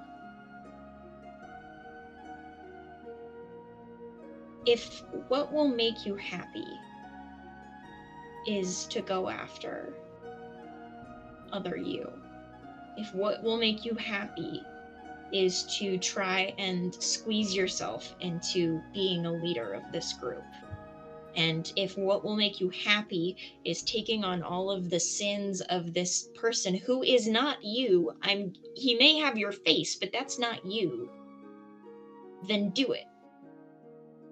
But that it's not something that will make you happy.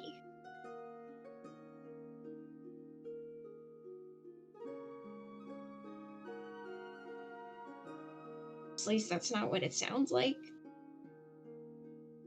Can at this point. What? I don't know what can make me happy at this point. Well, that's okay. You don't have to know. I haven't had purpose until now. Until getting on that ferry, I felt there's nothing that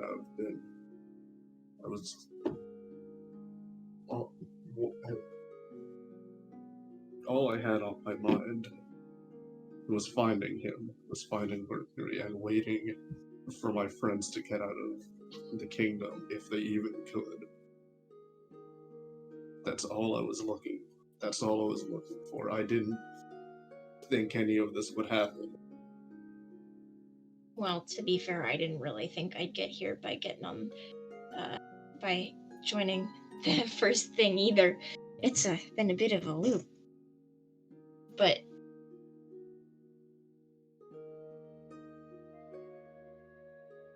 so you want to find out what happened to Mercury? That's what you want?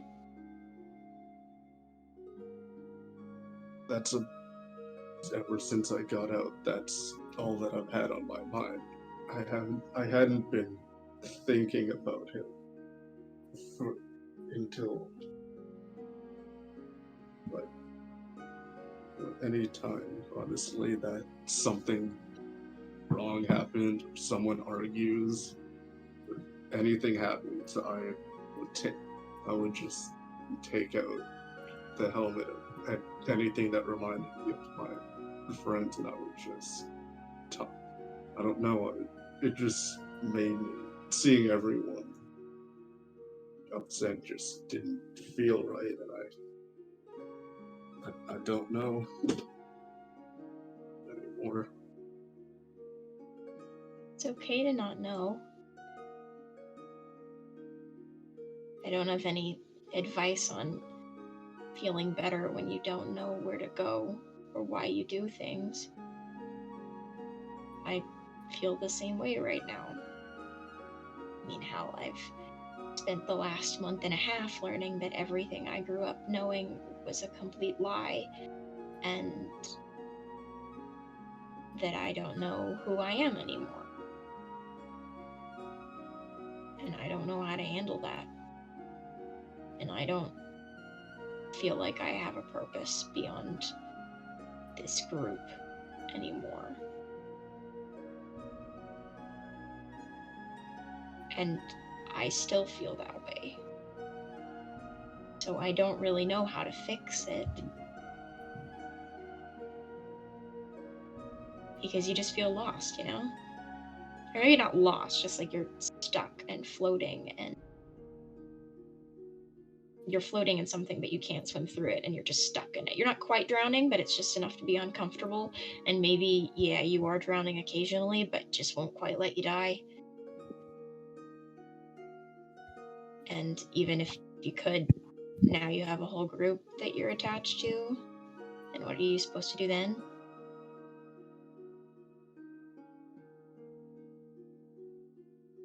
It's...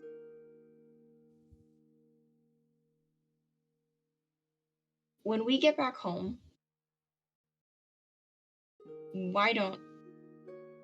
We need to take care of this Orion guy. We have put that off for way too long, and I'm really worried about the people in Rockstrom.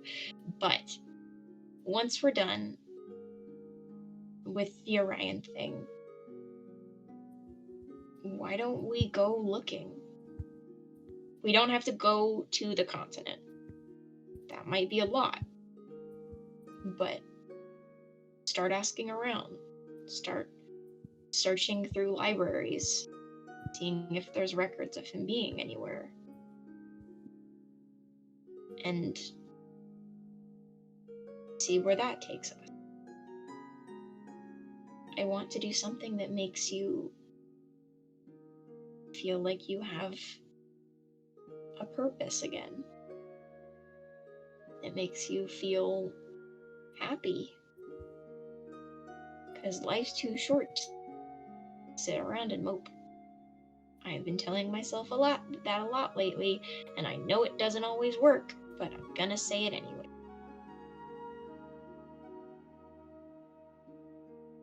And so, if what makes you happy is to go find Mercury, then once we work with Orion, let's go find Mercury. And if what makes you happy is just not knowing, then we'll keep going. And if what makes you happy is being the leader, then sure. If what makes you happy is taking some time for yourself, then also do that. And if you don't know, then it's okay to take a step back and think about it. We don't have a ton of time before we have to tackle the guy with your face. I'm not gonna call it you. He's not you. We don't have a lot of time before we have to tackle the issue with the guy with your face. But if you want me to leave you alone so you can think, that's fine. If you want to spend the entirety of the next 24 hours just sitting here and meditating, I can teach you how to meditate. I kind of know how to do it. I'm not very good at it, but I can teach you how to do it. I can do that, and you can think. but you don't have to know everything either. It's really weird because it always feels like you have to. And then in order to figure out what makes you happy, you have to like know shit, but also you don't have to know shit in order to be happy. And it creates this weird little loop and it never makes any sense. And you know, that's just kind of why I just kind of accept things as they go, even if they don't make sense. And then it's kind of easier not to think about it. I've found it's hard to give advice when I'm bad at taking it. I don't know. Peirs, I just care about you a lot and I just want you to be happy. I know you do. It's just hard to feel the same anymore. Yeah. But you know, maybe if we can't make it to happy, we can take baby steps. We can go from very sad to a little less sad. And then to, you know, generally fine, but there's some bad days, to content. And then just kind of like slowly make your way up to happy. You don't have to be better in a day. Probably tell myself that more. But, you know, I want you to be happy. But I know that I can't just wave a wand and make you happy, because that would be really cool. But also, I don't do magic. Like, and so whatever I can do and we can do to make you take your first step up to a little less sad, then we'll do that. I'll do it. We'll do it. Everyone cares about you. And if that first step is, well, the next time you give an idea, we'll shut up and actually let you talk out the whole thing before we keep arguing again, then sure, okay, I'll tell the whole group that the next time Peirs says an idea, or the next time anybody says an idea, they get to get through the entire idea before we start talking about it. And if that helps, then sure. And if that next step is, okay, maybe we should stop, maybe you and Tanar'ri need to have a talk, well, then that can be a step. And maybe that won't make you happy, but maybe it will make it better. And maybe that's a better goal to have. It's just better.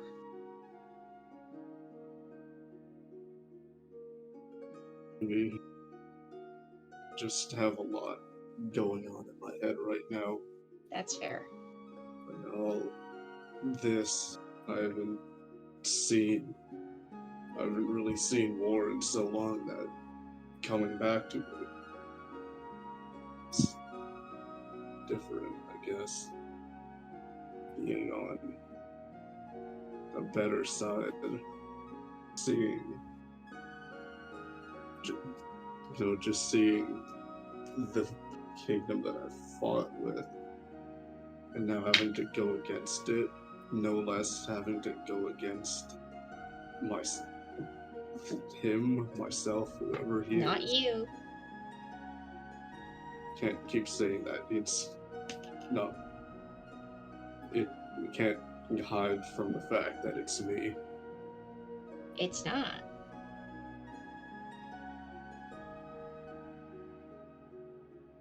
Like, he has the same name as you. Well, he doesn't, right? Well, I don't know if Spark knows that. Fuck. He has the same name as you, and he has the same face as you, but he's kind of mean, and you're less mean.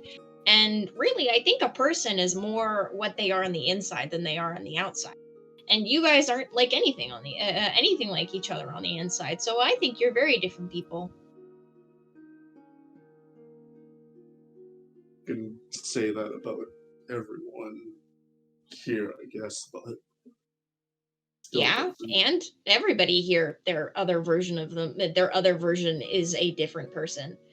Other Spark is not me. We have very different ideas of what our family is like and all of that. And trust me, I have tried to talk through them and it does not. It's weird. I know that while that is a person that has my face and my voice, and it's weird, and I kind of want to think of her as myself, at the same time, she's not me.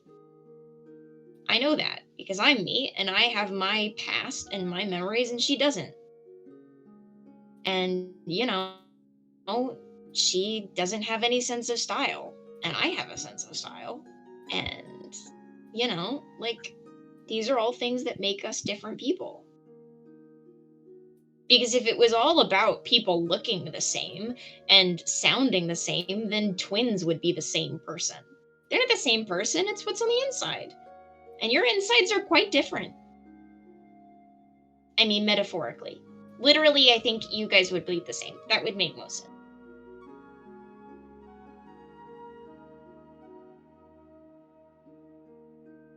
I stand by that. You don't have to agree with me, but that's not you. That's just a person with your face. It's a little creepy, actually. I think he kind of stole it. Honestly, it's very rude of him.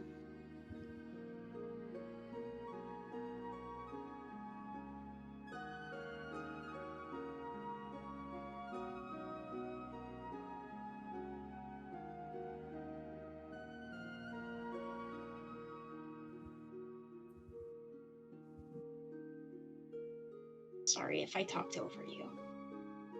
All of this is just hard to take in. Having to...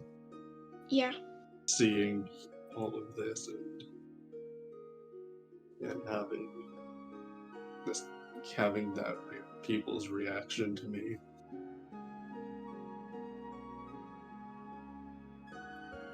Sorry you can't be yourself here. That's terrible. Have to go face him. No, you don't.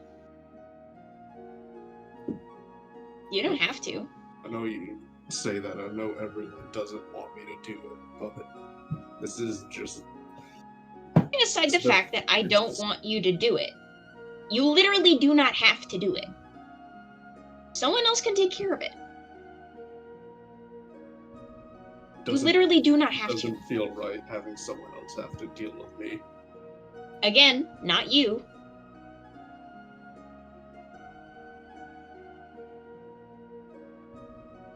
I feel like you're making things worse for you. I feel like this is some weird, elaborate method of self-punishment. And I get it. But that's not you, and you're not gonna feel any better if you beat up somebody that is not you. This isn't about fixing me. It's about fixing him. Are you sure? Yes. Because I'm making him... I'm trying to make him... I just want him to realize what he really did and what happened. You think that he is you? Changed.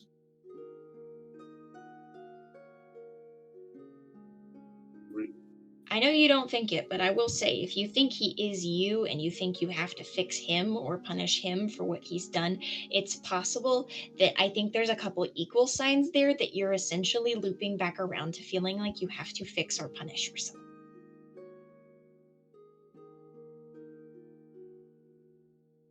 No, it's just a feeling. I just have this feeling in my head and everywhere that's telling me to do it. And now I'm done running from my problems.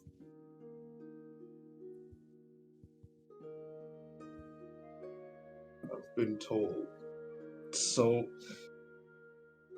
when all of this started, when I was taken into the city, I was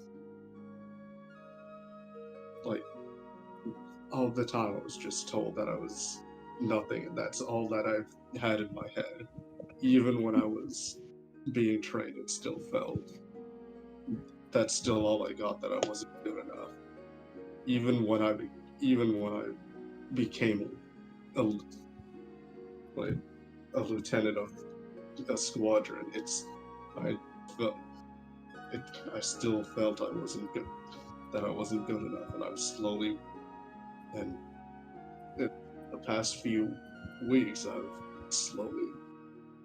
started looking past that, but I feel like all of that, I feel like it's just coming back, and I'm slowly been realizing it. A lot of yeah. I think a lot of it is coming back to you. I don't know what this feeling is anymore. All I know is that I want to change. I just want to fix this. I want to change him. And looking at him, seeing what happened and how I could have been that. I just don't know what it is. Something just keeps telling me to be a part of this. When we first got here, no one thought this was gonna happen. I really just wanted to get out of here. Yes, everyone, I guess you all just wanted to explore, and I guess I just had to go along with it. And now we're in this mess, which is mainly because of me, because I wanted to do this. You wanted to do what?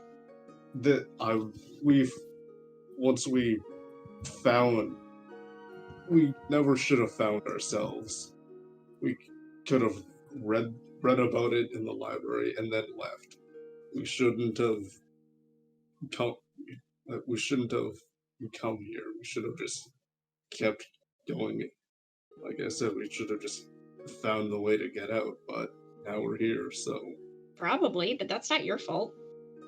We outvoted you. If anything, that's our fault. Not yours. You're the smart one. And now we're fighting a war because I wanted to be a part of it.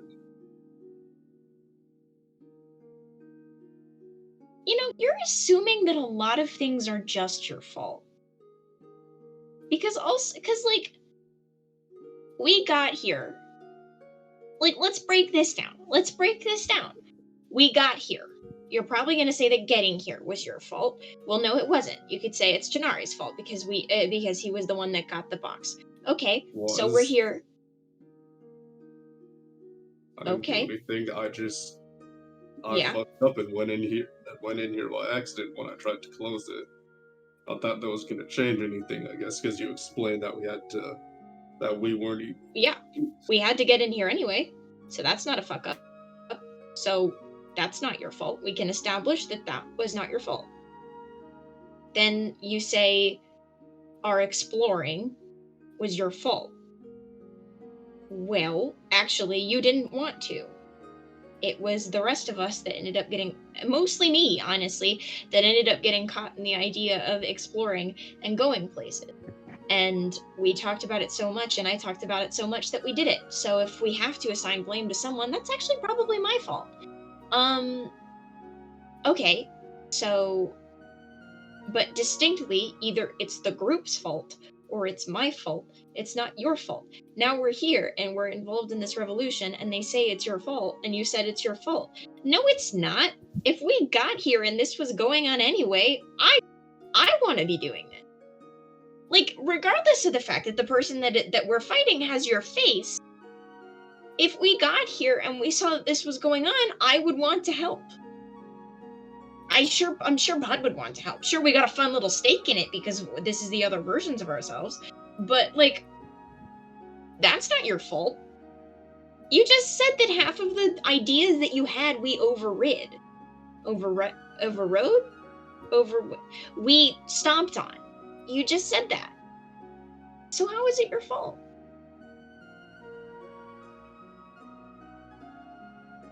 I don't know, I just feel like I still dragged everyone into this.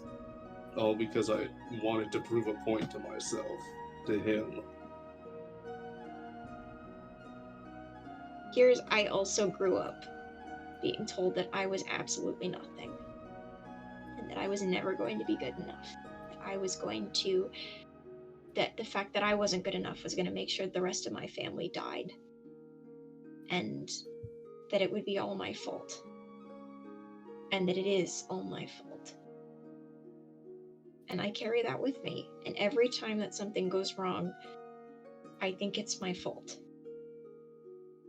Hell, Hilda left, and I thought that it was because I had driven her away, and I know it's not logical. And yet I still think that. It sticks with you. And I think something you might want to think about is just going forward, asking yourself, is this a thought that I'm having or a thought that someone forced me to have?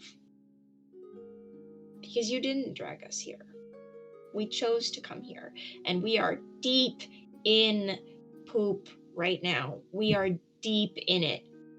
And this is a hell of a situation, and I don't know what's going to happen, and it's a little bit rough for everybody involved, and it wasn't your fault. You aren't dragging anyone anywhere. You admitted yourself that you haven't been able to force us to do shit because we're all absolutely ridiculous and insufferable. You didn't drag us anywhere. I'm pretty sure you couldn't drag us anywhere if you tried. Because we're all terrible. We're all amazing and horrible and awe-inspiring and ridiculous and assholes and great people all at the same time. And it is a menace. And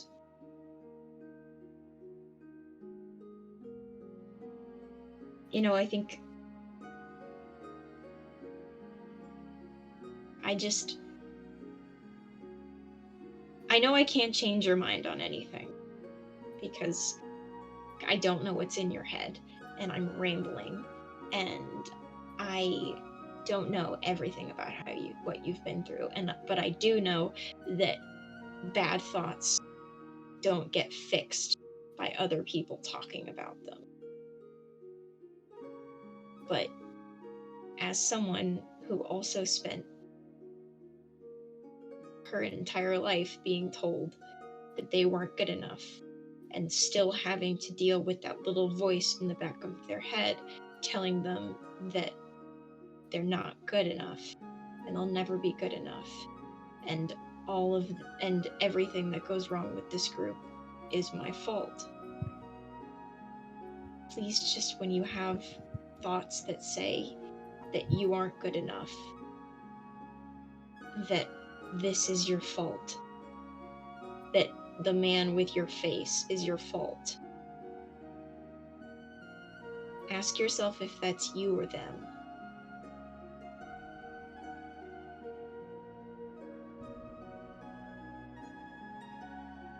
Because I think you deserve a little bit better than what the thoughts they put in your head tell you to do.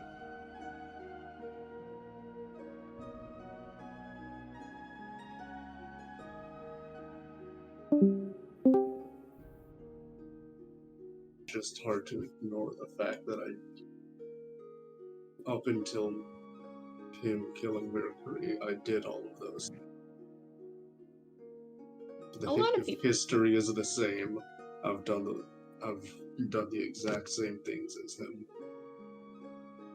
You did that for a little while, and then you made the choice to not do it.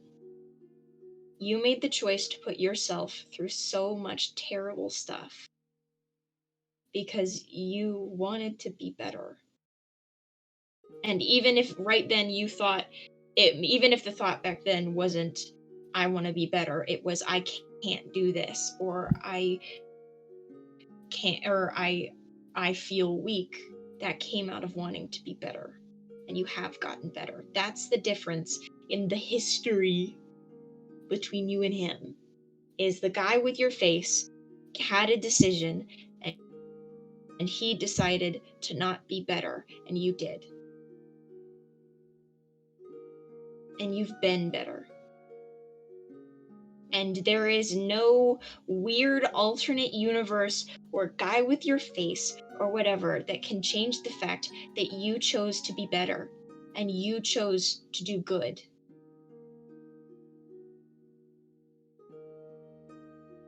There's no one that can take that from you. Including the guy with your face. including us.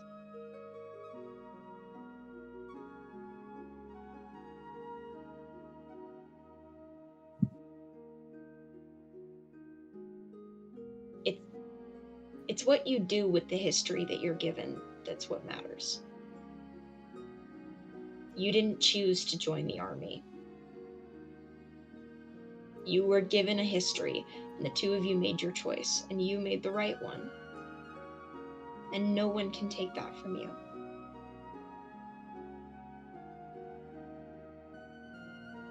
Nobody. And nothing cancels it out either. There's no changing what the guy with your face did.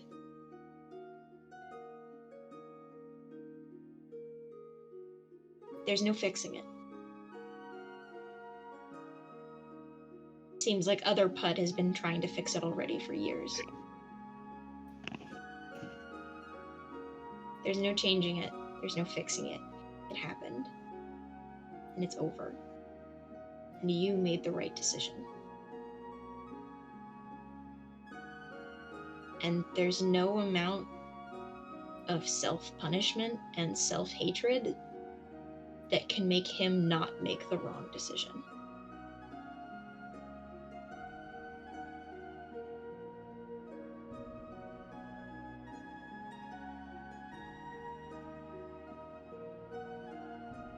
But that's a lot to think about. And I get that. Like I said, it's weird and it's hard for that stuff to sit in, and I know that just me saying it doesn't necessarily mean anything. And I get that, and I'm not hurt by the fact that it doesn't, and I'm not hurt by the fact that it probably won't change. It's not going to change the way you think overnight, and I realize we only have a night, and so that's a bit much. But it has to be said, at least. He is not you. You did better.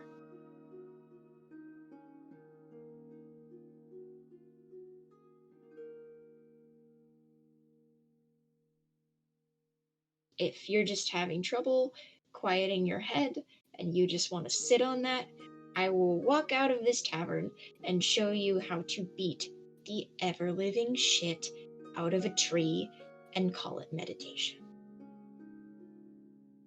It's very relaxed. Or I could always put on my disguise and make myself look like you, and you could practice run it. You could spar. That would be fun.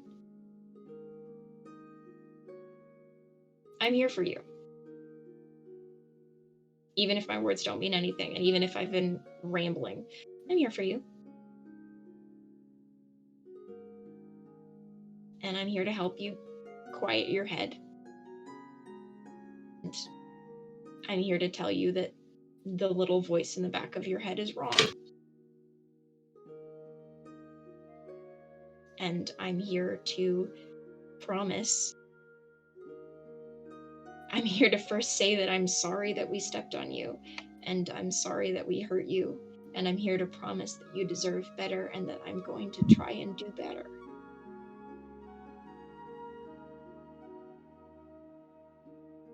That doesn't change what we did, but we can still make the choice to do better in the future.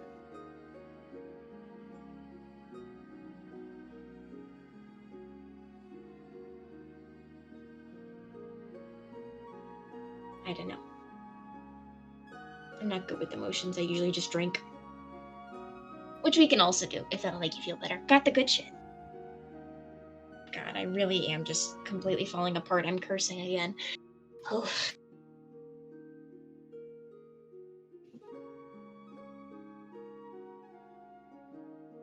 So what do you guys want to do? Spark has offered her options. What is Peirs going to do now? Yeah. Or I guess both of you. Since you Spark have has offered her options and is just waiting.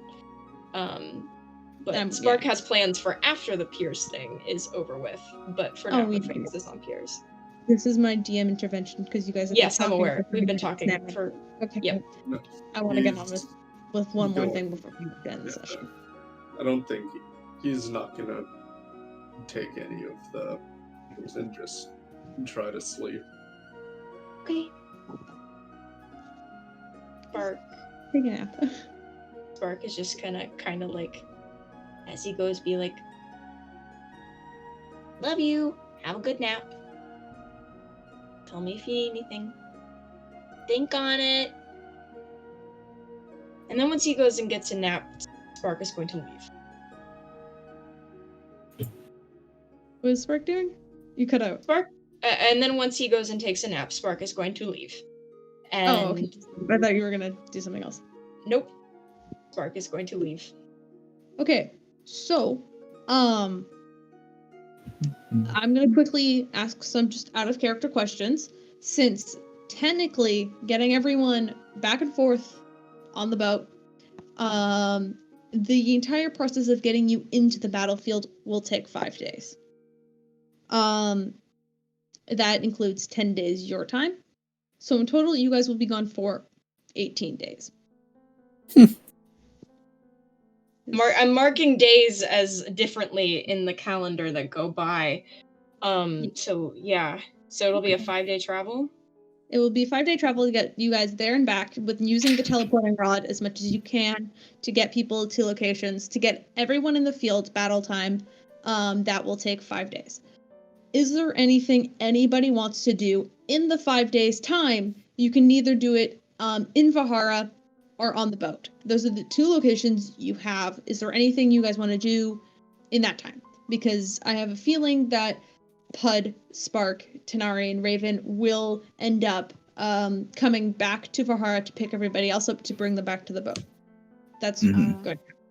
Well, I would just want to talk to the other us, but that's really all I can think of that I want to do. So no, you can do that. Just right before bed, I'd fucking do a little send. Oh, right. Mm-hmm. Right, I forgot about that. Sorry. So, do we want to do it? Because, okay. So, I want to say this. And I know we don't have time for tonight, so it's just packing it away for next week. To clarify, when I say Spark is leaving, Spark is going to Dragon's Claw. Okay. Yummy. Spark has been handed an opportunity on a silver platter, and she's about to make a lot of very bad decisions. So Spark is going back to Dragon's Claw. I know we don't have time to do it now, and we should continue talking, but I would like to clarify that while Alt Spark is gone, Spark is taking an opportunity that has been handed to her. Just clarifying. Okay, no, I don't know. Do we want to roleplay this out, or do we want to just say it happened? What are you doing at Dragon's Claw? Because you look like yourself. You can go that's the point. Walk around as Spark. Yep. Yeah. What are you looking into? What are you trying to find? I'm not trying to find anything. She's trying to see how long she can get away with it. Because she make a deception check. She's straight trying to live Altspark's life for a day. That's just it. That is it. And she's not trying to find anything. She's just... Okay, that's not terrible. 14? Oh no. It's not horrible. I only have a +1 to charisma. Yeah. You go back to Dragon's Claw and spend the rest of the day there at that point. Sky does try to make amends with you. Okay. He definitely, it's a kind of like a low-key kind of flirting thing almost. I don't know how much you want to roleplay. You successfully take over her life for a little bit, though it does seem people are a little suspicious because you do have a different energy. So, like, there is, like, a couple of times, especially probably the more intelligent people, like, if you try to go talk to your mom, she would probably know. I probably avoid people like that. Probably avoiding my mother. Probably avoiding broken chain. But if you're just wandering around the camp trying to, like, conversate with, like, just, like, the others are just try to experience Dragon's Claw again. You can do that successfully. Just you can't exactly. Whenever Sky tries to talk to you, you kind of have to avoid conversation with him. That's kind of the thing. That's kind of the thing. Spark wants to spend time with Sky. And like I said, if you want to talk this next week, because this is a lot, if not even just like role-playing stuff, if you want to talk about it next week, that's okay. Because it's very late, and I know we want to go over the rest of the plans. I'm just saying. I mean, for sure you successfully do it, and you probably can talk to Sky for a little while, but you have to be very careful because with that deception check, you're not great at pretending to be this version of Spark, as you kind of find yourself falling back into just being yourself, which is dangerous. Incredibly bad idea. Oh, it's very dangerous. It's an incredibly bad idea. But with that, make a stealth check for me as well. Okay, I'm better at those. Yeah. Oh, that is 27. Yeah. No, with that, so you may not be the best at pretending to be you're an alternate version of yourself, but when things get a little bit too risky, you easily can like hide away, not a problem, and then continue about, and you spend a good part of a day there.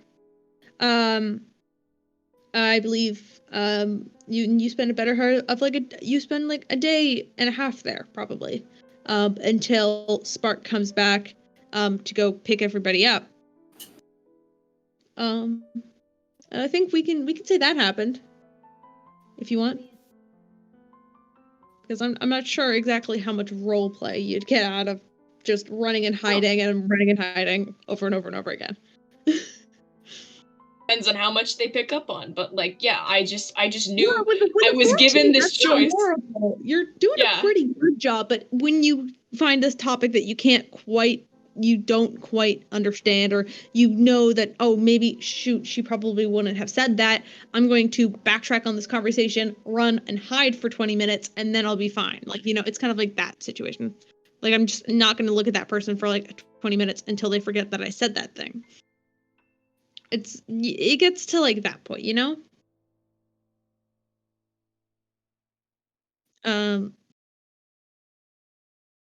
Yeah. But also, okay, Puud, you wanted to send a goodnight message. Mm-hmm. You can do that. Because I was gonna do it anyway, but then that whole thing happened, which is interesting. You have no idea it happened. Oh yeah, not at all. So I'm gonna use my last 3rd level spell slot and send one to Peirs, and just say, "Hey buddy, want to check in and let you know that I traded other Puud for a human skull. I love you. Sleep tight." This is later in the evening that night. So you probably woke up after your nap. And then I would use my 4th level spell slot. Well, does Peirs want to respond? You don't have to. I will just say night for that. I'll just say good night, really. Okay. Well, I'm gonna cast 4th level spell sending. You can do that. It's too stupid of a bit, and I don't want to. No, I'm gonna do it. You're gonna get a full rest. All your spells are gonna come back. That's a good point. I'm gonna sending to Spark. God. Spark's sleeping. Don't you fucking dare! Don't you goddamn dare! Don't you dare! Don't you dare! Don't you dare! Do it. Hey, Spark. You there? My never, ooh, my never, my never. I hate ooh, you. my never. I hate you. Oh my god. Okay. Why? Oh, Why do you haunt me like this? Why do you haunt me? Betrayal. Oh, the betrayal. I knew you were gonna do it. You fucking I've been waiting for this a little all out game. of like a few hours ago. He DMs me. It's like, hey, actually, I have a serious question, and then it's like puts the entire lyrics in. I've been waiting for that to enter the game again. Not gonna lie. All right. Sorry. Yeah, that's all I'm gonna do. I'm good. You don't get a response. I'm not gonna dignify that with a response. That's not. Spike, you hear just Puud singing in your head as you curl up in your old bedroom, just to go to sleep because you have access to that now for this night. And you go to curl up in your own bed, for the first time in actual years, and you just hear Puud just quiet singing in the back of your head. My God. My God. Okay, sorry, Raven, you wanted to do something? What did you want to do? I was just gonna see if I could get a conversation out of the captain version of me, but if it's not possible, then it's not possible. Yeah, we can do that. Yeah. All right, Unless you want to save it till next week, because we have next week as well. How long of a conversation are you planning this for? Like, how many questions you got? I don't really know. We can make it quick, and we can do it now, or if you want to savor it, we can do it next week. I don't know. I don't know if he's gonna actually answer the questions or what's gonna go on. Try to. I don't know what he's like. He is you, so he probably knows just as much as you do. We can do it now if you want. All right. So you after sulking around and eating a pie, you kind of collect yourself as everyone is kind of scattered around the board, just talking with some of the other rebels or playing Trading Bones with himself. But you manage to find yourself just kind of sitting around. Alex at this point has probably gone off to go do his second mate job. Captain Raven's just kind of left alone for a little while. Mind if I sit? Sure. Great. Mind if I ask how you got into this? The whole captain sailing around on the sea kind of thing? Well, it's a long story. You can blame Alice for most of it, but... Sounds like Alice. So it was his decision, or? Sorry, can you repeat that? I didn't hear you. So this was his decision? Mostly. We needed to, get away from home. If you are actually me, I think you know why. Her running from the dawn as well? Oh, yeah. Wow. So, same upbringing, I guess. We needed a way to get out. So we ran straight down into the bay and basically climbed on the nearest boat and just stole it. Obviously it was horrible and I hated it, but Alos convinced me that it was all right. And I mean, we're here now, so it's been 4 or 5 years. Well, at least someone made the better decision of the two. I mean, do you know Alos in your world or whatever? I do, and he's no longer around. Oh. The dawn got him. So sorry. Nothing to be sorry for. I fucked up. That's nothing new. Okay. Well, I mean, I can't say I haven't fucked up too, but I mean, living away from everybody and living on the water is a decent life, I guess. Well, clearly you're doing fine. It's all right.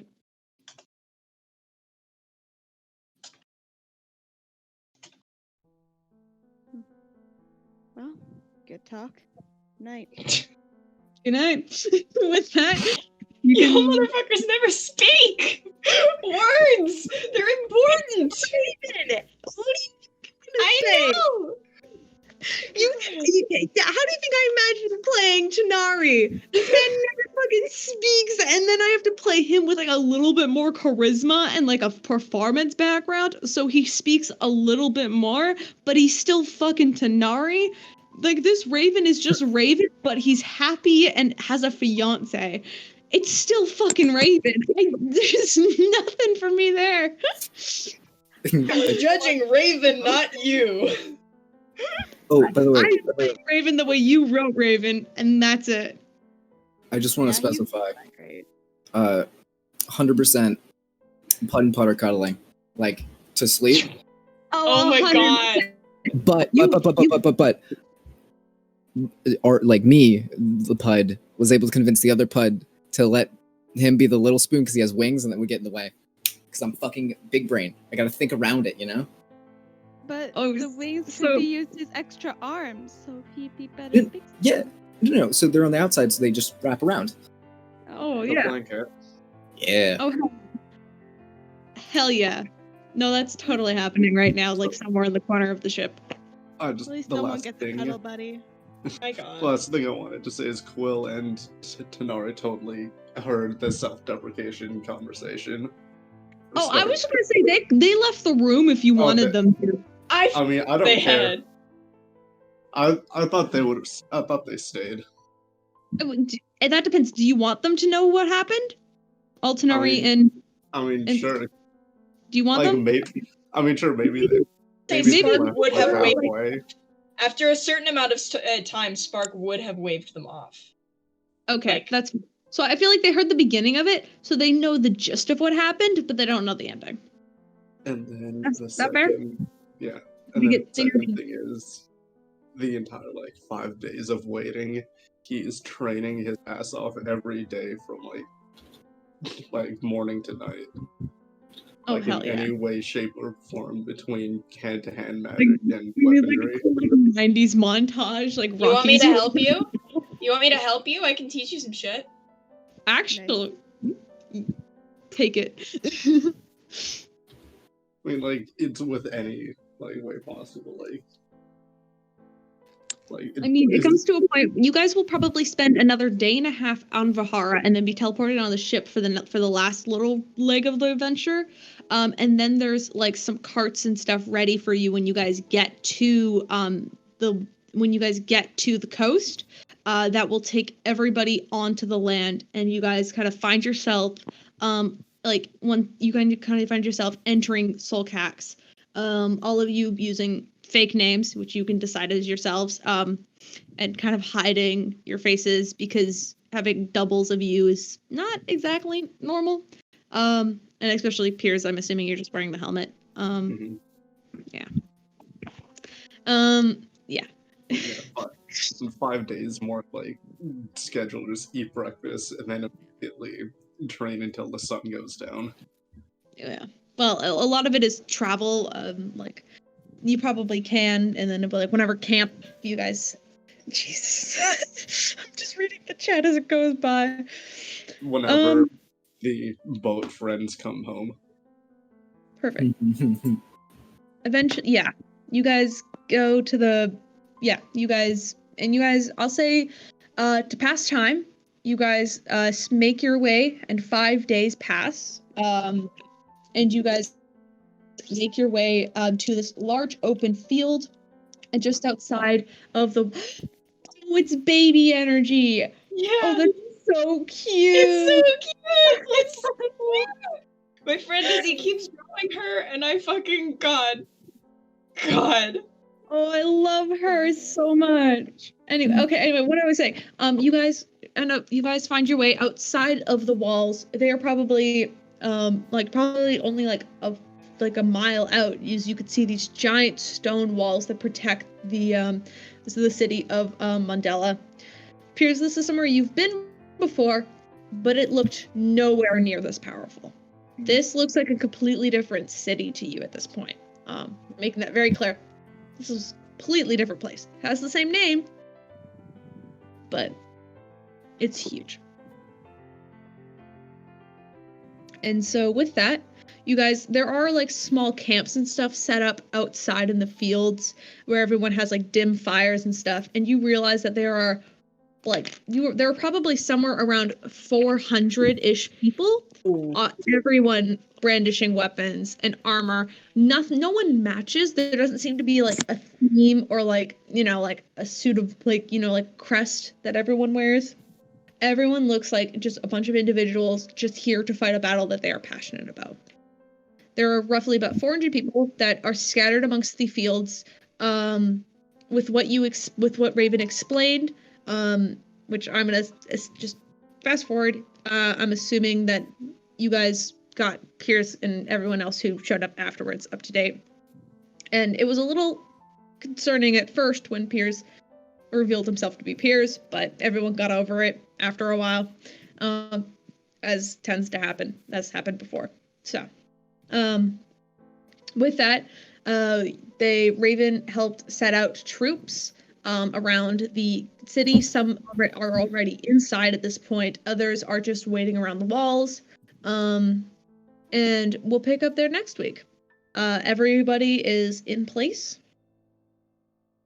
And it is just going to be a matter of fact of being, where do you guys want to go? And I'll give you guys a week to figure that out. I put the map of Mandela in the sort of group chat. You guys can figure that out. You have a week, but you probably figure it out in like an hour.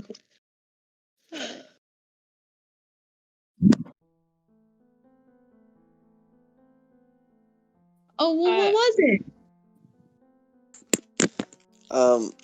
Well, I had a couple questions for Puud, and then the other thing I have, like, a lot to talk to you about privately. Okay, well, you can... Anything actually happen. You can just DM me, unless it's, like, an in-character thing. Well, there's, like, a lot to talk about. We'll touch on it next week, then. Yeah, but, something I did want to do is that I did have a couple questions for Puud. I'll Puud or this Puud? Elder That's what I'm trying to figure out. Because I'm not sure it's something I want to talk to our Puud about. So you want to just talk to Alt Puud? You can do that. You can... Yeah, I'll talk to Alt Puud. We get more Puud voice. Oh, Jesus Christ. Yeah, you can do that. We'll say this is kind of somewhere like just after dinner, almost. We could say this is at the same time Raven is talking to Raven, and you go to talk to Alt Puud. He's just sitting there. Hey, Puud, can I ask you something? Sure. What's up? So, hypothetically, if someone got injured really badly and was healed by a cleric,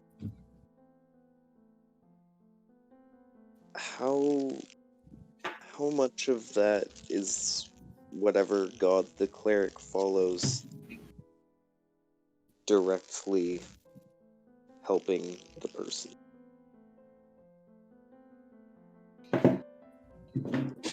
Max, help. Oh, well, do you want me to just, I'll just say a thing, but then you have to say it in the Puud voice because, I want to hear that. Damn, fine. Nice. Well, the power does, come source-wise from the deity. Yeah. It is harnessed and used through the actual cleric. So without the cleric, the power can't do anything. It's like you have a fucking... Yeah, I know like, that. Like, yeah. Percent-wise... What would Puud feel about that? Like... Well, Puud would probably say... Fuck, I don't actually know. See, I feel like he'd say it's about Like, Yeah, really, you'd say. it's mostly say like it's. Well, That's such a fucking weird question. Yeah.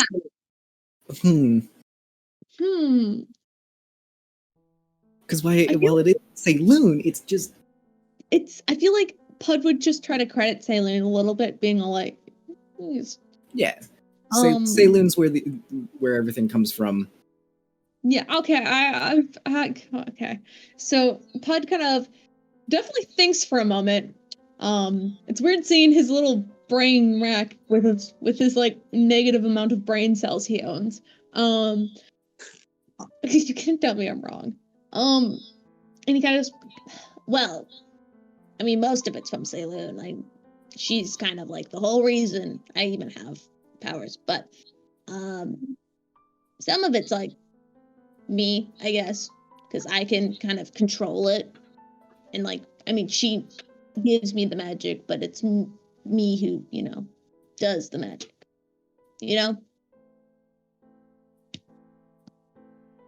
So would she have to allow you to heal that person? And she could prevent you from healing that person? I mean, sure, hypothetically, if she had a reason to, but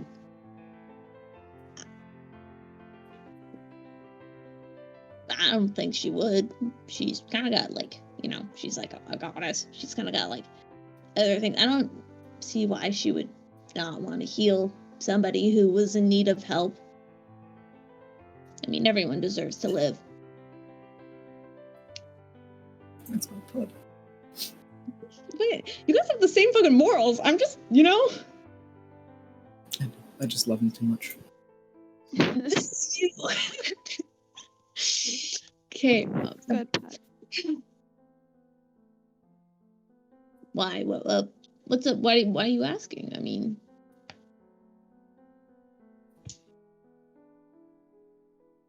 do you need healing?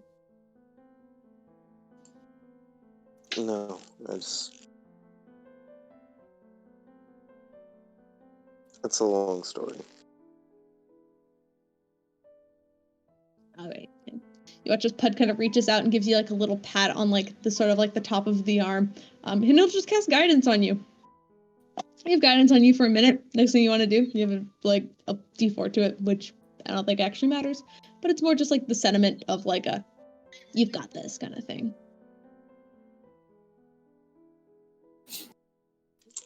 If I plus a D4, I'm gonna try and make that fire whip from the dagger again.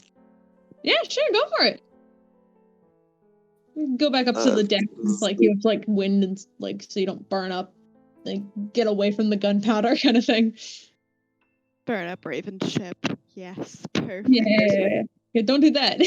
Right in front of us. Do I want to get away from the gunpowder and everything?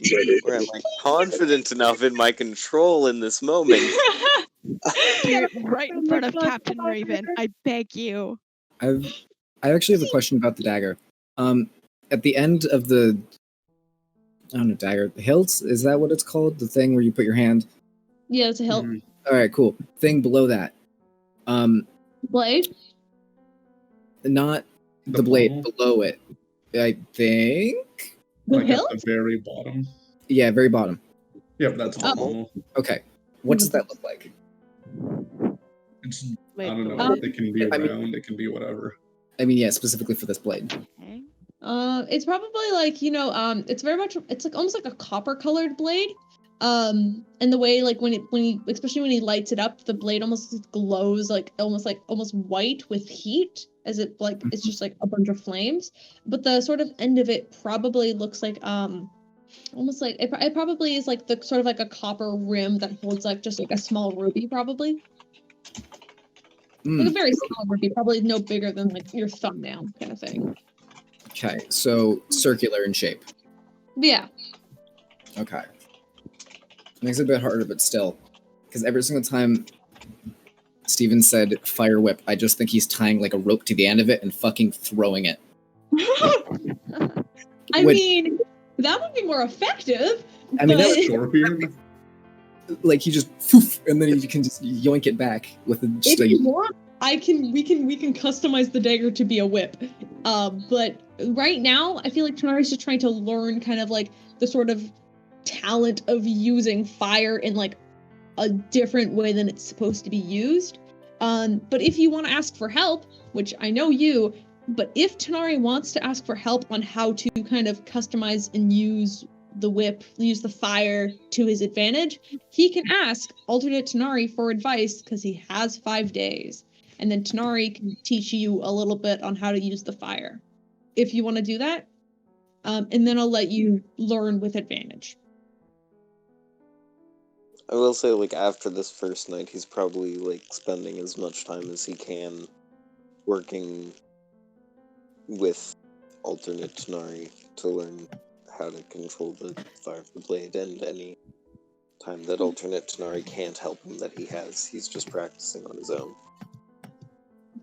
So alternate Tanar'ri knows what he's doing, so he doesn't practice as much. He definitely, does like workouts and warm-ups, and he probably will take the fire out just to kind of play with it for a little while. But if you want to actually learn from him, you can ask him. If not, make a perception check.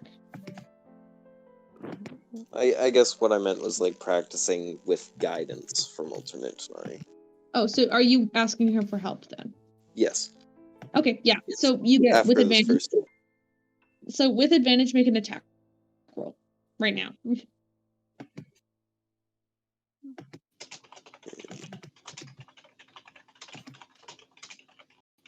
Because this is you learning a completely new skill. It's still along the lines of being a rogue, but it's just you're learning to use a dagger differently, basically. Oh, dude, it'd be cool if... No, I won't say that. Just like... No. So in like Hawaii, how they have those like fire dancers who have the ropes with the fires at the end of it? You could just fucking twirl that shit. I think there's okay, that's basically what alternate Tanar'ri is, though. But he just uses daggers instead of rope. Yeah, but you gotta add that range. Sorry, I'm... like an actual weapon. I can't think of what it is. Oh, 16? Yep. Why did you type it? Because people were talking and I didn't want to interrupt. Oh, sorry, I just read what you posted in the DMs. That's fine. I'll talk to you about that. We'll talk DM-wise about that. I don't think we need to. But yes, 16, it takes you a while. This is definitely a skill that you've never... This is basically trying to use magic. It's almost the same as spellcasting, but instead of casting magic, you are basically moving flames and trying to sort of control the way like the wind catches them to be able to kind of have a range. But eventually you can kind of create this fire whip after 5 days. So it has a reach of 5 feet. I think that's fair. So it's 5 feet long. So if they're within 5 feet of it, you can. So technically, but you can't grapple them. It doesn't stay long enough to grapple. But if there's an enemy within like at a range, you could sort of lash it out and kind of scorch them. You wouldn't get the dagger damage, but you would be able to do 2d6 of damage, roughly. Wait, do you mean like? Sorry, I'm just like specifics. So do you mean like within 10 feet? So like there's like a 5 foot gap. 5 feet is so it'd be within 10 feet. Sorry, my brain is turning off. It would be technically within 10 feet. So I'll give you 10 feet.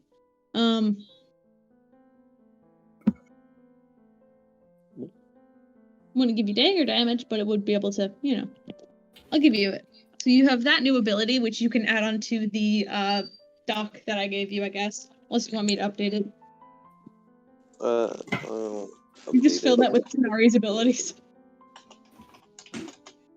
Things you can do with the fire stick. Any fire abilities he gets. Yeah. You fire ability. Level up. No, not yet, but you definitely still need to learn, as this is not a skill you've mastered yet. But the more practice you get, the better you'll be. At this point, though, with what Tanar'ri has taught you, you could probably get the idea that if you were alone, you could probably keep practicing and know what you were doing and kind of figure out what you were doing wrong. So in the future, you can continue to learn more skills and probably have more luck now that you've had some level of guidance. So that's what you do for 5 days.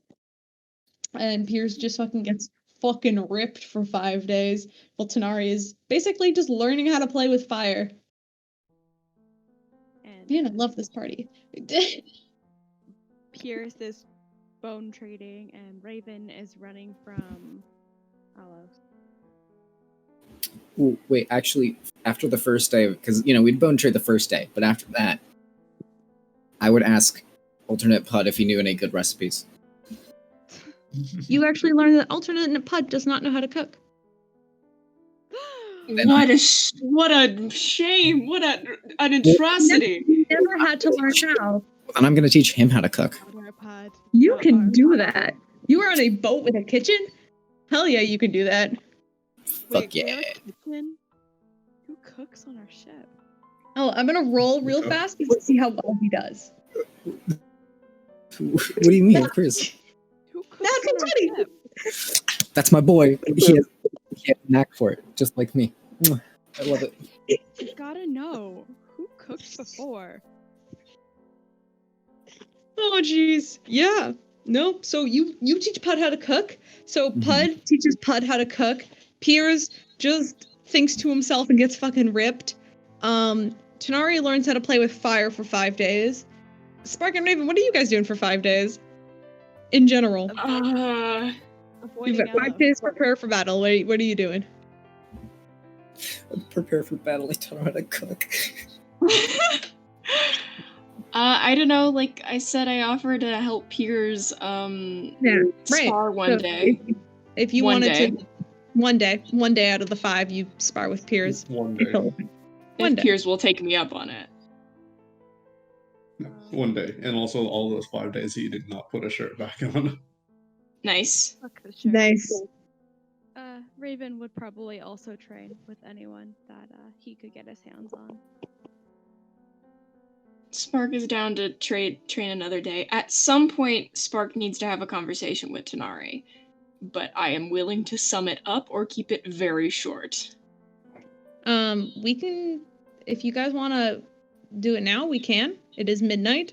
Yeah. At this point, I've given up on trying to have a consistent episode, so you guys can talk now. We can split it in half. It's fine. Okay. But we started really late, so therefore it's like, I guess you're right. We did start at like 8 o'clock though. So. Yeah. Yeah, that's my bad. That's fair. If you guys want to have a conversation, we can have a conversation. So, so one day, are you guys gonna have it on the boat, or are you gonna have it on the road? Boat or road? Boat. Take your pick. Boat? On the Spark boat. Wants to hit it sooner rather than later. Easy enough. So you can find Tanar'ri. You're gonna track him down when he's alone. So one day, just kind of like when he's not when he's interrupting or anything like that, but So like when Captain Raven is making this world's Tanar'ri dance. Sure. Well, actually, and then you learn what he's talking about when like actual Tanar'ri comes on board, and then Raven kind of figures it out and kind of goes, "Oh, right." And then you learn that this version of Tanar'ri doesn't exactly dance, but he does use his fire to basically freak people out. So it's kind of more like a flash fire, kind of like almost like a magician's kind of game. Nice.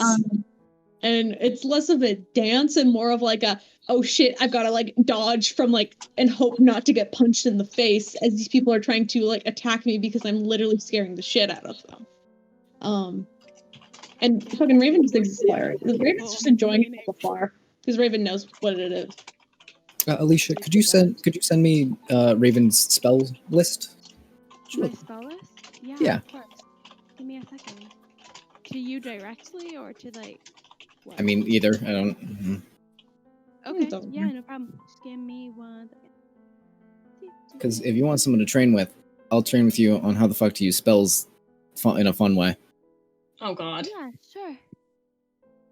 Don't act like plant spell use isn't top tier. You just harassed me with a sending spell.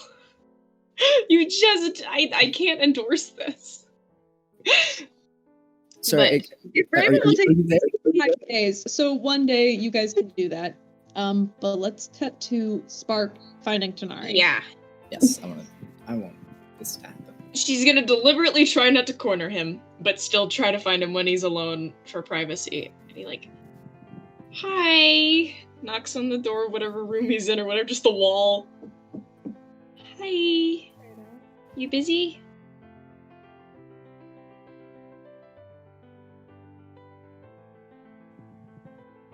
No. Can I chat with you for just a little bit? Just a second. It won't take long. I know I've said that before and then that's a lie, but it's not a lie this time. At least I'm going to try and make it not a lie.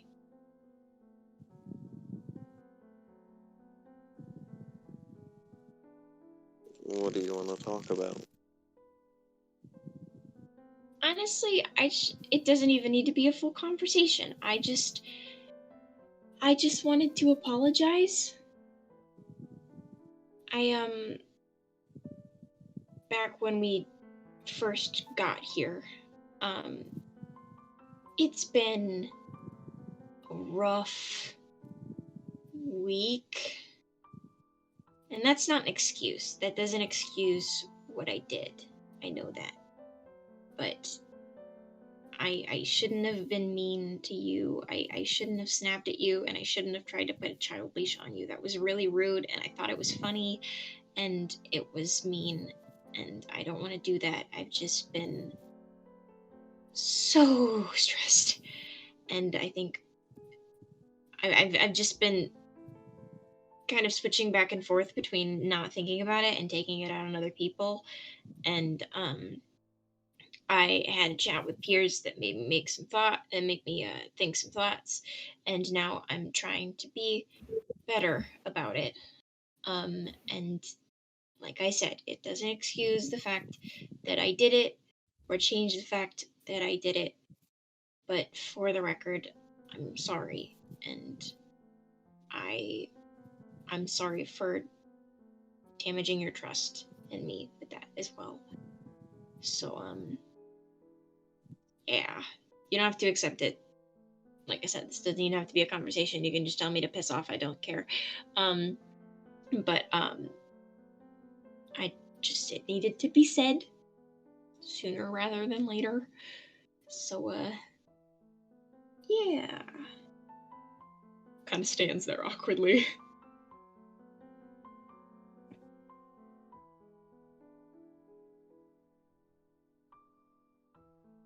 I appreciate the thought. Apologizing. But that's not what I need. What do you need? I'll do whatever you want for me to make it better. I want you to be able to trust me. So, if you need something from me, that's cool. But also, if you need space, that's cool too. Because I get that. I'm a little suffocating sometimes. So just tell me to leave, and I'll leave.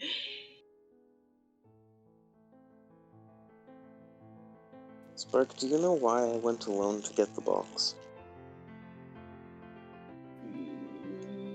No. No, I So don't. I figured less people, less chance of getting caught. I figured it's safer if I go alone. Because I grew up on this kind of thing. So I figured I'd be putting you guys in less harm's way. If you want me to trust you, then try trusting me.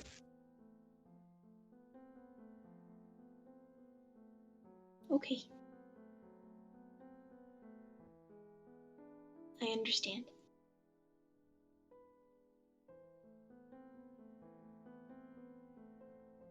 Well, I'll get out of your hair. Tell me if you need anything. I've been helping some people spar and stuff, and if you need anything, just tell me.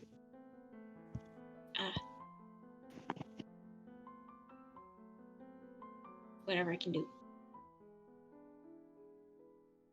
See ya. And Spark very much, not literally, but very much tail between her legs, kind of is just going to leave. Yeah. Okay. And is there anything else anybody wants to do before the 5 days are over? Just final asking. Raven's still kind of talking. Final call, you know? He's not Sorry. going to go out of his way to talk to anyone. Raven's not gonna. Oh, sorry. Okay, that's fine. So everybody has to talk to Raven if Raven wants something. Okay. Damn it, I don't have anything specific that I need from Raven right now. God damn it, whatever. I mean, I assume everybody kind of like, you guys have general conversations. I mean, yeah, of course. I just don't have anything specific. Like general conversations. You guys, Raven isn't left completely alone for 5 days. As everybody kind of is just off and on doing their own thing. If At one? Yeah. If Fun. If someone doesn't speak to him directly, he doesn't speak. Yeah. He's just. Well, Puud, you already know Puud speaks to Raven. I mean, yeah, we talk to you. It's just, yeah. Yeah. Yeah, no, I feel like maybe every once in a while, like, I feel like Alos might come and try to talk to you, Raven. Oh, that just to try and get to know you and almost try to find the differences between, you know, you and the guy he, you know, is going to marry. Yeah. Oh boy, that would freak Raven out. Well, it's more like Alos just kind of like comes down and just kind of like offers you a coffee. It's very much just like, you know, very casual, very much like a how are you doing kind of conversations, and stuff like that does happen, which totally freaks you out when the dead man talking to you, since the last time you talked to Alos, he was dead. So yeah, no. That would. And he's just alive and in front of you. Yeah, no. I think I feel like that would really make him upset. Not at Alos directly, but just at himself in general. Yeah. What's Tanar'ri doing? Just regarding Raven, I think Tanar'ri would check up like once every day or two, just to see if he's doing any better. Thanks for checking in. Still a piece of garbage. Oh yeah. Yeah. I mean, because I just want to try like one little thing. Yeah.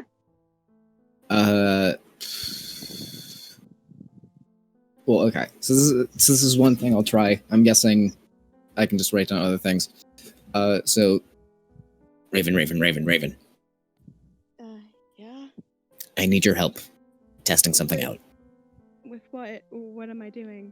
If it's necromancy, I'm out. It's not necromancy. All right. Okay. Come with me. And I'm gonna take Raven to like somewhere where people are working, and then just like. Okay, let's hide here in this corner, right? Do we have to make stealth checks? Both of you? Okay, where's my d20? Where did I put it? Where the fuck did I put my d20? Okay, that's easy enough. D&D Beyond. Unnatural 20. Okay, that's good. 15? Okay. I rolled really bad. You both rolled quite poorly, actually. Comparatively, you rolled better. I mean, it's not bad. They're not gonna like look, you know. What are you doing? All right. Can you summon your unseen servant? Yeah, sure. I can do that. Just, all right. Give me a second. I'm guessing you. He'll cast that. You cast Unseen Servant, and a fantastic force appears in front of you guys of this transparent figure. Great. Now, I'm gonna hold out just like a pin, just like, you know, like a bobby pin or something like that. All right. Have it hold this. I'm gonna just. All right. Mm-hmm. Now, okay. Because I realize this is something we can do together. Now, have it go downstairs and pin it on someone. It's like the first person it sees. Okay, who would the first person or unseen servant see? Or everybody in the party roll a d20. Don't add anything. Everybody? Everybody in the party roll a d20. Except for... not including Puud and Raven. 9. 13.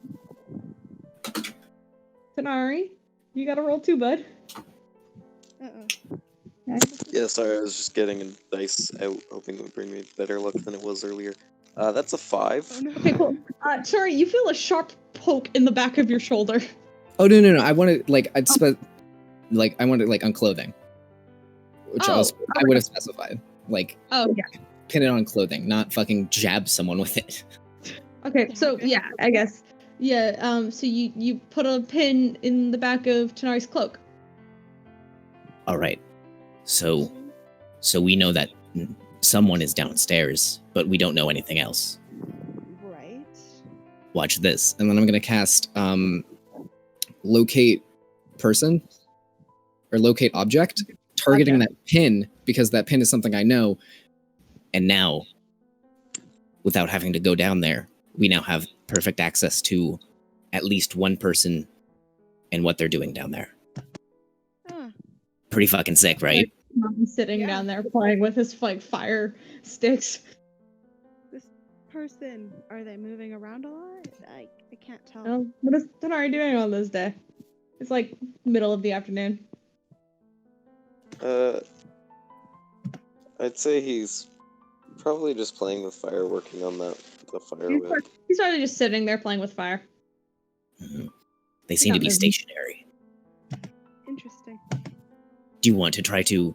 And then I'm gonna I guess it wouldn't make sense in canon, but I'm gonna do it anyway. I'm gonna put my 2 fingers up to my ear and go do you want to infiltrate? Sure. What are we infiltrating? We are going to sneak up on this person. And I'm gonna lead down so it's right around the corner, because I know exactly where Tanar'ri is at this point. So we're just out of view. Should I send the unseen servant thing? Oh no, we know he's over there. And I'm gonna point to where he is. All right. Get ready. And then I'm going to take just a little because I do have some nice tight fucking, because I do have some plastic and stuff. Because I just have shit lying around. So I'm gonna tie it into little 2 makeshift water balloons. All right, take this. Okay. They're right over there. We are going to run around the corner, throw them, and then we need to fucking run. So kick open the door, throw and target whatever is inside, and then run like hell. Mm-hmm. And I point directly at where they are. So Right. I hope you can advantage. I hope. Yeah. All right. So with advantage, both of you make surprise water balloon attacks on Okay. a clueless Tanar'ri. Do we have proficiency with the water balloon? Nope. Damn. Just roll an attack roll. Plus Would your it be- attack mod. Would it be dex based? Yeah. Just be dex based. Oh, perfect. So non-natural 20. It's gonna be a 21. I'm sorry. Tanar'ri, you were just sitting there playing with fire, as you barely see it before you are just splattered with cold water, that puts out your dagger temporarily. And you were just drenched as you watch Raven and Puud just turn around the corner and book ass. That worked perfectly. I'm gonna hold out my hand for a high five. That was great. Thanks, Puud. Next time when we do it on an enemy, instead of water balloons, we'll kill them. Right. Yeah. But still, that was fun. We can do that next time. Sounds great. I look forward to it. All right. Love you, buddy. Mwah. And I'm gonna go off and do my own thing.